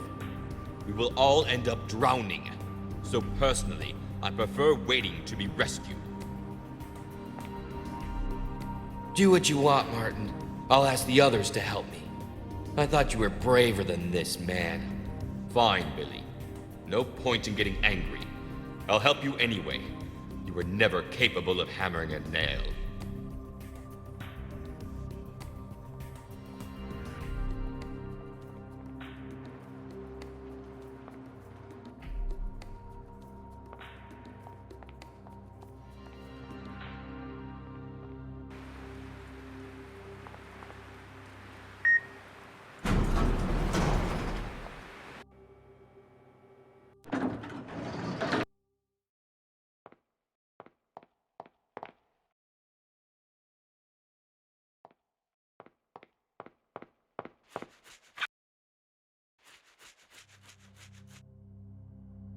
I assume you want to question me. So go on then. Do you know what was in Walter Jones's safe? No, I'm not aware of the contents of his safe. But you know, Inspector, a long time ago, I made up my mind and I expect nothing good anymore from Walter Jones. Okay. Questions can be fun when they're well phrased. So? Excuse me, I am distracted. I have what I need. See you later.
What was in Walter Jones's safe?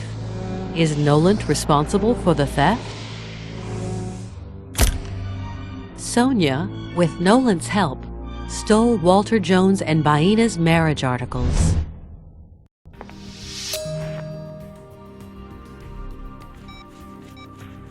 Reeves, the attorney and 2 heirs stole the objects in the safe. They wanted to stop the marriage ceremony between the old billionaire and the young Baina at all costs, a ceremony that could have happened post-mortem. I do think that in the eyes of some people, Baina is the enemy to be destroyed. Yeah. Estates stir up longings and spawn the worst baseness, my friend. But you do your job, Jack. Interrogate all these people thoroughly. I want that murderer, Jack.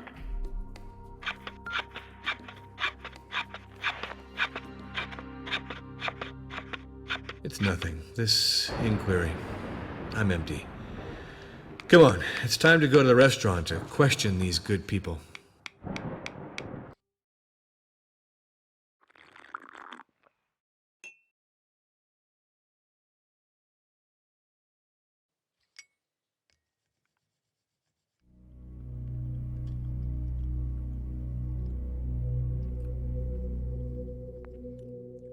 I'm asking for your attention, please. I have some essential information to communicate to you. You all know that the archipelago was hit by a hurricane last night. Well, this hurricane damaged the structure of the tower. This morning, I noted many cracks in the lower floors, particularly in the suites you're occupying. The stones of the foundation and many walls were weakened. You know that a part of the electrical circuit is no longer working. It's therefore very urgent that we evacuate these suites. I would ask you to immediately pack your things and move to the heliport lounges. I know we'll be less comfortable there, but at the very least, we'll be safe. And that's what is of the utmost importance. We will then be evacuated to the island of Sale. As you might suspect, the authorities of the archipelago are overwhelmed. They're giving priority to the inhabitants of the islands that were the most devastated. There were some dead and many injured. Please don't give in to panic. Let us all remember that in this catastrophe, we were lucky, very lucky.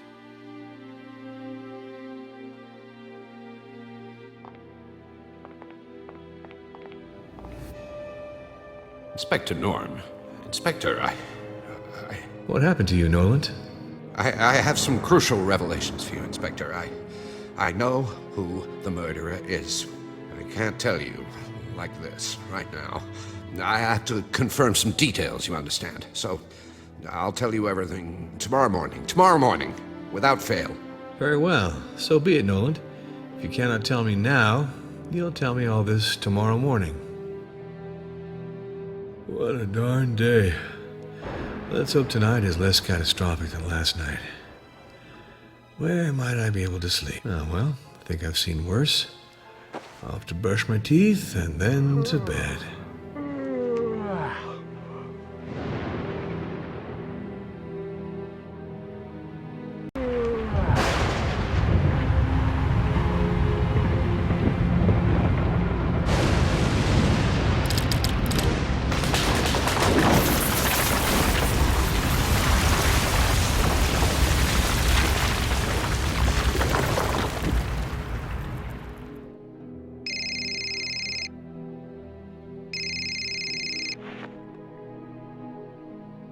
Hi, Jack. It's Reeves. You okay?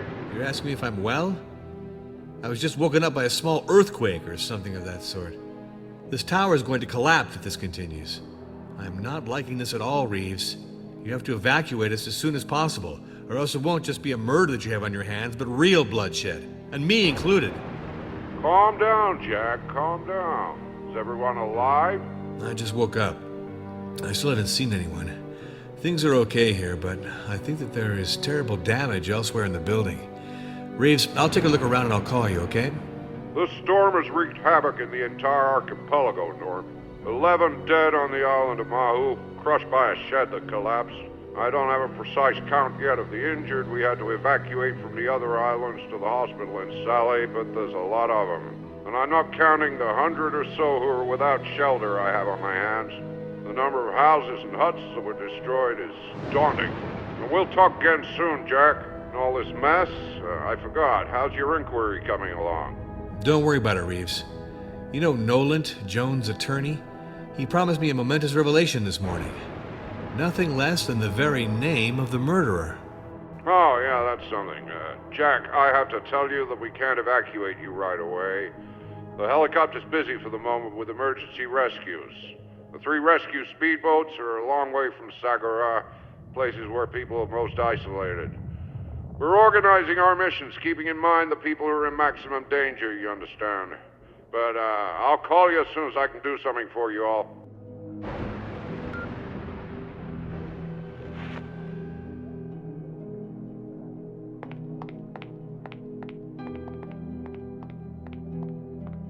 It's a total disaster.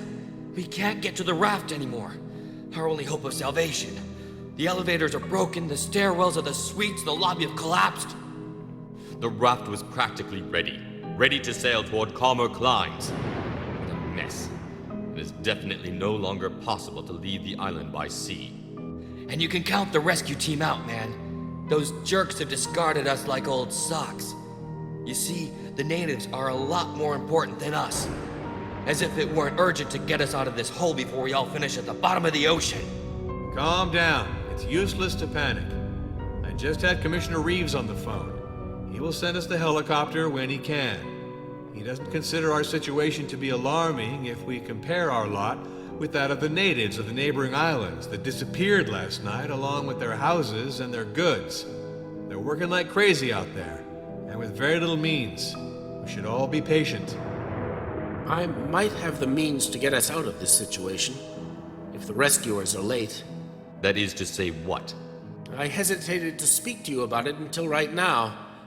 The solution presents a lot of risks, particularly in bad weather. Come on, deliver, Lorenzo. This is getting irritating. Well, there's a hot air balloon at the summit of the tower, and... What? You kept this to yourself all this time? And to think that we spent hours constructing that damned raft! Bastard! Who do you think you are to dispose of our lives like this? But you don't realize, it would be complete madness to take off on this contraption in weather like this. It'd be taking the risk of sending everyone to their death in the sea in less time than you could blink. It's up to each one of us to decide if we want to climb into this balloon. It's certainly not for you to decide on behalf of everyone. Well, after all, if you mean it, I'll verify that it's in a proper condition to fly, and then proceed to equip it for takeoff. That's it. And you do well to hurry. And above all, don't count on flying alone. We are keeping an eye on you now, Lorenzo.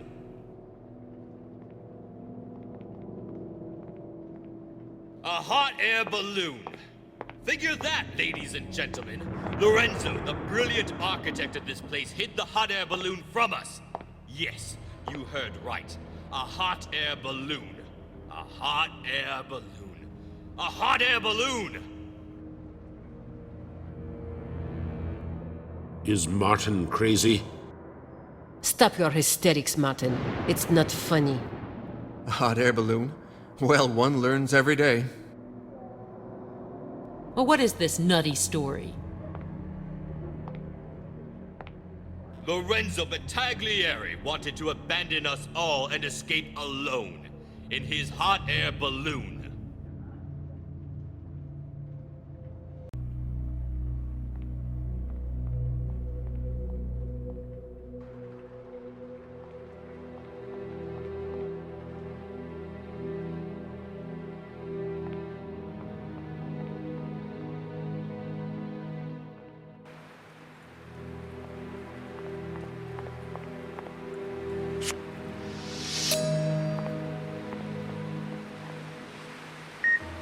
Strange. It's not working anymore.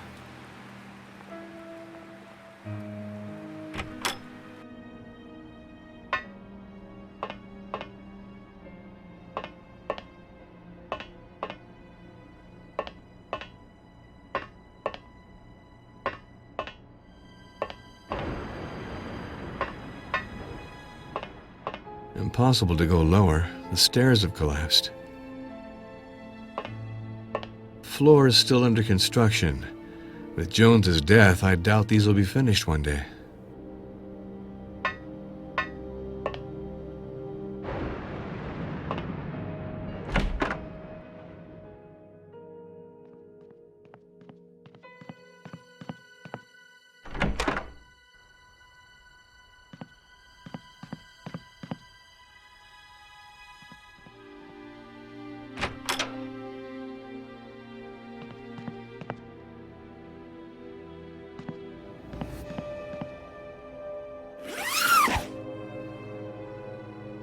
Someone took a good deal of time, it seems.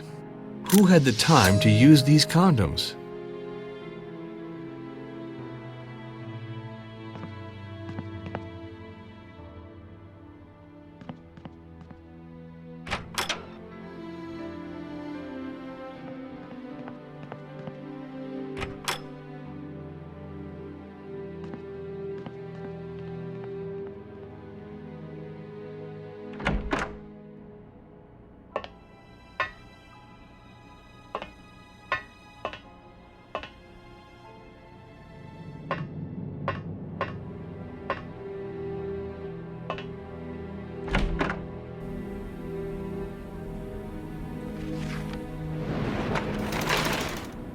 Now, we're off. What's going on? Damn, it's stuck. Oh, too bad. No, I really don't feel like tackling the mechanics just now. I had the impression that I was interrupting. Sorry, Inspector, but right now I really don't have the time. I'm trying to run this shredder, but apparently it's broken. I wanted to clean up before leaving this tower. My tower. I don't want to see these plans anymore that are the proof of my failure. I can see that you want to fix it. Here's the key for opening the shredder. Good luck, Inspector. I will certainly be able to use this for something.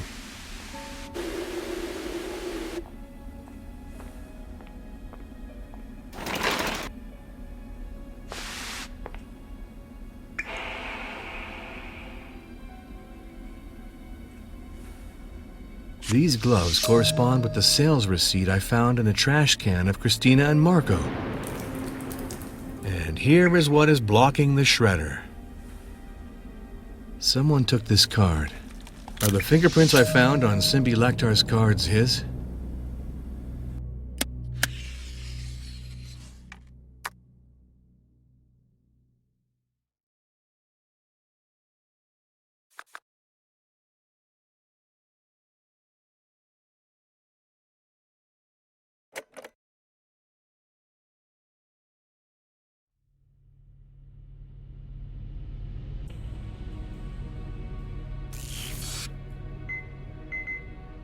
Correct match. Marco must have stolen this card from Lorenzo.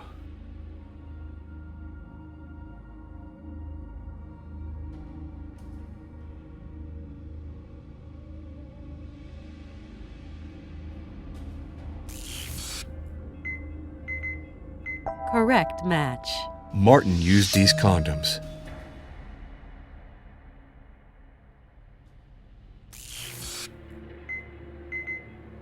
Correct match.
Noland was going to reveal something to me yesterday evening, and he committed suicide.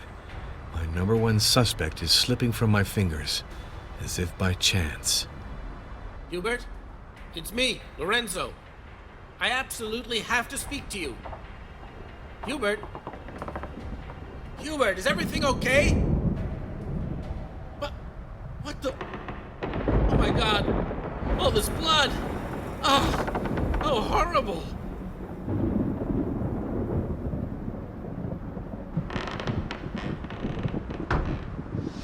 Listen to me, everyone. Hubert de Noland is dead. He committed suicide, I think. I just found him with his gun in his hand. There was blood everywhere. This is totally insane. What a horror, my God. He committed suicide. Are you sure? Old Jones dead. Noland dead. Madness has descended on the tower of Old Jones. What are you saying? Hubert de Noland? It's not possible.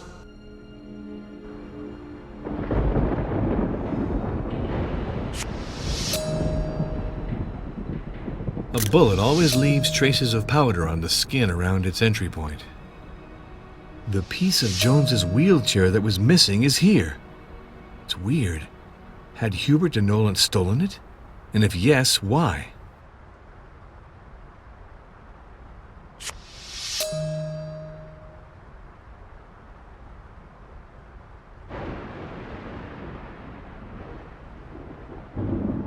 No trace of fingerprints on this weapon. Not a trace on the trigger. The murderer might have worn gloves.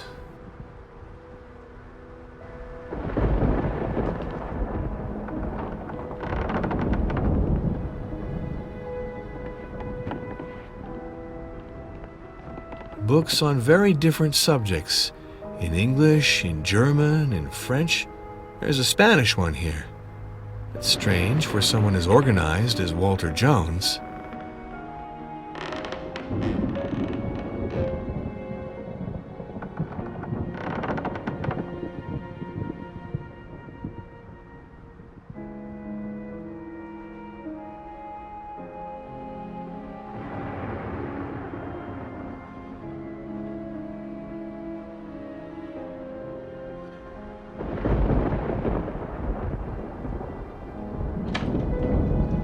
Aha! So you had a secret penchant for the bottle, Mr. Jones. Not bad as a hiding place.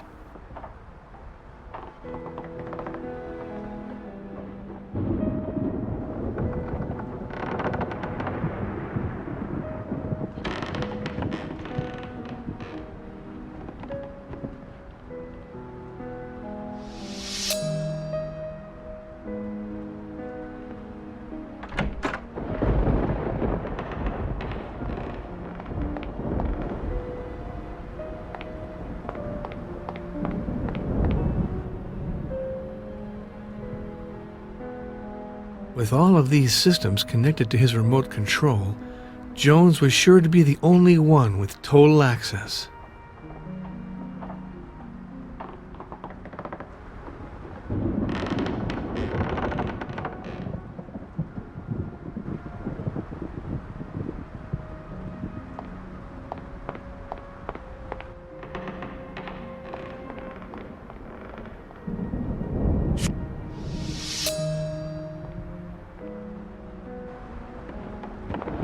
The windowsill is made of rough cement.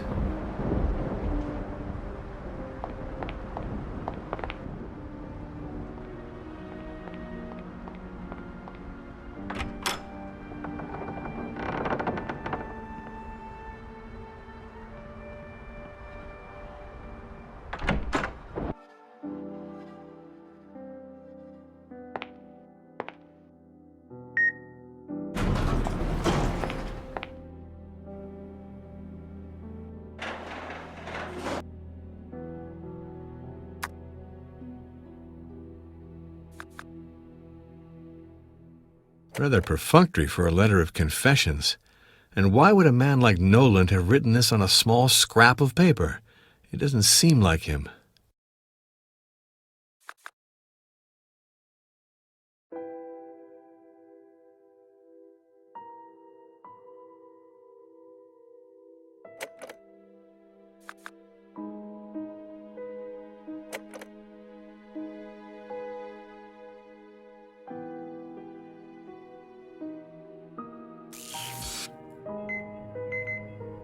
correct match.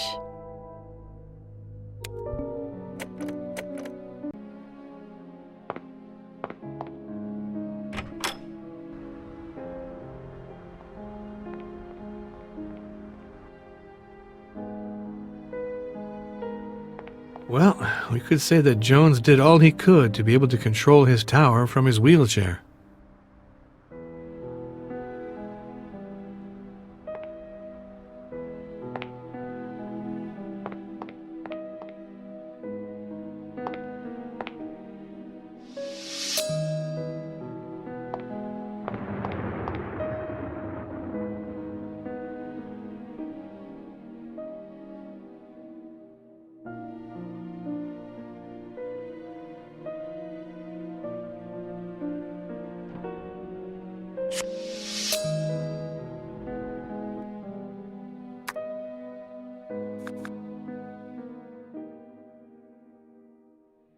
The person who stole the remote wanted that this document not be found.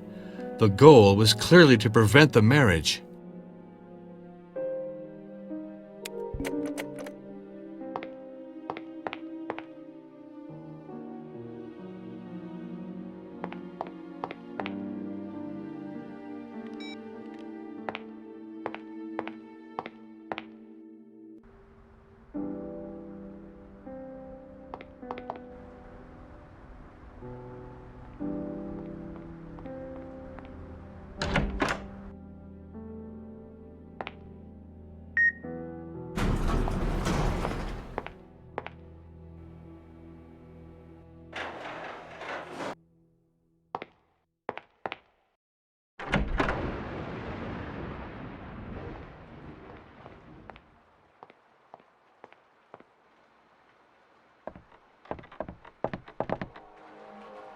Here's the code. I want to know who came to Jones's office after 9 p.m.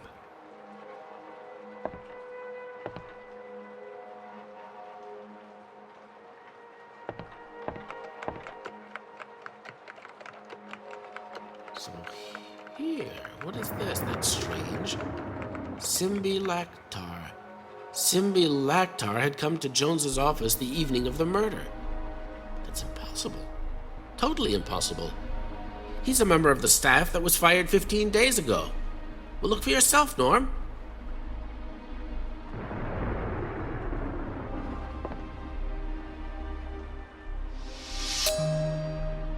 Thanks for your help, Lorenzo.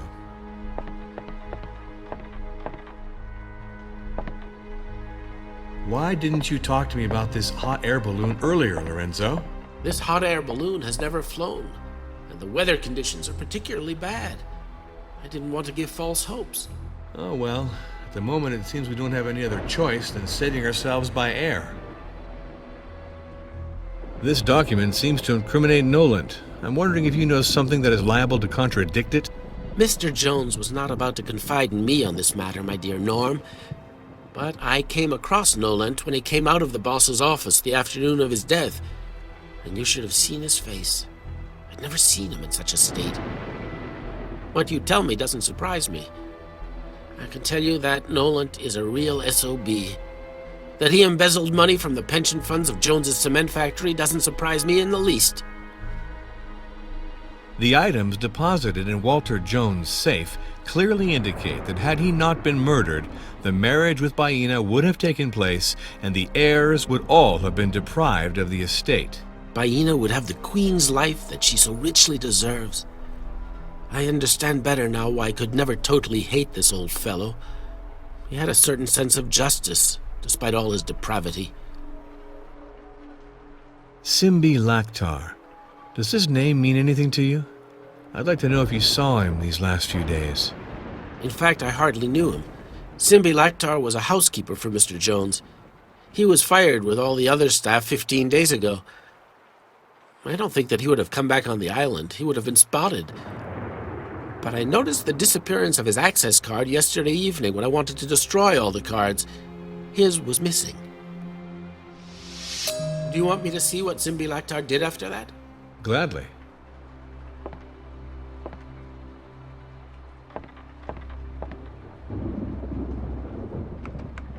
Look, It's odd. Simbi Laktar didn't move from the technical room after the evening of the murder.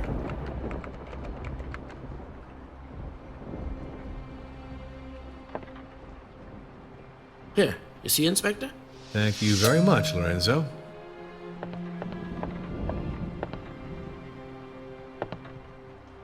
I need your assistance to clarify certain points. Don't you find it a bit strange that the housekeeper, Simbi Laktar, could have been closed up in the technical room for 3 days without anyone noticing? Of course, Inspector. It makes no sense at all. Do you know to whom these gloves might belong? No, I can't say. Did Hubert de Noland have a suicidal temperament? An old shark like Noland dies of old age in his bed, Norm. He doesn't commit suicide. Very well, thank you.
You don't seem to be doing very well, Christina.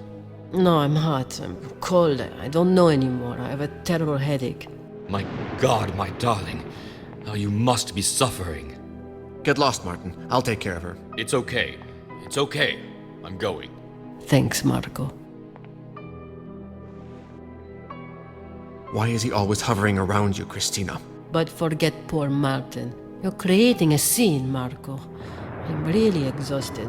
I'm exhausted too, Christina. Your lies are tiring me. I'm gonna go get some air.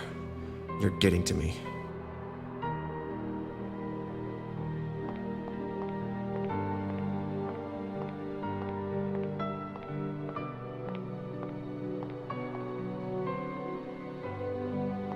Just one question. I won't be here for long. The items deposited in Walter Jones' safe clearly indicate that had he not been murdered, the marriage with Baina would have taken place and the heirs would all have been deprived of the estate. Walter Jones was an evil man, Jack. Nevertheless, I thought that he still had a little affection for his grandchildren. I am too naive. Walter Jones was a real crook. And it seems to me that Collio and Baina almost came into a lot of wealth. Too bad for them. Simbi Laktar. Does this name mean anything to you? I'd like to know if you saw him these last few days. No, but I possibly don't know all the inhabitants of the island. The murderer would have had us all believing in Nolan's suicide if he'd not overlooked this fragment of the letter which changes everything. Let's see, Jack. What more are you looking for? This letter says that Nolan was a thief and that Mr. Jones was a murderer. Ah, well, so justice is done. That's all. Don't you find it a bit strange that the housekeeper, Simbi Laktar, could have been closed up in the technical room for 3 days without anyone noticing? It's true, Inspector Jack. It's very disturbing indeed. Do you know to whom these gloves might belong? Oh, but of course, Jack. These are gloves that I bought in Moscow. A gift for Marco. What brought them to such a sorry state? I have my idea about this, but I won't say anything for now. I thank you for this information, Christina. Martin Abruzzi's fingerprints are on the condom wrapper. You are the only one here to use this somewhat exotic brand, so... You are a good policeman, Jack. Well, yes. I had a little adventure with Martin on the evening of the murder. But I beg you not to tell anything to Marco. He is really jealous, you know? Martin invited me to his room because he was having back pain so that I could give him massage. I am very good at massage, you know? Then, I think things deteriorated a little, Inspector Norm. I confess. Did Hubert de Noland have a suicidal temperament? I don't know, Jack. I didn't know him very well. Sure, I see.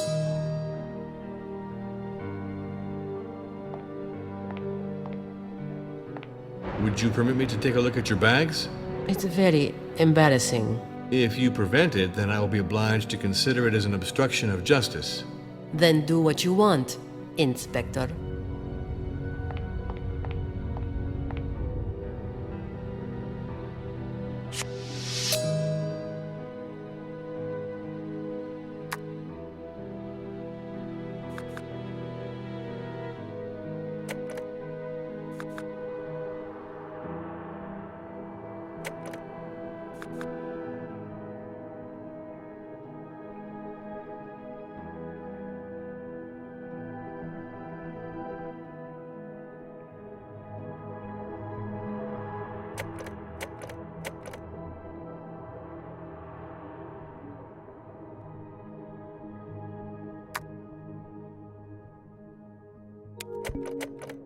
I need your assistance to clarify certain points. This sordid letter from Isabella to her son Marco gives him a solid motive to kill Walter Jones. It's the worst story I've ever heard, Jack. Marco never told me anything. Maybe he wanted to protect me. In any case, Jones got the punishment he deserved. But I know my Marco well. You mustn't charge him. You are mistaking your prey, Jack. Yeah, why not? I will dig into this.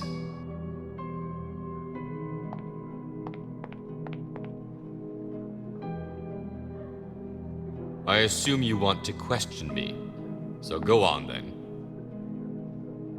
The items deposited in Walter Jones' safe clearly indicate that had he not been murdered, the marriage with Baina would have taken place and the heirs would all have been deprived of the estate. I think that Walter Jones' deception intended to disinherit his grandchildren is particularly vicious. To marry a young woman who could be his great-grandchild. Can you believe that? But I'm not really surprised that this man had such a scheme. Mr. Jones was not a commendable man, Inspector. And rather fortunately, if I dare say, destiny was able to thwart his Machiavellian plans. This sordid letter from Isabella to her son Marco gives him a solid motive to kill Walter Jones. I thought we had gone as low as we could, but these recent revelations, it's quite simply revolting, Inspector. What a shame that Sonia and Billy gave up on having this monster put away. That said, I doubt my brother-in-law Marco is capable of taking revenge by killing his own father. Simbi Laktar. Does this name mean anything to you? I'd like to know if you saw him these last few days. I don't know this man, Inspector. I made absolutely no connections on this island. It's pretty simple. I didn't meet anyone. Except, of course, the members of the family and Colio and Baina, the two natives. The murderer would have had us all believing in Nolan's suicide if he'd not overlooked this fragment of the letter which changes everything. All these revelations are making me nauseous, Inspector. It's really revolting. I only have one desire, to get out of this nightmare and to leave this cursed island forever. Don't you find it a bit strange that the housekeeper, Simbi Laktar, could have been closed up in the technical room for 3 days without anyone noticing? It's incongruous, I'll give you that, Inspector. But I'm afraid we have to be prepared for anything on this damned island. Christina Bromsky is the only person to use this brand of Russian condoms, and they carry your prints. Let me save some time, Mr. Abruzzi, and tell me the truth at last. I see I'm obliged to recognize it, Inspector. I did spend some of the night in my suite with Christina, but I am still free to spend the night with whoever I fancy, am I not? I would be very grateful to you if you could keep this to yourself. It doesn't concern your investigation, does it? And you understand that for my wife, well, it's very embarrassing. Did Hubert de Noland have a suicidal temperament? I didn't know Mr. Nolan for real, Inspector. And I'd be pretty incapable of telling you if this man had a suicidal temperament. I get it. It's strange, Inspector. The death of Hubert de Noland saddens me more than that of my grandfather. Poor man. This document seems to incriminate Noland. I'm wondering if you know something that is liable to contradict it? I don't know anything about this business. And I wonder if it's not yet another of my grandfather's dirty tricks. You know, Mr. Norm, he was really of a sort. He loved destroying people. Maybe he wanted to destroy Noland for pleasure. Maybe Noland knew too many things that could have compromised him, and my grandfather wanted to get rid of his attorney. This transfer of shares fully reimburses Walter Jones for the embezzlement of funds by Hubert de Noland, doesn't it? He succeeded in beating Hubert de Noland at his own game. That's all. My grandfather was very smart, you have to admit. The items deposited in Walter Jones' safe clearly indicate that had he not been murdered, the marriage with Baina would have taken place, and you would all have been disinherited. Oh, well, Mr. Norm. Don't we say that all unhappiness brings its share of happiness? My grandfather is dead, and it's surely sad. But if he weren't dead, I would not have found these items. Isn't that so? And this vicious little Baina would have helped herself to our estate. What can you tell me about your father and the conditions under which he died?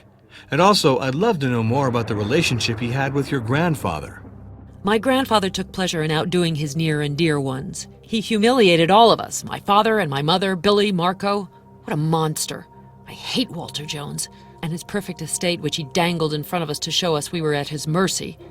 You know what, Inspector? I am thoroughly convinced that my grandfather killed my father. Walter Jones killed his own son. He killed my father. This sordid letter from Isabella to her son Marco gives him a solid motive to kill Walter Jones. I can't believe it. It's totally monstrous. Walter Jones is no longer my grandfather. I can't believe he did something so... Mom was a discreet and secretive woman. She died from shame and loneliness. But why didn't I get any of this? But Marco is a weak sort, you know. I don't believe he could have had the guts to punish a man like Walter Jones. Unfortunately. In the absence of a will, this letter from Edward Jones to his wife Isabella makes Marco the principal heir of the Jones empire. I didn't think of this detail, Inspector. So Marco's affection toward me could have been just strategy. He made me fall asleep in a way to swipe all the inheritance. If Marco played this double game with me, I will not forgive him, Mr. Norm. Why did Walter Jones keep this compromising press cutting? I am ready for anything now. While going over this shit, you got out all the skeletons from the family closet, Mr. Norm. I distrusted you at the time you set foot on this island, but today, I'm grateful to you. And I really hope that you can prove that Walter Jones had my father murdered. What could have pushed Marco Jones to give up 10% of his future estate to Hubert de Noland? It doesn't surprise me that Nolan tried to extort money from Marco, but I don't know why, Inspector Norm. Simbi Laktar. Does this name mean anything to you? I'd like to know if you saw him these last few days. No, I don't know this individual, Mr. Norm. The murderer would have had us all believing in Nolan's suicide if he'd not overlooked this fragment of the letter which changes everything. Without a doubt. I don't know anything. It's your investigation, Inspector Norm. I admit that I'm surprised that Nolan had been so close to Mom. After all, he may not have been as rotten as he seemed. Don't you find it a bit strange that the housekeeper, Simbi Laktar, could have been closed up in the technical room for 3 days without anyone noticing? Mr. Norm, I don't know this man, but it seems impossible that... Did Hubert de Noland have a suicidal temperament? I didn't really know Hubert de Noland, but I have trouble believing that he was the sort of man who would commit suicide. Thank you.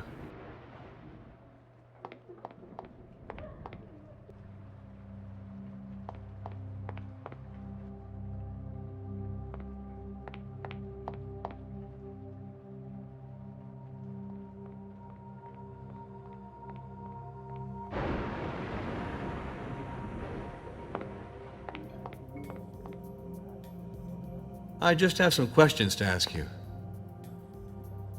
I want justice to be rendered to you, Baina. These were the last wishes of Walter Jones.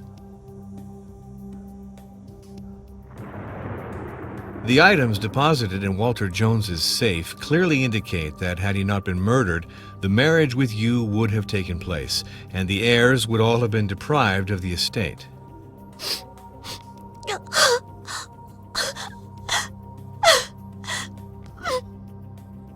This sordid letter from Isabella to her son Marco gives him a solid motive to kill Walter Jones. Don't you find it a bit strange that the housekeeper, Simbi Lakhtar, could have been closed up in the technical room for 3 days without anyone noticing?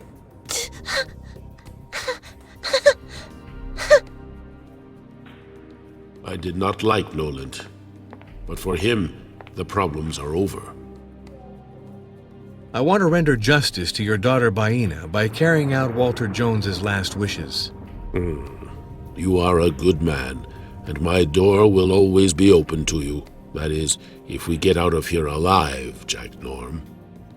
The items deposited in Walter Jones' safe clearly indicate that had he not been murdered, the marriage with Baina would have taken place and the heirs would all have been deprived of the estate. The death of old Jones is not a good deal for me, Jack Norm.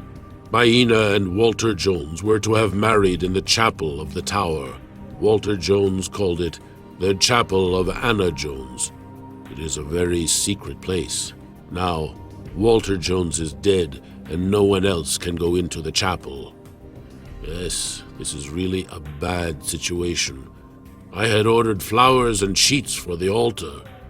I had also invited my friends, as well as a shaman, for the ceremony. It was a marriage that would have settled everything properly, Jack Norm. Now everyone is going to lose a lot of money. Where is this chapel you're talking about? It is hidden in Jones's tower, near his suite, I think. But only Jones himself knew how to get in. This sordid letter from Isabella to her son Marco gives him a solid motive to kill Walter Jones. Old Jones was the most evil man I ever knew in my life, Jack Norm. He hurt a lot of people around him. He was full of poison, and he is dead from his poison. Baina also suffered a lot because of him. And if Marco killed old Jones, then that is a good thing, and I say he was right. Simbi Lakhtar. Does this name mean anything to you? I'd like to know if you saw him these last few days. Simbi Lakhtar is a good fisherman and a brave man, Jack Norm. Simbi Lakhtar worked for old Jones. I have not seen Simbi Lakhtar since old Jones fired all the Maledivians. Don't you find it a bit strange that the housekeeper, Simbi Lakhtar, could have been closed up in the technical room for 3 days without anyone noticing? Simbi Lakhtar cannot hide in old Jones's tower. A bad man hides. Simbi Lakhtar is a good man, Jack Norm. Did Hubert de Noland have a suicidal temperament? Hubert de Noland was not a man who had that in his head, Jack Norm. Thank you.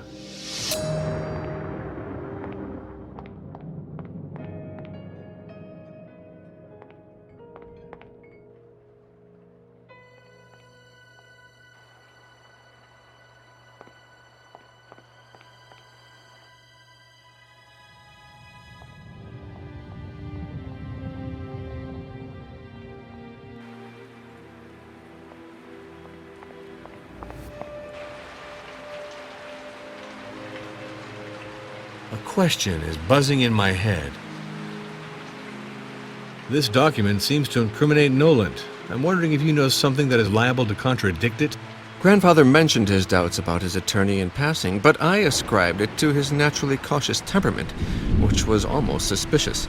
I could never have imagined that Noland could have fallen to this. I'm surprised that he got away with it. This transfer of shares fully reimburses Walter Jones for the embezzlement of funds by Hubert de Noland, doesn't it? It seems obvious to me, Inspector, that this transfer confirms that Grandfather had found a way to have Hubert de Noland pay for his swindling. The items deposited in Walter Jones' safe clearly indicate that had he not been murdered, the marriage with Baina would have taken place, and you would all have been disinherited. I was totally shattered to discover this. You know, Inspector, it wasn't always simple to see clearly through my grandfather's intentions. I certainly knew of a liaison between Baina and him, but I hadn't really understood its importance, I confess. I more or less understand the feeling of loneliness that must have weighed him down since my grandmother's death. This letter that your mother wrote you gives you a very good motive for killing Walter Jones, your real father. It might make a good motive, I grant you that. But that doesn't make me a murderer. And you know that perfectly well. Proof. Where is your proof, Inspector? It's coming, Marco. It's coming. In the absence of a will, this letter from Edward Jones to your mother Isabella makes you the principal heir of the Jones empire. Really, you talk rubbish, Inspector. You can't forget that our grandfather had the firm intention of disinheriting all three of us, Sonia, Billy, and me. Why did Walter Jones keep this compromising press cutting? In the least, one can say that my grandfather had a complex personality. I guess he kept this document to prove he was innocent in the death of his son Edward. What drove you to give up 10% of your estate to Noland?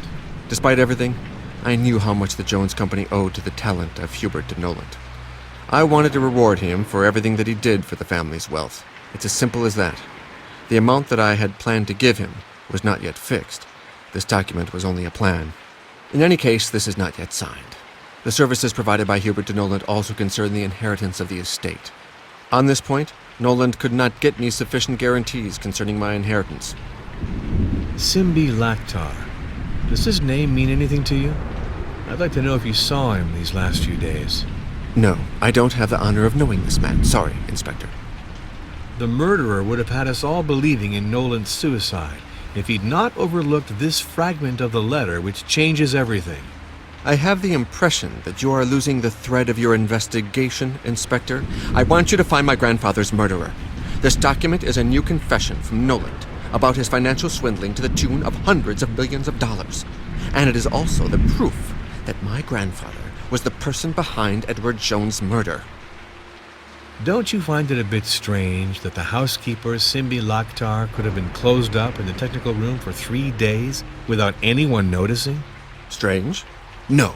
I am ready to bet that an individual who is a bit resourceful can hide for entire months in this tower without anyone noticing his presence.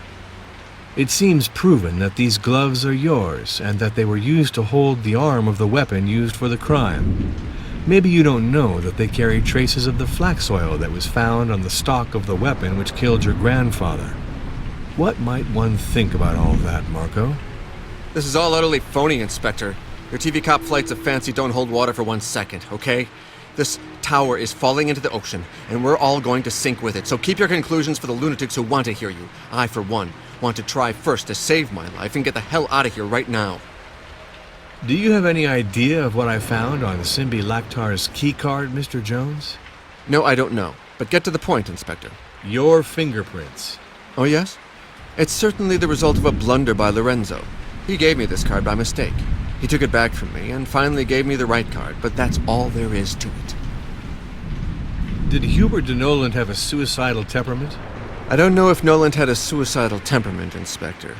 But with what that sleazy attorney had on his conscience, you'll find out, Inspector. This guy certainly had good reasons to kill himself. After all, why not?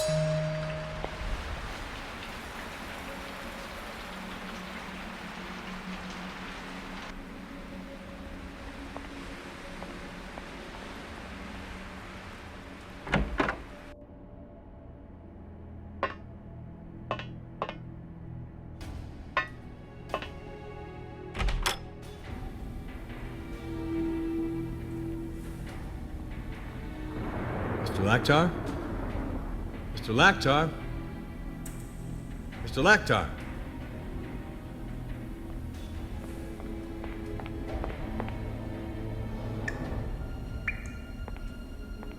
Mr. Inspector, charged with the investigation? I'm all ears.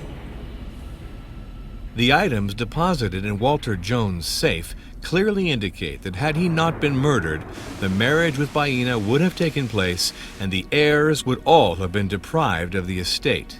Walter Jones was a real scoundrel. You should believe me, Inspector, but he's dead. In this business, it's old man Colio and his daughter who are the losers. That's what I think. They're just unlucky. But after all, they haven't lost everything. This island and this tower remain theirs until it all disappears underwater.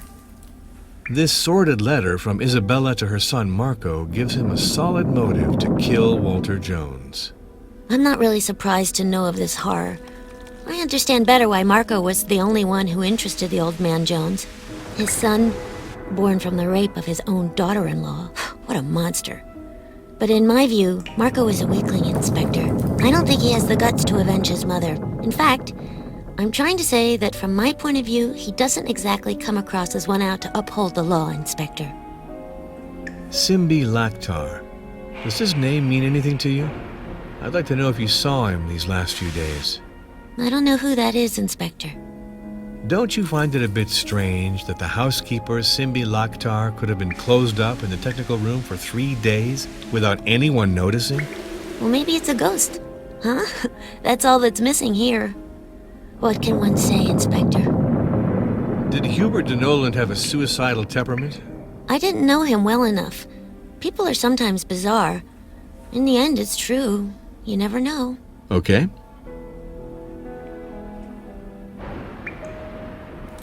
I'd like to chat with you for a moment. This document seems to incriminate Noland. I'm wondering if you know something that is liable to contradict it? I never liked this Nolan fellow, but now it's for a good reason. It seems pretty damning, Inspector. This transfer of shares fully reimburses Walter Jones for the embezzlement of funds by Hubert de Noland, doesn't it? Wow, Norm. If you ask me, with this, Mr. Hubert de Noland seems pretty much in hot water. The items deposited in Walter Jones' safe clearly indicate that had he not been murdered, the marriage with Baina would have taken place, and you would all have been disinherited. My grandfather was a damn pervert, you can take my word for it, Norm. And frankly, it disgusted me to find out about his marriage plan. A filthy old man and a 20-year-old kid? It's nasty, don't you think? Thank God our luck is turned now, and I hope it'll stay on our side. What can you tell me about your father and the conditions under which he died? And also, I'd love to know more about the relationship he had with your grandfather. Sonia, Marco, and I, all three of us, think that it's our grandfather who killed our father. He really made my father suffer to death. My father was a good guy, but after Mom's death, he carried on as he could. He started drinking, but really drinking a lot, you know. And so, my grandfather didn't want to hear about him anymore. But then my father slowly started making it back. He restarted his music class, and he started caring for the three of us. He continued to drink a little, but he pulled himself together. You know what I mean, man? This sordid letter from Isabella to her son Marco gives him a solid motive to kill Walter Jones. But I don't understand. Why did Marco hide this from us? This is really monstrous. Plus, it concerns all three of us. Marco, Sonia, and me. Well, Walter Jones, my bastard of a grandfather, got what he deserved. He murdered my parents. Do you realize? In the absence of a will, this letter from Edward Jones to his wife Isabella makes Marco the principal heir of the Jones empire. Marco betrayed me. He betrayed all of us, in fact. But the death of my jerk of a grandfather puts us on a level playing field. Sonia and I are in a good position to walk off with a part of the estate, don't you think? It's nuts. Money. Always money.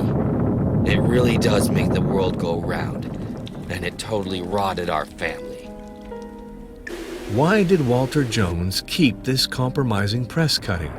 Seeing what we know of my grandfather, nothing is surprising anymore, is it? He could very well have given the order to have my father killed. Simbi Laktar. Does his name mean anything to you? I'd like to know if you saw him these last few days. Simbad Lak what? No, Inspector. Really, it means nothing to me. The murderer would have had us all believing in Nolan's suicide if he'd not overlooked this fragment of the letter which changes everything.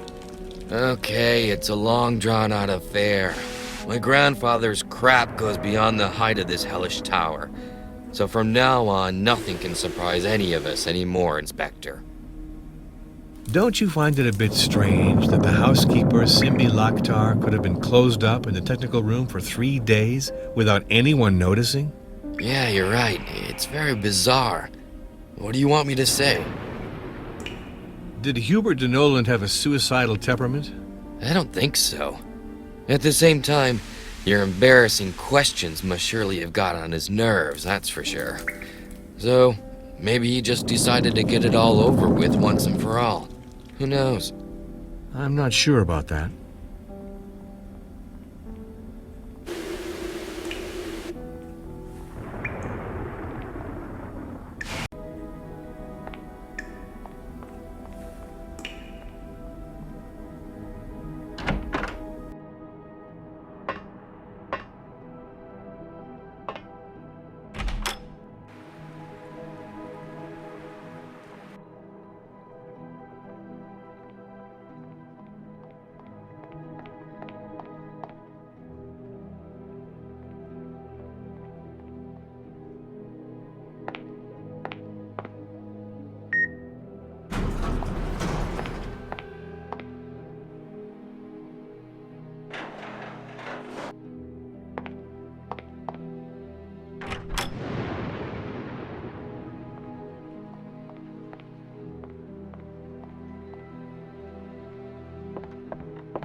I'm listening, Inspector.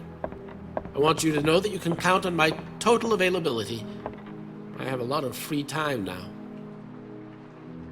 This sordid letter from Isabella to her son Marco gives him a solid motive to kill Walter Jones. I'm not surprised. A man who could pounce on a woman as fragile and defenseless as the young Baina is capable of anything. Anything at all.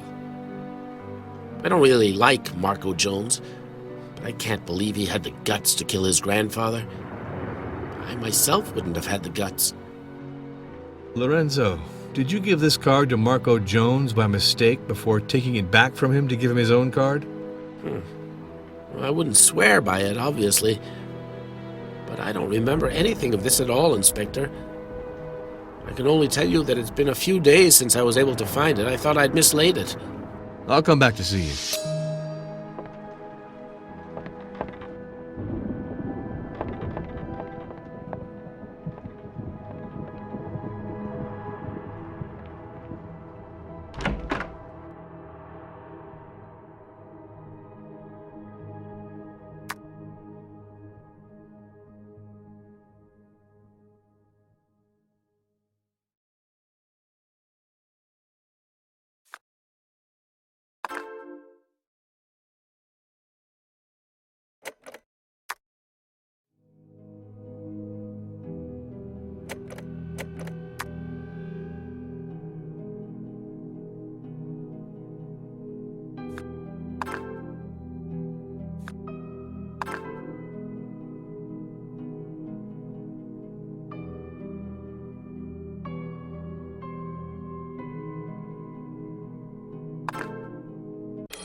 Is the death of Hubert de Noland a real suicide?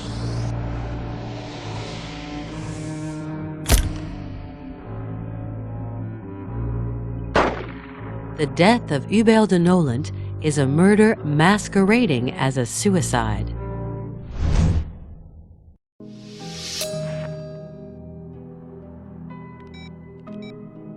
The death of Hubert de Noland is a murder masquerading as a suicide.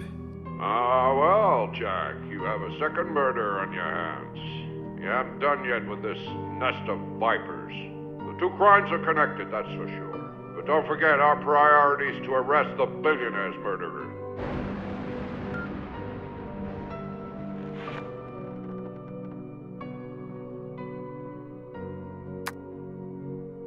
If I find out who was in the library at the time of the crime, then I have a good chance of getting to the murderer.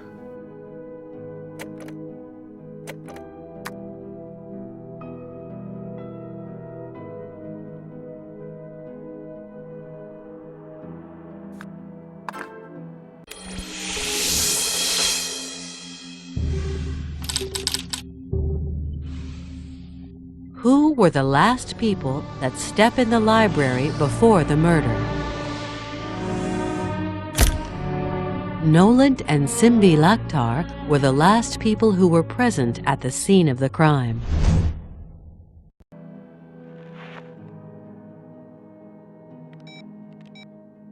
Noland the attorney and a certain Simbi Laktar were the last people to make an appearance at the scene of the crime before the murder of the billionaire. Hats off. You're getting closer, Jack. But who is this Simbi Laktar who's just appeared out of nowhere? Simbi Laktar is a former employee of Walter Jones. He's one of the natives who was fired some 15 days back. He lived on a neighboring island.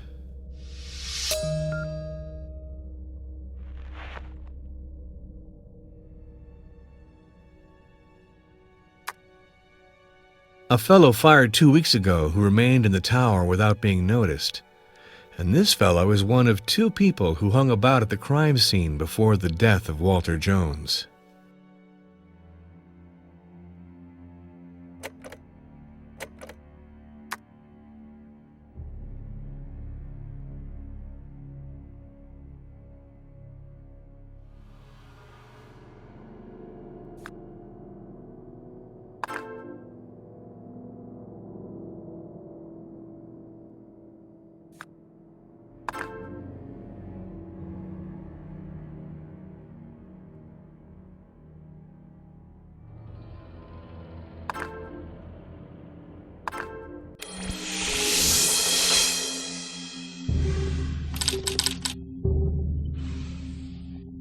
What was Simbi Laktar doing on the island?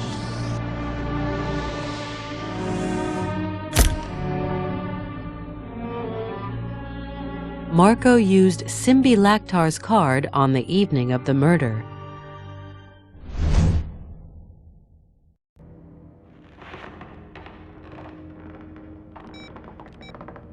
I know that Marco Jones used the card of Simbi Laktar the evening of the murder.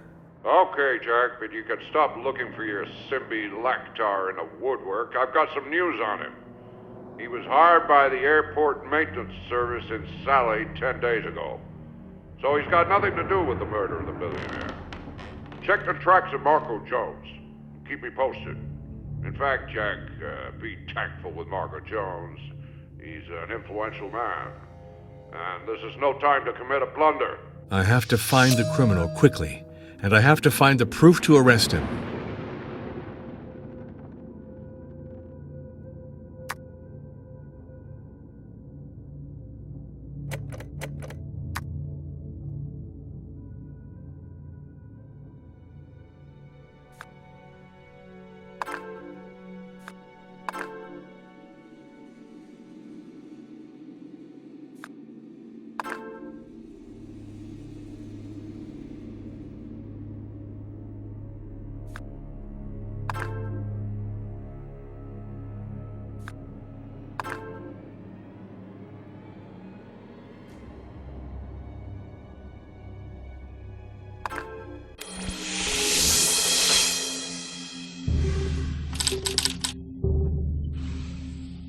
Are there single or multiple irrefutable proofs of Marco's guilt?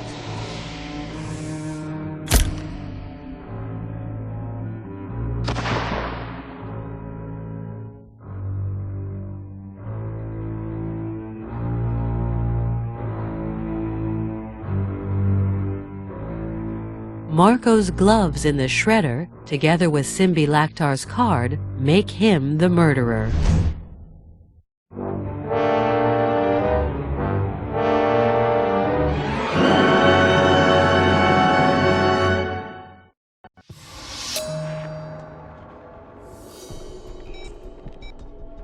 The gloves and Simbi Laktar's card prove irrefutably that Marco Jones is the murderer of Walter Jones, who was his real father.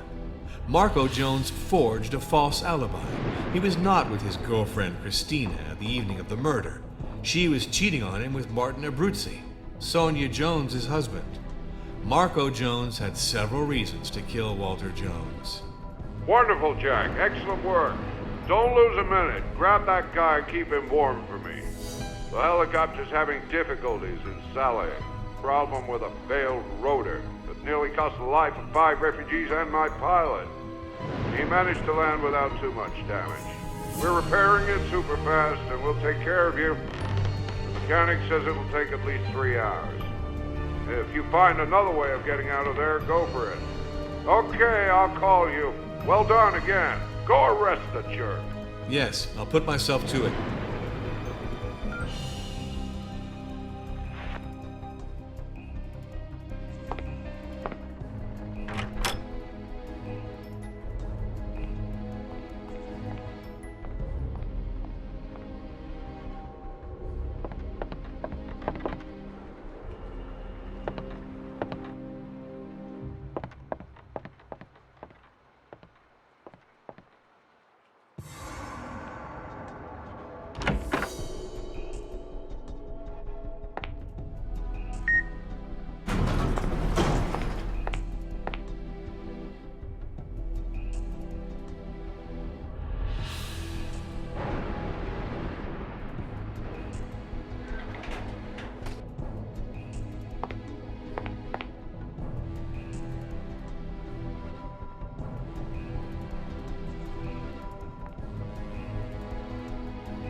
Oh, shit.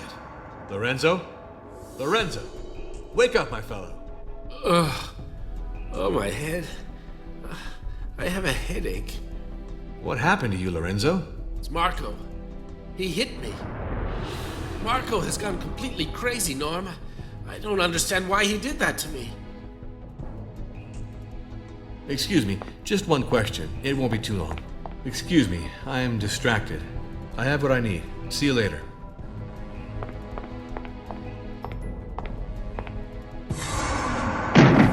Marco! It's over, Inspector Norm! But what are you doing? As you can see, I'm leaving you, Norm! Marco, you can't abandon your entire family and your fiancée here. This tower could crumble at any second. No more tower! No other heirs! All of Walter Jones's money is mine! It's you who killed Walter Jones. I have the proof, Marco. And also Hubert Denolis. No crime scene left! No crime left! What do you say to that, Inspector? You killed your father, Marco. Farewell, Inspector! No! Marco! What's going on, Norm? It's over, Lorenzo. Get everyone to climb into the balloon carriage. There isn't a moment to lose.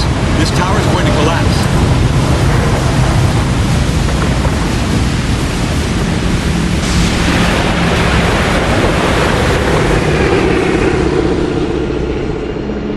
Marco, it's horrible. Yes, Christina.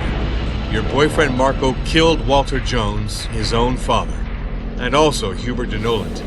I have the proof today. Of course, suspicion first fell on young Baina, who accompanied the victim on the path on the evening of the crime. Baina, who had to rebuke Walter Jones's advances one more time that evening.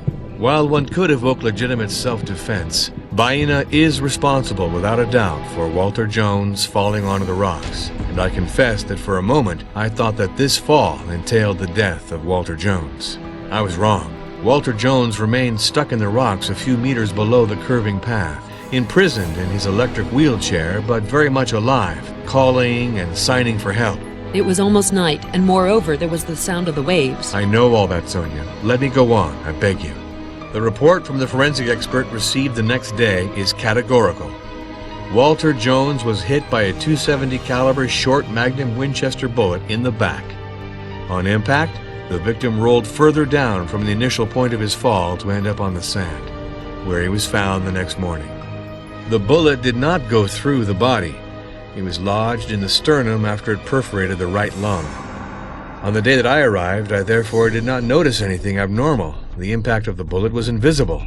Walter Jones lay spread on his back, a man weighing almost 500 pounds, and I was in no position to turn him. Baena was not the murderer, and my suspicions turned toward Hubert de Noland. I became convinced that Hubert de Noland had made the most of the fact that Mr. Jones was stuck between the rocks and removed the key to his safe that he always wore around his neck. Mr. Jones, sufficiently lightheaded from his fall and weakened by his handicap, could do nothing to stop him. Obviously, Hubert de Noland's dealings did not exonerate any one of you.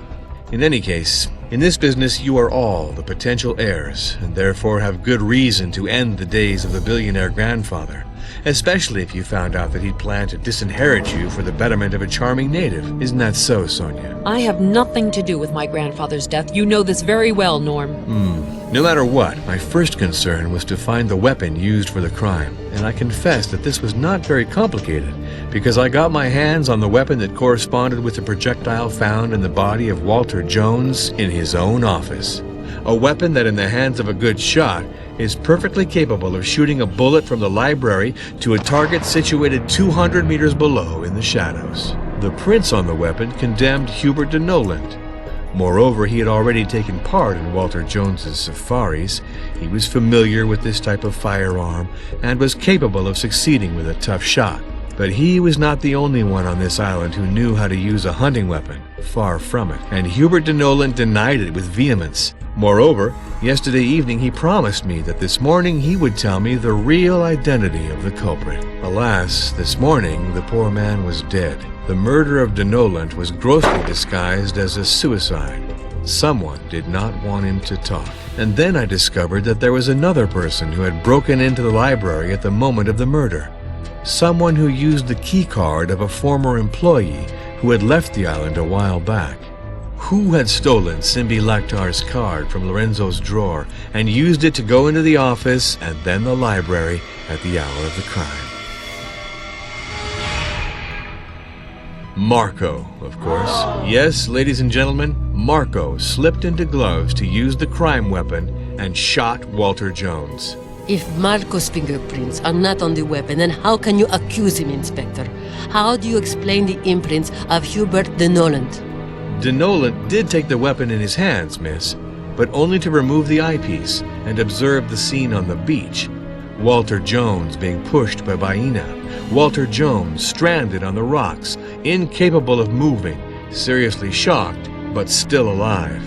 Basically, Walter Jones finally at his mercy. And why, according to you, did he not shoot our grandfather? Nolan had good reason to. Because he didn't think of it. Because it wasn't useful for him. Because he believed him to be dying on the rocks. What's the good of shooting at someone who's already about to die? Okay, but Marco then? Marco was in the room. He saw Noland look at Walter Jones, and then he saw him hurry out of the room. To go grab the key to the safe that was around Walter Jones's neck? Yes, that's it, Billy. Marco had just found out that Walter Jones was his father, that he had raped his mother. He was in a rage. He took the weapon, repositioned the eyepiece, introduced a cartridge. He waited for Noland to take the key from Walter Jones's neck and leave. Walter Jones was now alone on the rocks. Marco hoisted the weapon, aimed carefully like the good soldier he was. He shot. Walter Jones' body fell down backward and ended its fall further down on the beach. The proof of all this, Inspector. As far as his false alibi, it's useless to go there, isn't it, Christina? No, I think it's right like this, Inspector Norm. As for the proof of Marco's guilt, here we go. Once the crime was accomplished, he threw the gloves and Simbi Laktar's card in the trash chute. He thus expected to eliminate all traces of his crime. Alas for him, the shredder was conceived for paper and didn't digest the gloves, which remained blocked along with the card in the cogs. The gloves bought in Moscow were presumably a gift from Christina and still bore traces of flax oil. This oil is usually used to treat the stalks of precious weapons to bring out the veins in the wood. You're trying to tell us that the gloves did not leave a trace on the weapon. It's the weapon that left its trace on Marco's gloves. Yes, Lorenzo, and it's this that incriminates Marco as the murderer of Walter Jones.